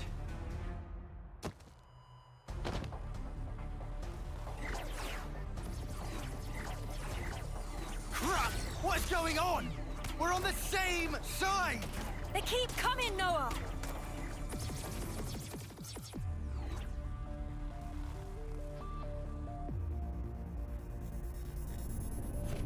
And now the whole world will be your enemy. What does canceling into healing or buff arts do? Literally nothing. I'll enjoy watching you. The world, Alan. Other than Huh? finish the animation of the preceding art or attack a little bit faster. If we get any closer to Colony 9, we're And just going to end up getting surrounded. We've no choice. We're gonna have to head back. if you equip a chain ring or shackle ring, it does matter. And that's about it.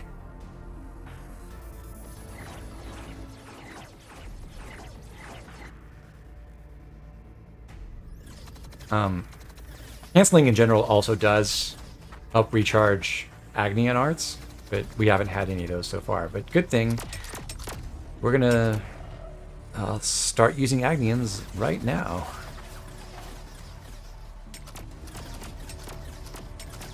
How are they so good at finding us? What's going on here? Tyon!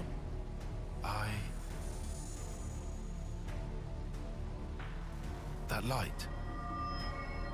Is that? What is it? I'll explain later. Right now we need to focus on getting out of here.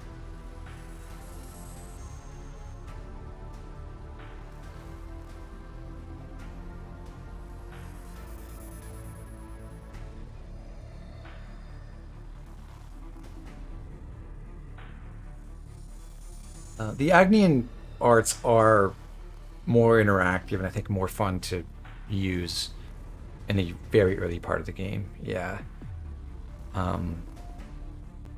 When you get more effects that can help improve your art recharge, I think that changes a bit, because eventually it becomes an advantage to have Agnian recharge on your master arts and not your class arts.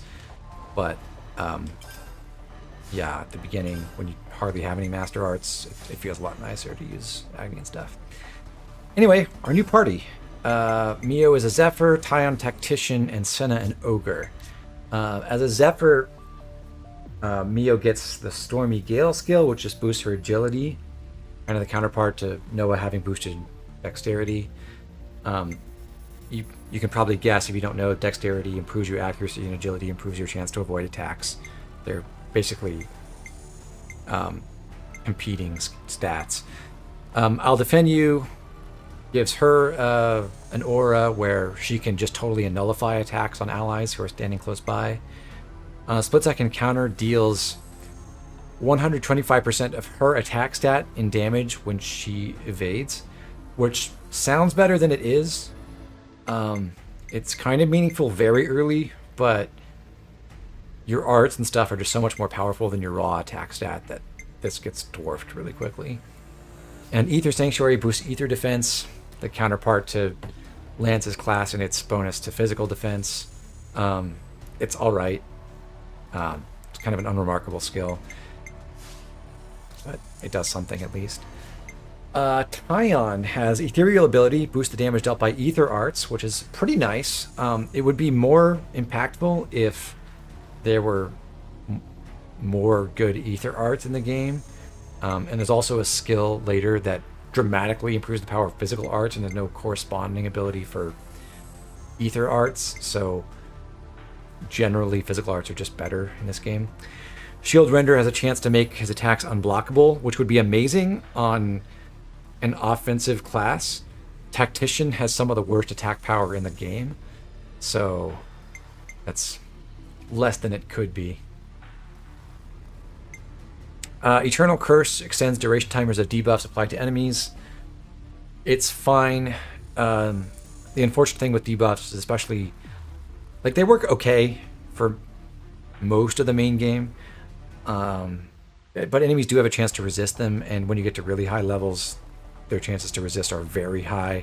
So it's really difficult to make a build that works off of debuff effects, and Tyon is in fact the worst at doing that because the one tool you can really use to dramatically improve your debuff chances is mutually exclusive with Tyon being in a class that uses debuffs. Oops. And inevitable evitability is a fixed chance to evade enemy attack. This does stack additively in the same way that damage reduction does, your evasion chances, so you can theoretically combine a whole bunch of evasion effects to become unhittable. And stacking the evasion stat is a lot better than stacking agility, actually, in the late game, because enemy bosses just have incredible dexterity and you can't compete with that with your agility. But the tough thing with evasion is the opportunity cost in terms of what other skills you have to give up and accessories you have to give up in order to stack enough evasion is just so high that it's not really viable to be a full evasion tank.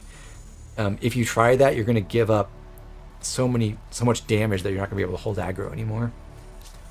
And it's only marginally effective on his Tyon's class. He does have an art, which we can't look at the arts menu right now, but Hazy Figure does set down an evasion field.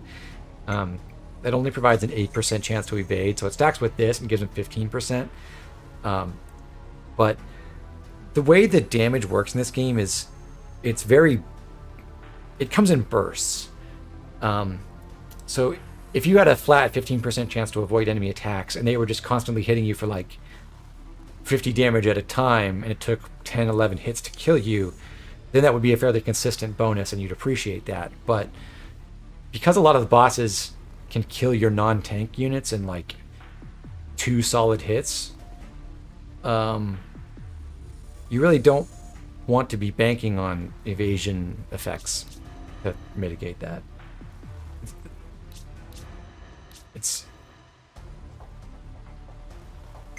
Senna's Ogre class has a couple of nice, like really good skills actually. Insult to Injury is a large damage bonus against toppled enemies. It's a little bit frustrating that it's only for toppled enemies, because if you topple them and then you daze or you use her talent art to launch, then you lose that effect. But it's still a nice thing to help with the bonus from an Ogre. A Fury Smash increases reaction success rate by 15 percentage points. Right now, this affects her arts Big Impact and Giant Swing. Big Impact does knockback and Giant Swing. No, Big Impact inflicts blowdown and Giant Swing does knockback, which are just like interrupts. They have no further effects, but they like temporarily disrupt the enemy for a second or two. Later on, you can use this to improve break chances, though, and so once you get to a really high level in Ogre, that's a significant bonus. Fighting Prowess, fixed 35% damage bonus with physical arts. It's corresponding to ethereal ability, but as we mentioned, physical attacks are more common and just generally better in the game, so this is actually going to be a high priority skill later. And then Dynamite Spirit, boost damage dealt by 30% when HP is at 90% or higher. It's hard to maintain that in general, but it can come into play, so it's a nice extra bonus to have. Senna's so fun to play as. Arhead, I've kind of felt that I don't like the way Ogre plays. But I kind of want to revisit that because I think I wasn't giving it full credit previously. But anyway, we're going to try to maximize our damage as best we can. This party is a little bit less tanky. Mio can't survive damage as much as Lance can, although she does have a couple of evasion arts to help mitigate that. It also lacks for... Well, it has no combos, which is the real problem. There's no break, no topple, no daze. So we can't really stun lock enemies or earn ourselves any kind of reprieve where we can take a moment to heal or just not take hits. So we're kind of in a damage race against all the enemies we're about to fight. And we are going to try to take down the other unique monster you can fight in Chapter 1. And that's going to be pretty tricky at this level, but it is doable. It's just... It is sort of down to luck. It's hard to play Ascendant because she sounds so miserable when taking fall damage. Very true. Yeah, it's not a fun one. So I'm going to change around the equipment here. Senna has white wraps, which boost damage when attacking launched enemies, and that's supposed to synergize with her talent art, which launches an enemy who's toppled. Launch is similar to Daze. It extends the combo chain, but instead of nullifying aggro generation, what it does is it gives the party a 25% damage bonus against the launched enemy. That's actually a very powerful effect. It's independent from basically everything else, so it multiplies with all the other damage modifiers you might have. But at this point in the game, we can't launch consistently because it takes a while to build up the talent art charge, and it only lasts for 5 seconds, so Senna can't really exploit that damage bonus because she's going to finish her launch animation and maybe get one art in before the launch is over. So she's going to switch over to the silver belt. Since she already her class already has some additive damage bonuses, most of these skills that say they boost damage dealt when under some condition by X% are all in the same category in the damage formula, and they add together. So if, say, obviously we can't use insult to injury right now because we have no topple, but if, say, Dynamite Spirit and Fighting Prowess were both active, then we'd be getting 35% plus 30%, so 65% total, as opposed to multiplying, which would be slightly better. And the accessories that say, like the Black Mask that say boost damage dealt by 60%, are in that same category. So if we use the Black Mask, we'd be getting 65% plus 60 or 125% against terrestrial life. And that's not quite as efficient because we basically want to boost as much as possible, we want to boost the attack stat and those additive damage bonuses in tandem. So we'll put the silver belt on, because those two things do multiply together. So we'll put the silver belt on Senna, and then we'll go over to Mio, who has no damage boosting skills at all, and we'll give her the Black Mask to get maximum value out of that.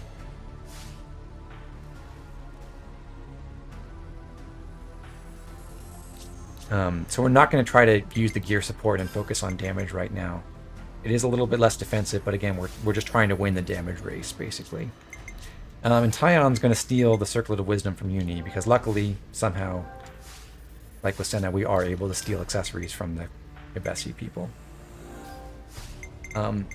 You could potentially justify using like a Bronze Temple Guard instead, but I do think the healing bonus is good to have on Tyon. His Stormy Skies art is a healing art like Uni's group heal, and it has a much faster cooldown, so he can spam heals fairly well, although again the AI is not that good at doing it. Okay. Also, we're going to check the Collectopedia cards. And okay, we can retrieve one new reward. We can get Apprentice Fan Braces. Camilla. What those do is they give you a damage bonus against higher leveled enemies, which we could also use right now. But we're going to stick with the That's a lesser damage bonus than what either Senna or Mio are getting, and we'll keep the healing accessory on Tyon. We are controlling our defender character now, and the nice thing about Zephyr is that it has a couple arts with very short cooldowns. So you get to spam arts a lot faster, and the gameplay in this segment feels a lot more fast-paced and interactive than with the Kevesi people. Also, you can see that we're down to level 10, so we're set to the same level as whatever the Kevesi team is at, but we lose all the experience that's accumulated towards the next level, which, again, works to our advantage. We don't want to level up. But this will be the tutorial on how to use Agnian arts.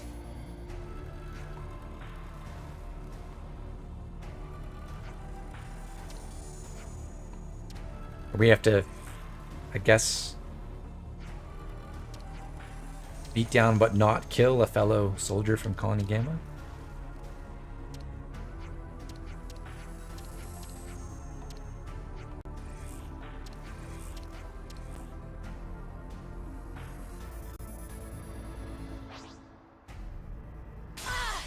I'll protect us all.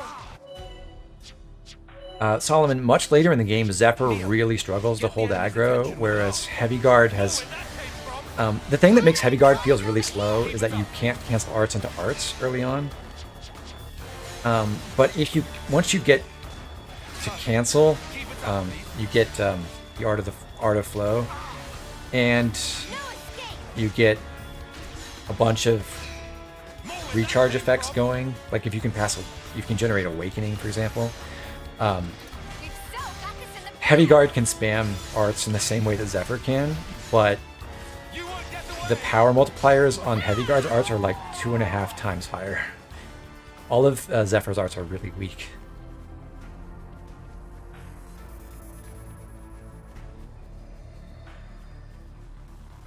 Alright, I'm gonna try to not fight the 2 Wolves over here. I only want to fight the 3 around the container.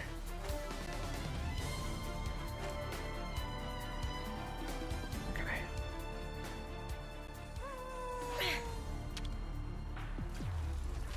There's a way to turn off special camera when you use talent arts. Yes. I didn't discuss this, but you absolutely should do this. Go into the camera settings and turn off battle camera. If you leave this on, it will...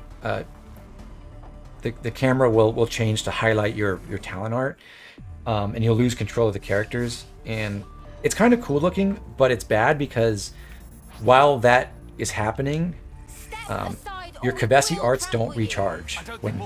Without the battle camera effects, they would. So it's just objectively worse.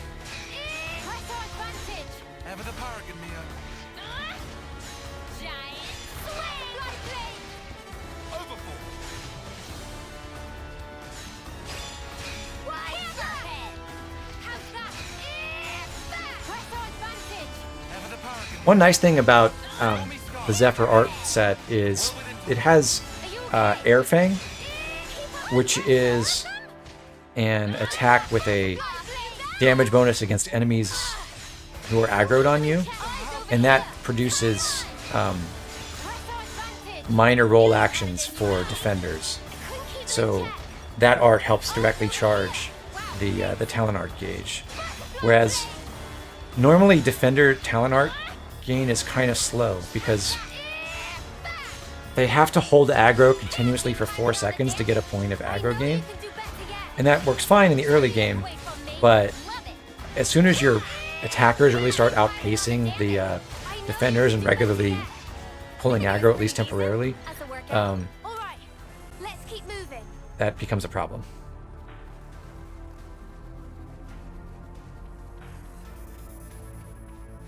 Also, unlike Tyon and his bad animations for Tactician, Mio is the best Zephyr because she gets an extra hit with her Air Fang art, so she recharges her talent gauge in Zephyr even faster than everyone else.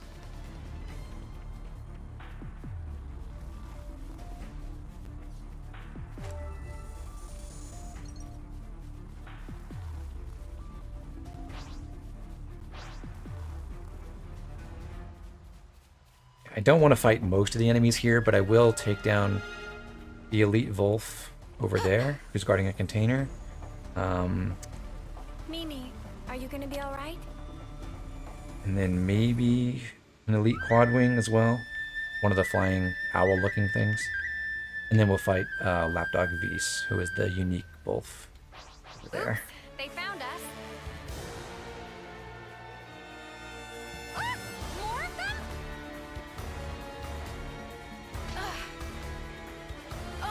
Enemies! I'll hold them off!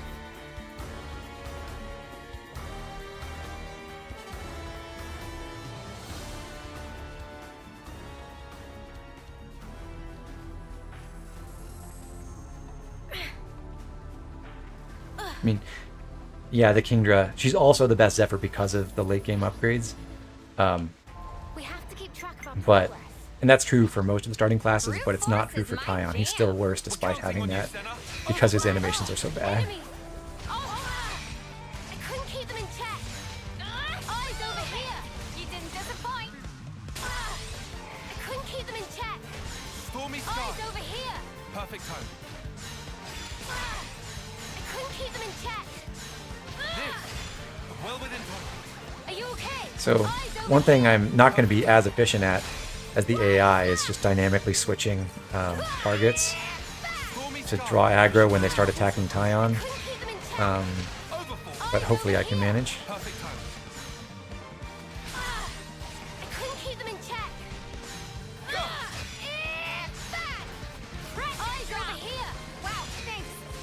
Stormy sky. Efficient healing is also crucial. I couldn't keep them in check. Eyes over here. You didn't disappoint. Overfall.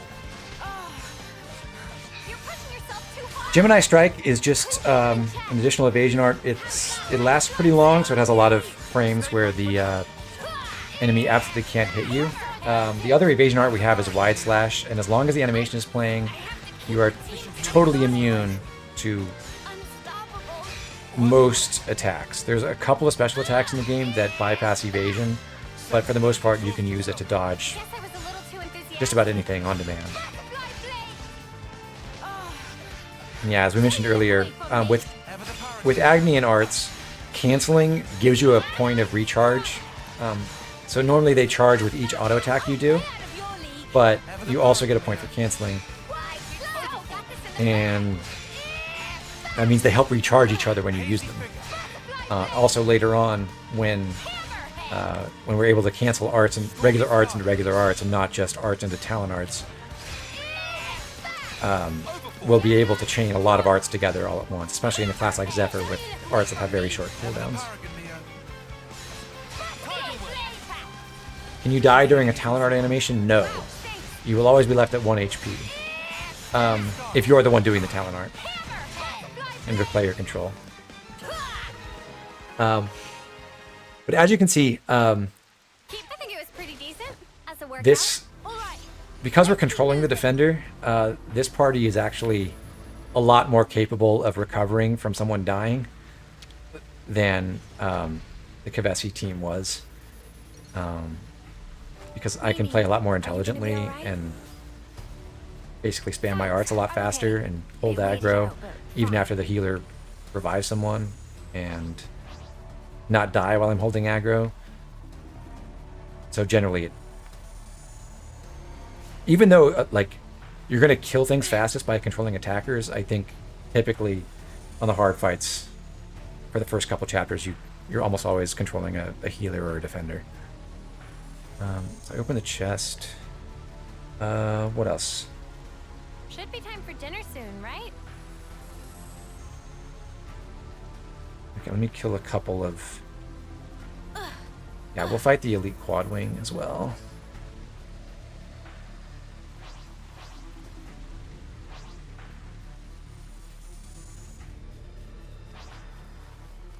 Come on now! Eyes over here! Knew you had it in you, Mimi! Big impact! I couldn't keep them in check! How's that? Eyes over here! You didn't disappoint! Hammerhead!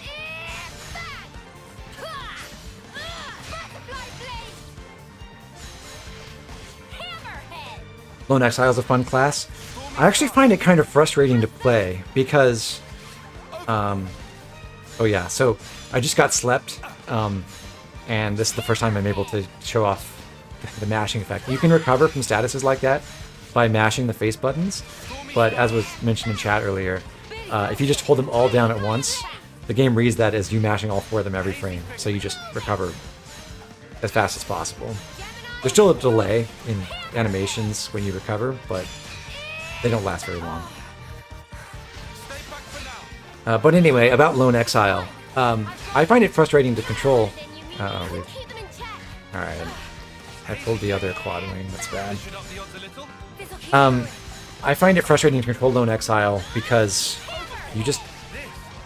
That class has very little survivability compared to other tanks. It plays more like an attacker, as you mentioned, but... yeah, I'm gonna die. Hold on.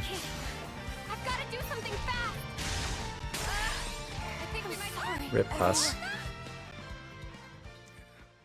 You really can't fight multiple elites like that, or an elite quad wing and something else like that.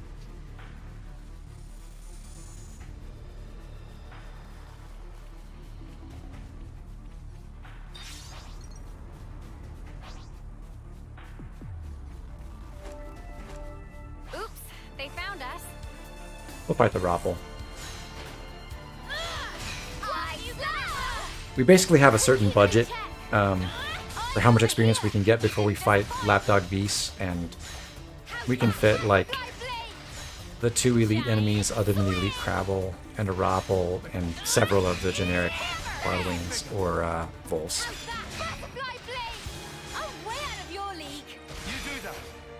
Dang. Well, I dodged Cursed Cuisine, but I didn't manage to dodge the Blaze Art. Luckily, it's not a problem. He got the blood pumping at least.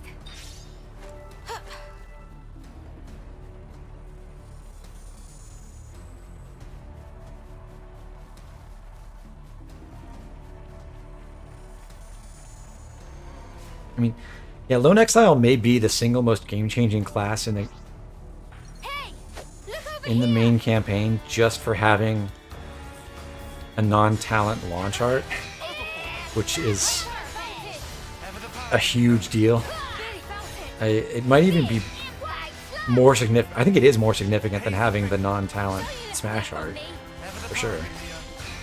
But just totally changes the approach to combat once you get it. We have superiority. Push through. Overfall. How's that? Right. We should move right away. Well, he got the blood pumping at least.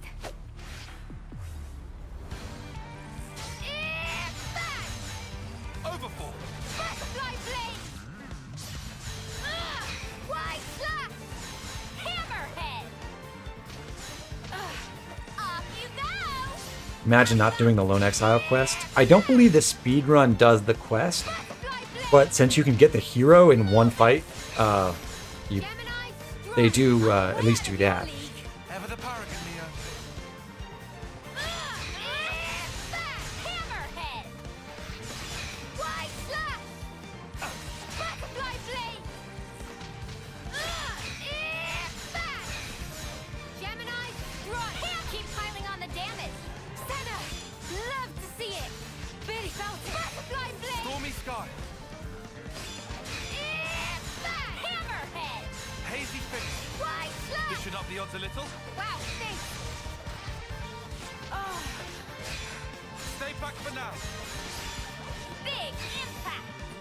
Basically just using my arts off cooldown. That's a refreshing change of pace from controlling Noah. Lord Fighter will become an incredible class later, but it's kind of slow right now.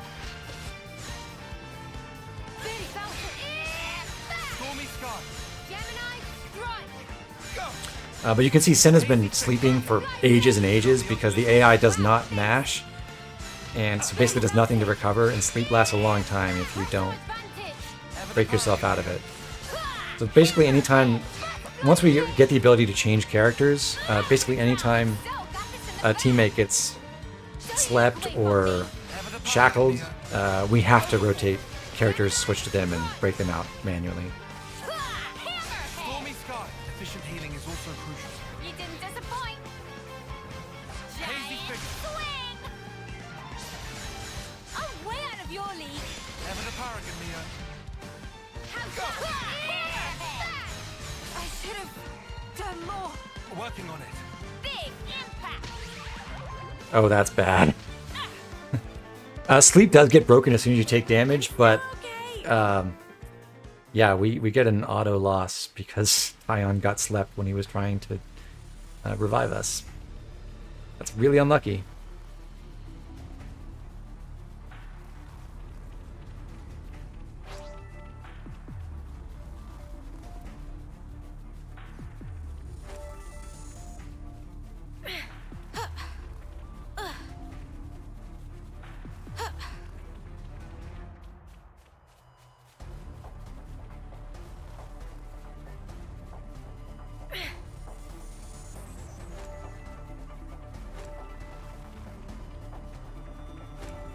It auto loses because in chapter 1, basically, I guess the devs didn't want you to get super frustrated waiting for a fight to end when you were dead and there's nothing you could do about it. So if the character you're controlling goes down and the healer in the party is unable to revive you for whatever reason, it gives you a grace period of, like, I don't know, maybe 5 seconds or so. Maybe less, to finish the fight. Like if your other character kills the enemy, then you're fine. But otherwise, it just says, well, okay, player's down, they can't get revived, they're not going to win, let's just go ahead and kill them now. So they can restart the fight and not wait around for the rest of the team to slowly die.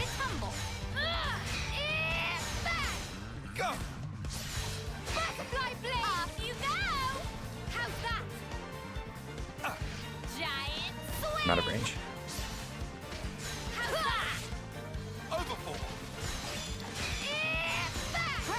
I could make this fight a little bit more consistent by not using the black mask on Mio. It's doing nothing and I could give her an agility boost instead, but I think we'll manage this time. I have faith. Yeah, I don't think I've ever actually lost a fight because my healer got slept before. That was a first.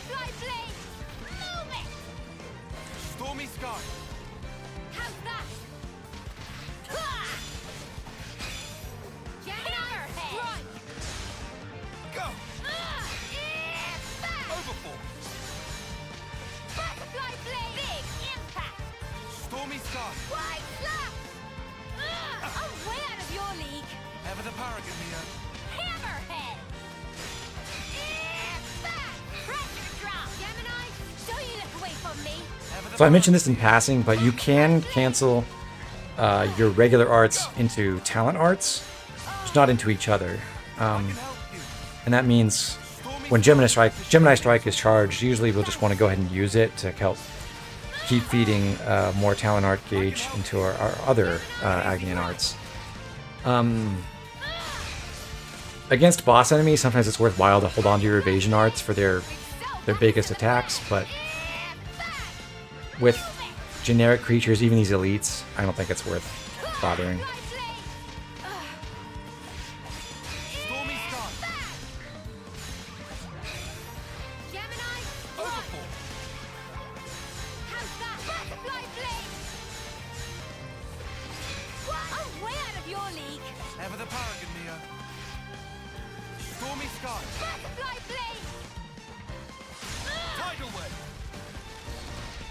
So now please wake up. So Tyon just used his talent art, Tidal Wave, which is just a big... well, what it does is it hits the enemy, and then when it hits, it heals the party. Kind of like what Vortex could do on Mio's class, but it's more powerful. And I think always heals the whole party. Another notch on my belt. Okay, well, we finally won that fight. Let's see. Killed 2 quad wings. We killed what, 5 regular wolves? Where are we at? It's 548. Okay, yeah, we can kill a couple more enemies. Well, we've been found. New enemies, be careful.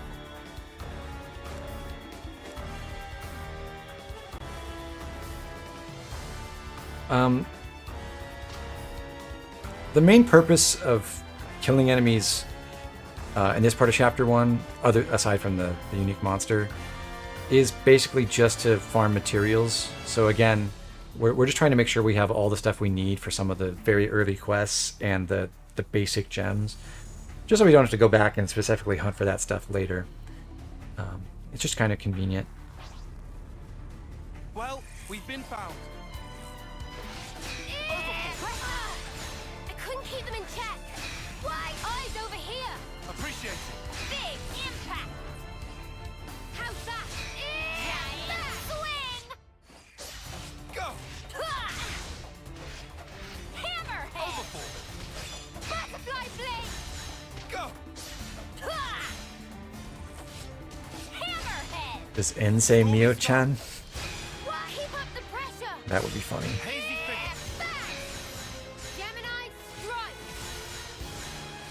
How's that? Butterfly blade. Yeah, they clearly put a lot more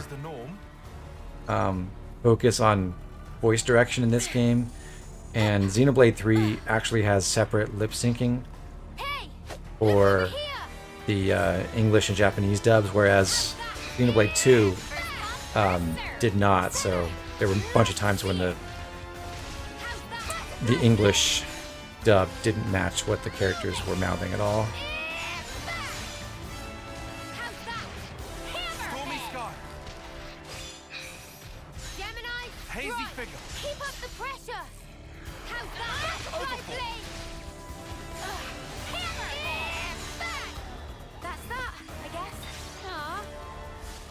And we were just getting started.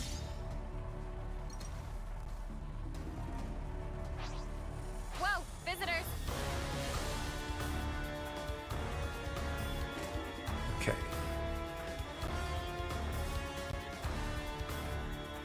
We're just about ready to fight Vise. Those people got away safely? Let's see if there's anything else we want to fight. I'll just look for a couple lucky enemies. Pretty sure I could fight that Camille.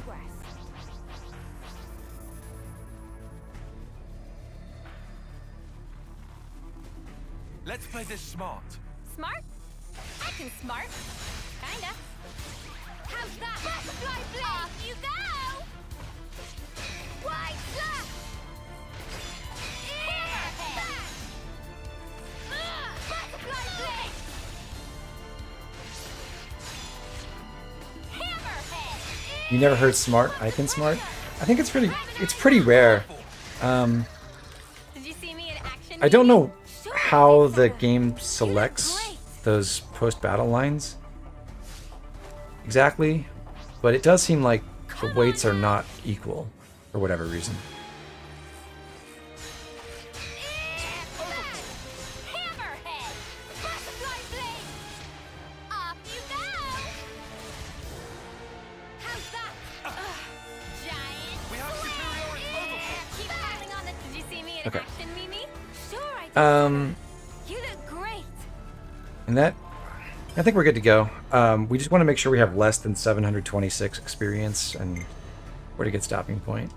We have to keep track. So I'll quick save here. I'm going to try to attack Beast and pull him downhill this way so we don't run into any of the other Wolves that are kind of patrolling the area.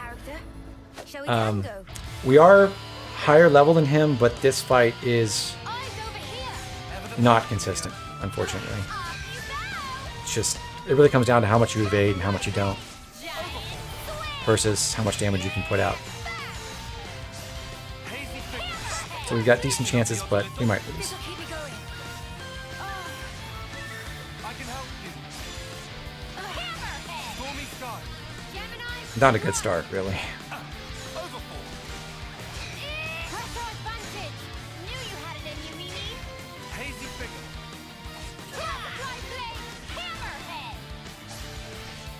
Stormy Sky. Efficient healing is also crucial. Thanks. Giant swing! I'm a little shaky. This should up the odds a little. Wow, thanks. Yeah. Ooh, we dodged. Good. Stormy Sky. I'm a little shaky. I've got to do something fast. The enemy seems angry. Move it! Well, we're dodging. Oh, okay, there we go.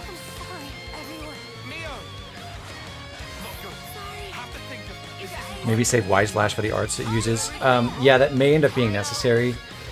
Sometimes you can just luck out and just spam everything and it works fine, but not this time. It'll be faster for me to reload the save, I think, than to run all the way back.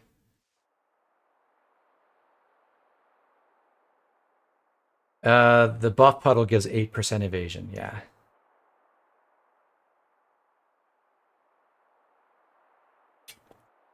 Mio's class does have an art, does have a stance art that will give her a percentage evasion boost that stacks with that, but we can't change her arts right now. So even if we wanted to employ that, we couldn't do it. We're going to try one more time with the damage race, and if that doesn't work, we'll see if a more defensive setup works. Come on now! Eyes over here! Knew you had it in you, Mimi! I couldn't keep them in. Actually, it's really great that Senna took that hit for us. Wow, thanks! Wide slack! Butterfly blade!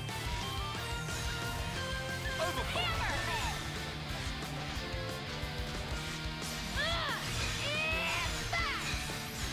Stormy Sky. Run! Hammerhead! Hazy Wide Finger. slack!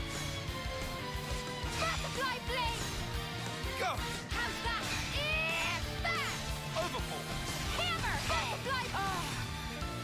You're pushing yourself too hard! Big! Keep piling on the damage! Senna! Love to see it! Hazy Finger. Run! Yeah, this is going much better so far. Butterfly blade! Overhaul. Pressure drop! Wide slack! Stormy Sky. Efficient healing is also Don't crucial. you look away from me! Hazy Finger. Hammerhead! Butterfly blade! Did we upset them? Oh. Stay back for now. Stormy Sky. Big impact! Hazy Finger. Hammerhead! Wide slack! Tidal Wave. Butterfly blade! Efficient healing is also crucial. Don't you look away from me! Got Tidal Wave again. We're in pretty good health. We just... that's really unfortunate. I should have paid attention to that. We just drew another Wolf. Focus on that one! Hazy Finger. Butterfly blade! But maybe we can pull this out. Eyes over here! Perfect timing. I couldn't keep them in check! I'm sorry, everyone. Mio. I'm still okay! Stay back. This isn't like you. I'm sorry, Tyon. I can manage from here. Eyes over We here! are probably gonna die. Don't pay for this! Sorry. You guys, I should have Dang. done more.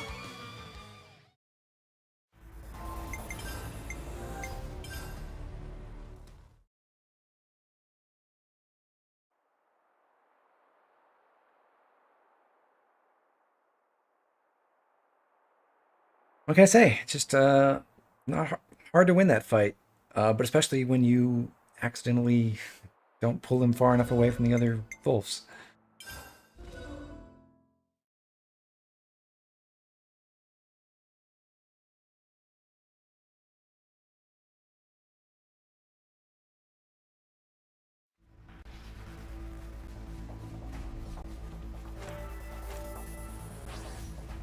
Okay, well, let's run that back one more This time one's then. got character.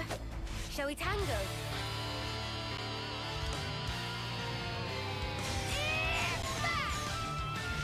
I couldn't keep them in check. Eyes over here. You didn't disappoint. Move it. Don't you look away from me. Ever the paragon, Mio. Gemini, strike.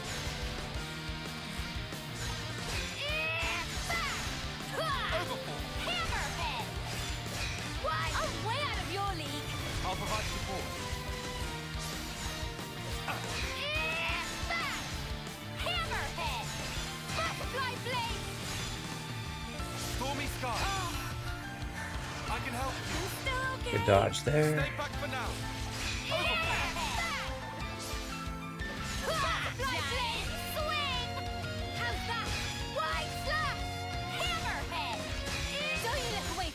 Ion, please heal. Please heal. Ion.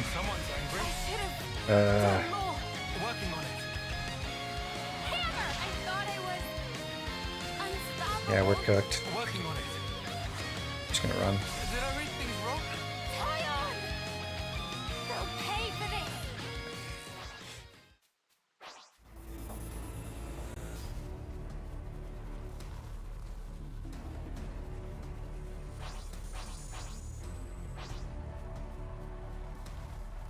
This one's got character. Shall we tango? Come on, buddy.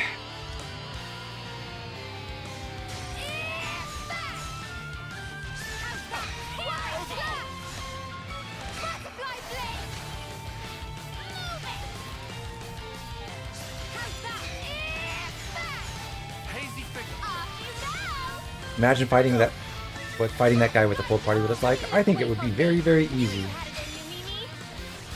Maybe we'll experience that someday.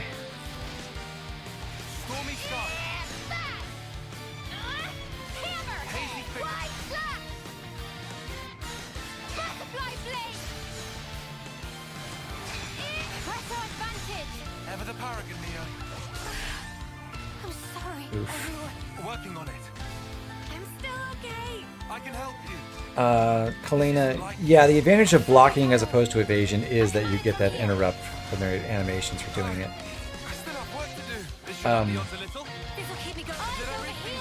Okay. But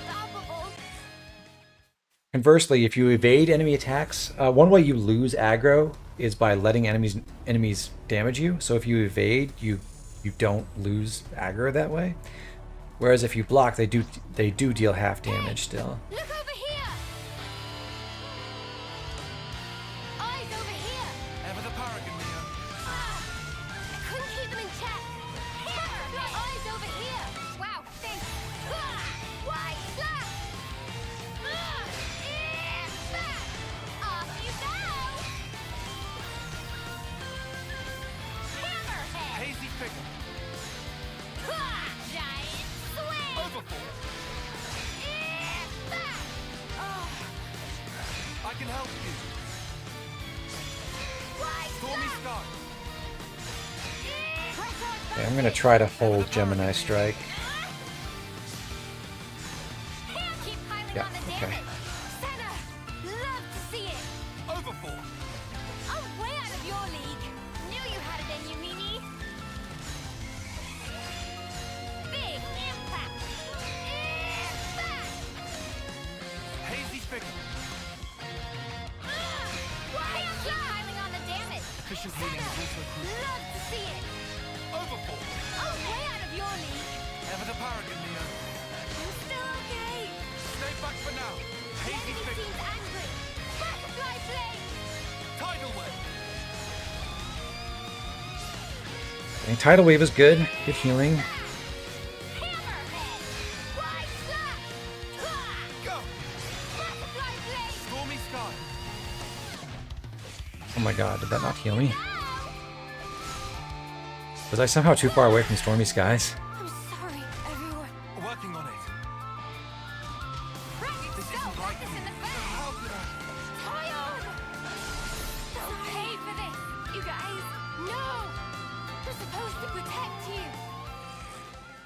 Okay, I'm gonna try the more defensive loadout. We'll see if we get some success with that.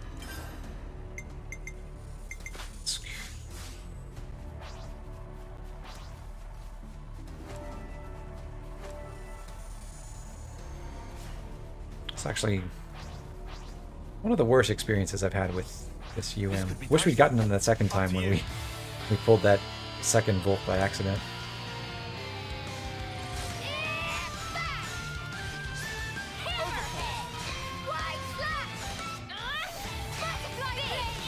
Stormy Sky. Hazy figure.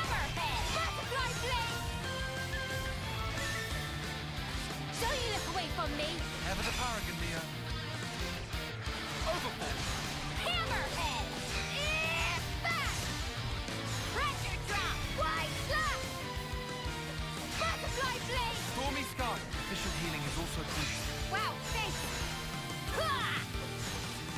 Kind of weird hearing Senna announce pressure drop because it feels like that happens so rarely when you're playing. Because you basically always want to have a topple on your team if you can help it, so therefore the AI will try to hold the launch art, and when it's going to actually launch with it, it won't say pressure drop, it'll say launch. Or the character will call out launch.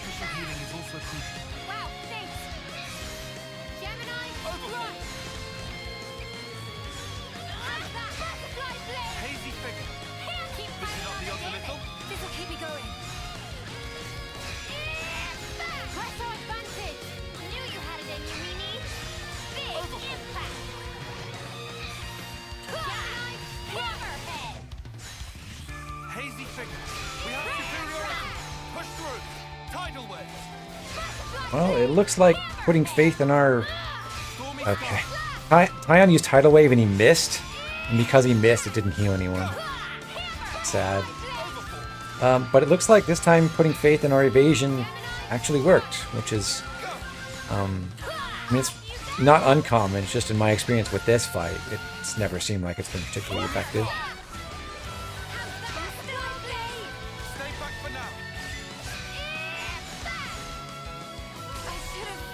I say that, and then I go down, and Senna gets wiped, and Tyon's gonna get killed, and we're gonna wipe anyway, aren't we? I spoke too soon. Yep.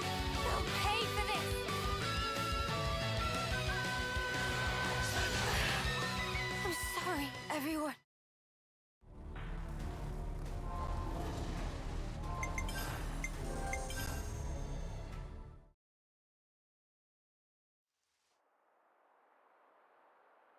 Literally, if he hadn't bothered to heal Senna, I think we would have won.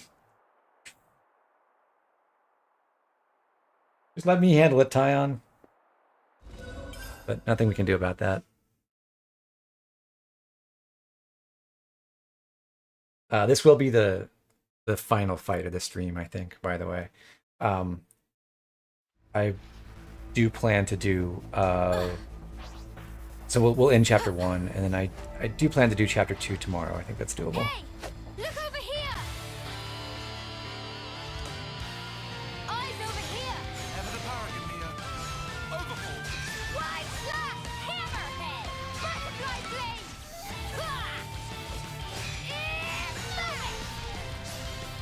How's that butterfly blade? Hazy figure. Hey, this feels pretty good.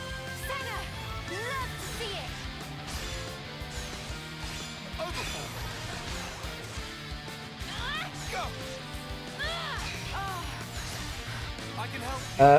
Yeah, that's right, Dookie Dropper. We're gonna fight level 80 Jingoish Gigantus tomorrow. I can help you. Butterfly blade. Overhaul. Don't you look away from me. Ever the paragon, Mio. Gemini, strike. Go. Off you go. Wide Stormy shot. sky. Tyon, you missed. You didn't heal me. You need to heal me, not yourself.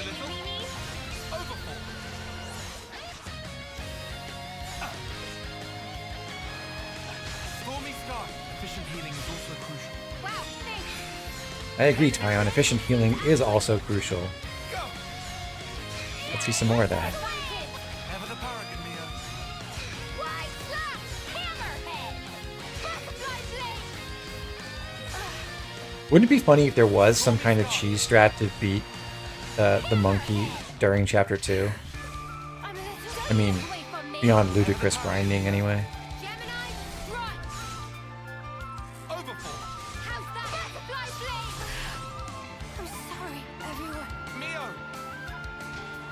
What was the conversely thing that evade does in comparison to block rate? You don't lose aggro from taking damage if you... So one way that enemies drop aggro on you is they hit you a lot and they deal damage to you, and then they no longer want to attack you so much. And if you dodge, that doesn't happen. If you block, that still happens at a 50% rate.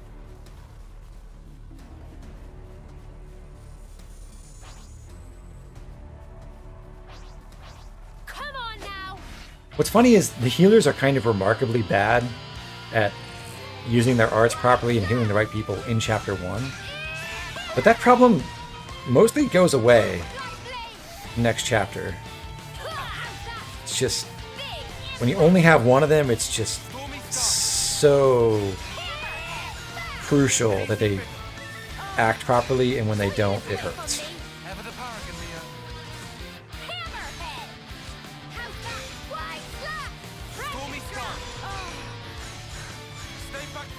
I feel like I basically have to hug Tyon just to make sure he heals me.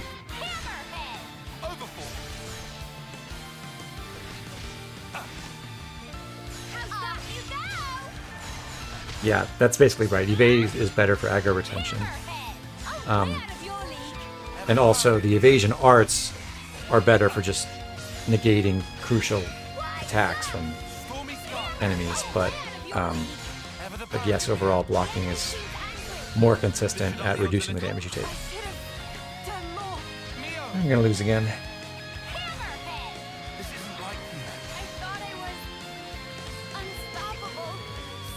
This is a really rough run. I was so close to winning on the second try. And like the 7th try.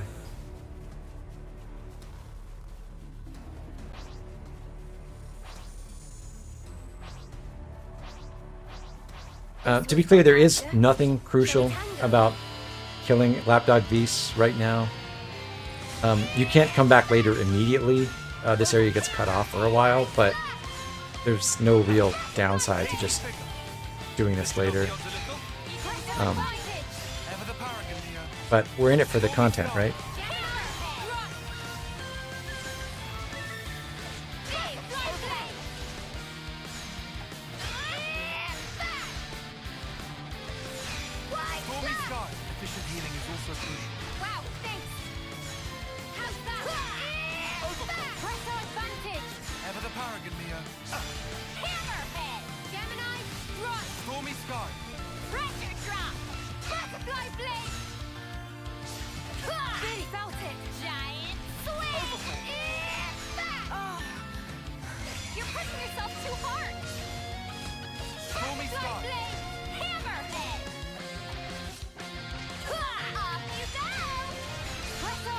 Good job, Senna.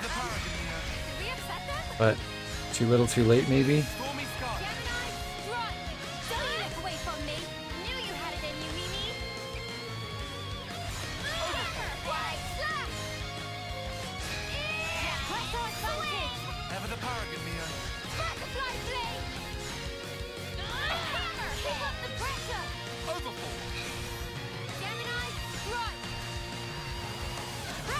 Oh, that was unfortunate. This isn't like you. I'm sorry, Tyon. I can manage from here. How's that?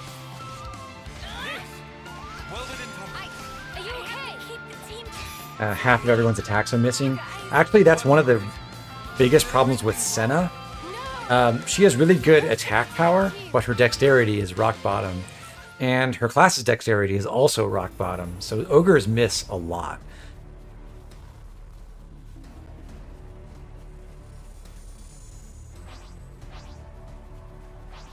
This one's got character.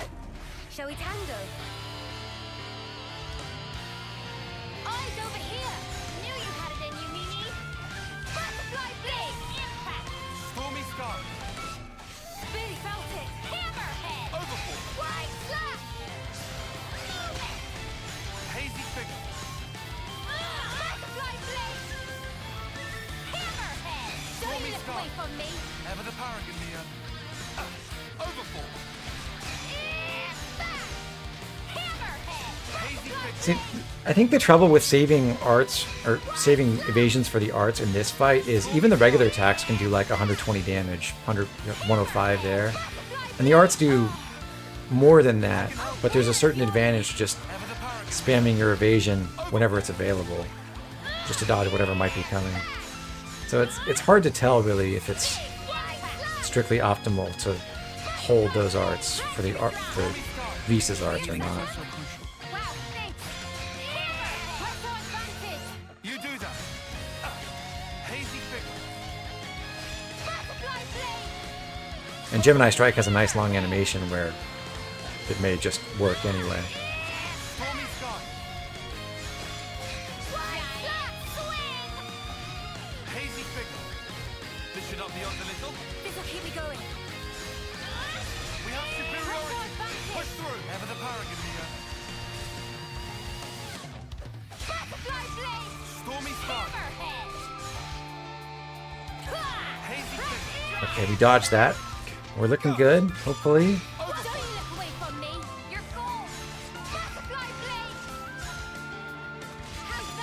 sky.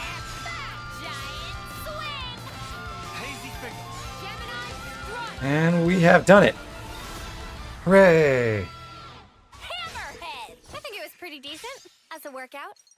So besides the gold Nopon coin and the silver Nopon coin that we get the first time we kill any unique monster, we get apprentice bam braces and Beastfang necklace from Beast. Beastfang necklace is really bad because it's a damage bonus, an additive damage bonus when enemies are targeting you. This is 17%, and we can use the species specific ones for 60. So you have one accessory slot. This is never worth using. Apprentice fan braces is 30% for higher level enemies. This is somewhat applicable in boss fights where we're under leveled, where we don't have a better accessory, so it can be worth using, but it's pretty rare. Right, let's keep moving. But glad to be done with that, and we are, again, not quite level 10. So once we finish this chapter, we start the next one, we'll be at a campsite. We'll be able to level up everyone to level 11 to start them off at the exact same experience amount. And then we'll just keep the party in sync for the rest of the game.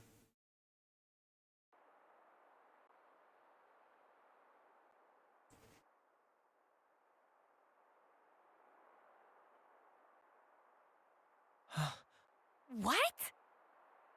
You lot.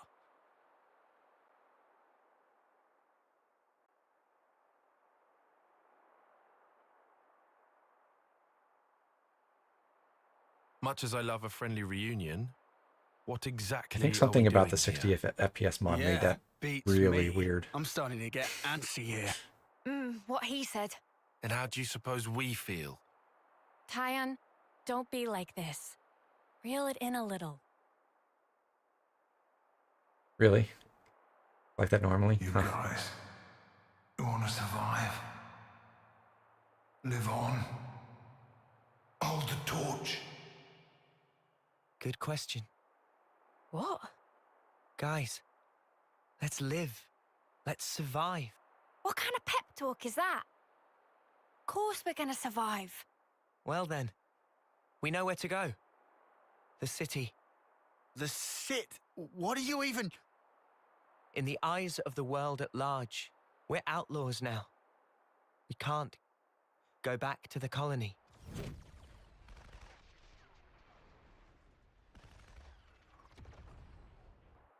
The soldiers. Their irises glowed blood red, just like his did.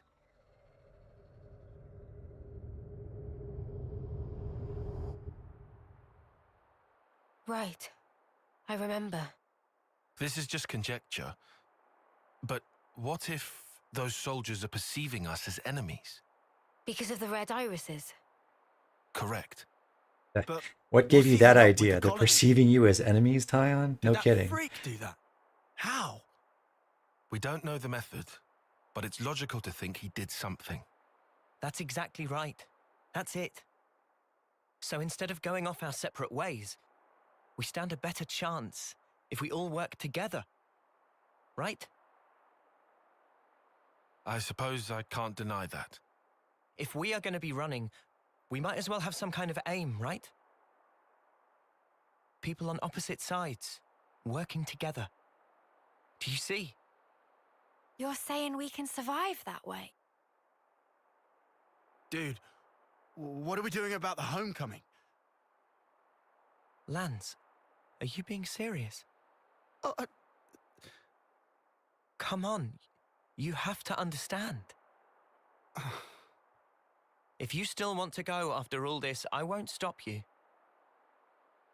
But before you do, you'll have to kill our friends here.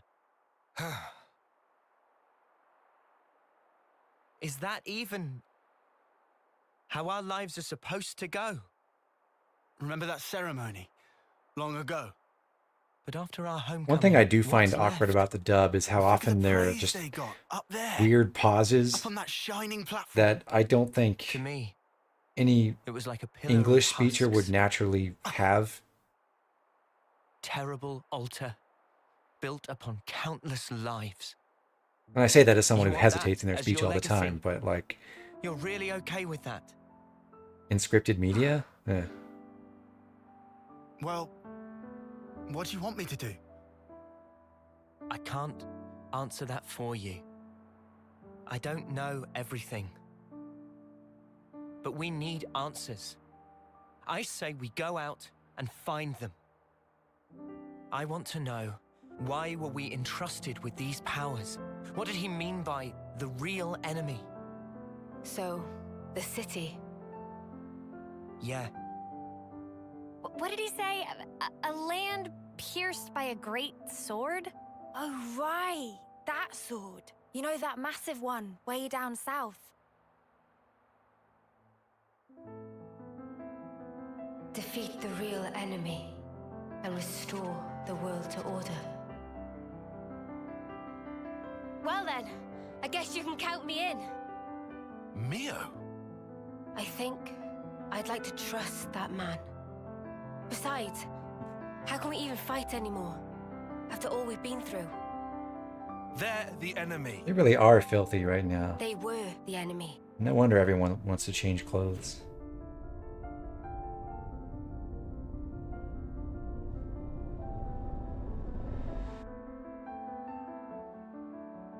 Okay, I'm with Mimi on this one.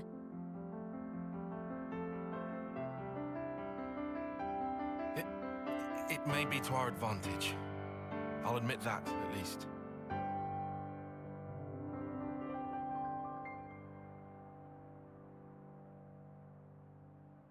Oi, what's that look for?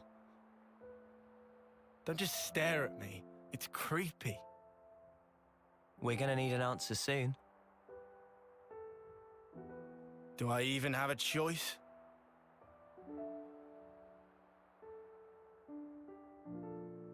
Guess there's nothing for it.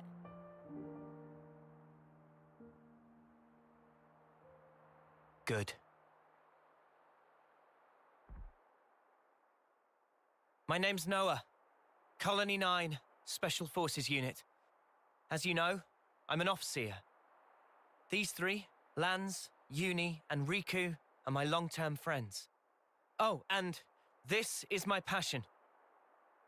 Someday I'd like to play my own melodies. Not just the same old music that I learned in training. Okay. What is this? Feels like a surprise inspection or something. It'll help in the long run. Come on, man. Really? I'm called Mio. I'm an officer in Colony Gamma's musical unit. I can do the 100 metri in 7 seconds. Pretty quick on my toes, I guess. God, imagine being able to You run go, 100 girl. meters in 7 seconds. And I keep a diary. I like writing down what Wow. happens.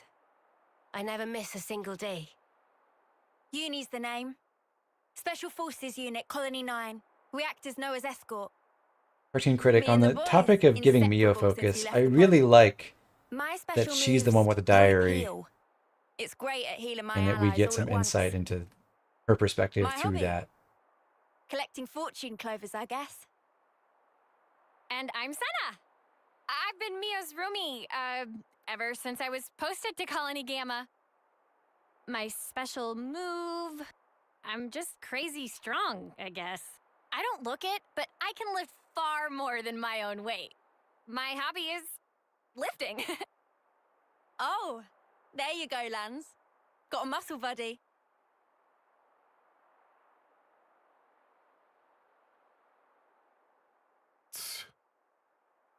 So Well, we already got past this, I'm but I do Tyon. think it's funny how Uni I'm part says of operations her and special planning in ability is Colony group Gamma's heal, survey branch. which is For just a this regular mission, art I and was not her assigned as talent art. support for the Offseer.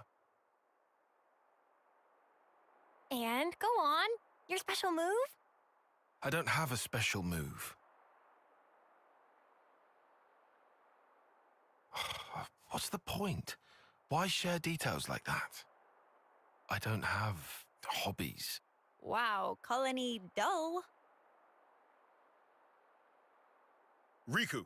In Colony 9, Riku was head of maintenance and crafting. And these are attendants of Riku. They at your disposal. What's this attendance crap? I'm Manana. Manana was cookie pond in Colony Hello, of Manana. Mio and others. Manana master of food. Stews, baked goods, fry-ups. Can even cook up a mean Gonzalez eyeball. Eyeball? I didn't realize both Agnes and Kevis assigned Nop onto their Offseer squads. Weird coincidence, huh? Yeah, wouldn't have expected similarities there. Purple Darkness, you or Tyon grew into your favorite character by the end. I can understand that. I feel like for my me, name's Lance. my favorite. I'm from the same colony as This is Noah. kind of weird, but I work as the unit's defense. My I special really move? like the relationship You between figure Noah it and out. Mio. Actually, more so than I Do care we about have to either do of this them rubbish? as Just bear with characters us. separately. We can plan, now that you've joined. So you're acting like we're a team already? Ugh, Spock's alive. Fine then, I'm with you. You totally sure? What else do I do? Not like we've got much choice. So, what's our angle?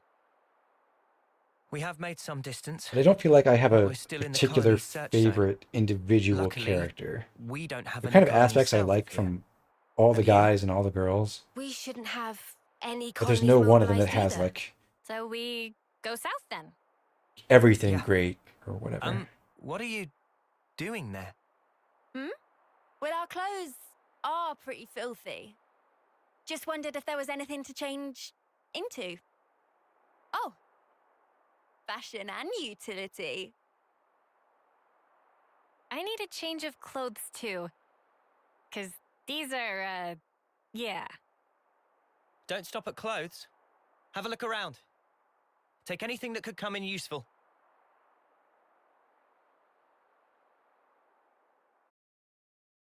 Is there anything we could use?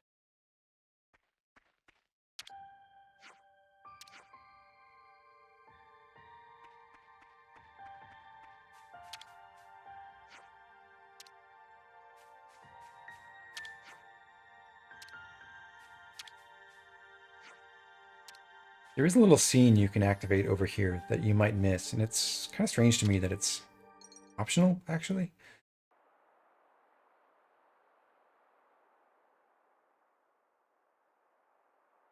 Are these his dog tags?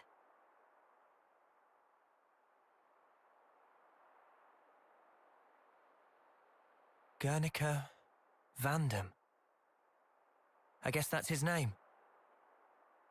That's great. Huh? I kind of hated the idea of not even knowing who he was. Right, yeah. Let's remember him as the man who gave us a goal and the ability to choose. Yeah.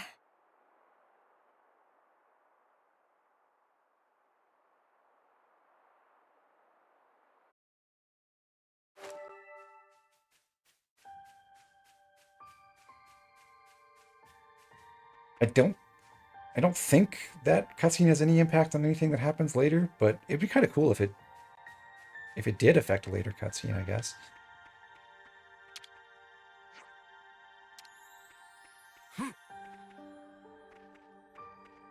There's nothing to gain by getting all this flavor text from these little chats, but they're kind of nice to see. Once we interact with this chest, that will take us to the end of the chapter.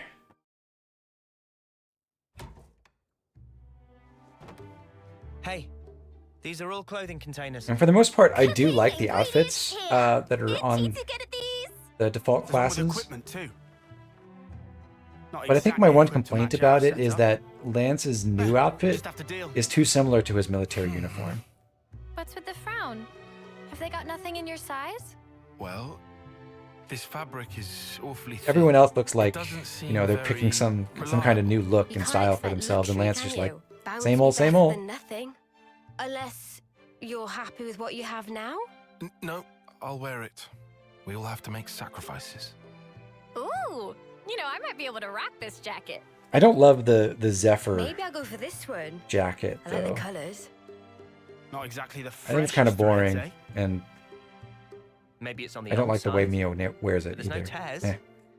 It'll be fine. They've got lots of funny designs here, huh? They sure do. Some of the stuff's like, how do you even put it on? Pretty easy to move in this. Score. Oh, yeah? Are there any more of those? Sorry, just this. Oh, shoot. What Like, is I it? don't know, something about the Not gonna bagginess change? of the jacket and the way she kind of wears it off her shoulders. Yeah, It's just I- like, Hang on, still got. it doesn't scream like change my boots. agile Your defender boots. You'll need a hand with those. Yeah? evasion type person to me. Wait, I can help. What's spooked them? They could have just changed here. They went pretty far off, huh? Ah.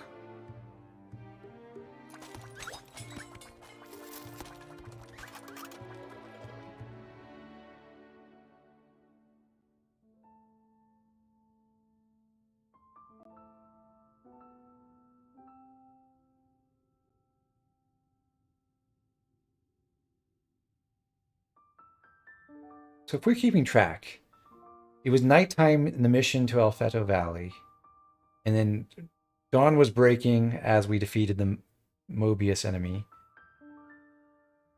We played with the Kavesi characters, going back to Colony 9, and then we transitioned to nighttime to control the Yeah, Agnions on the way back to my time left. Colony Gamma.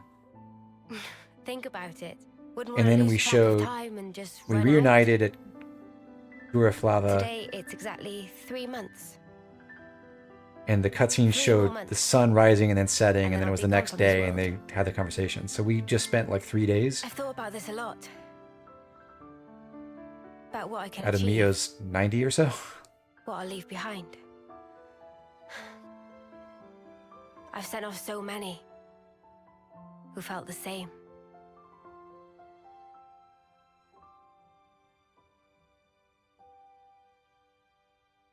I see.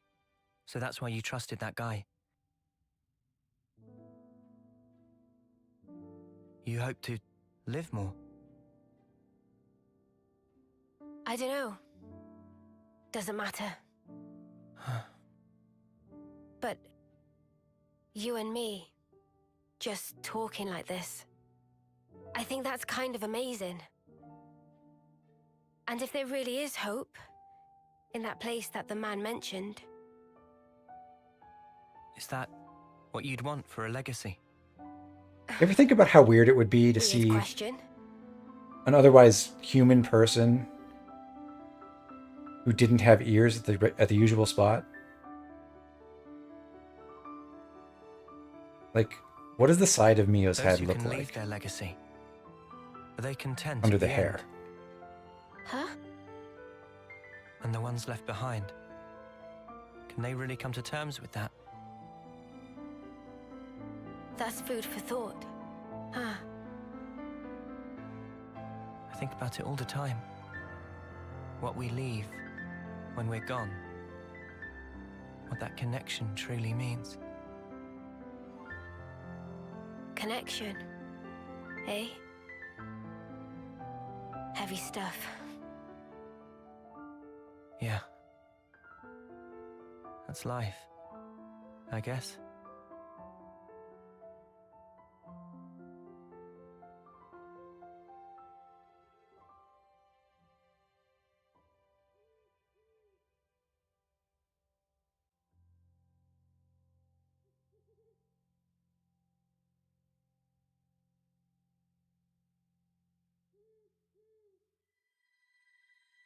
when I first played this, I did not remember this scene when we finally met this character later on.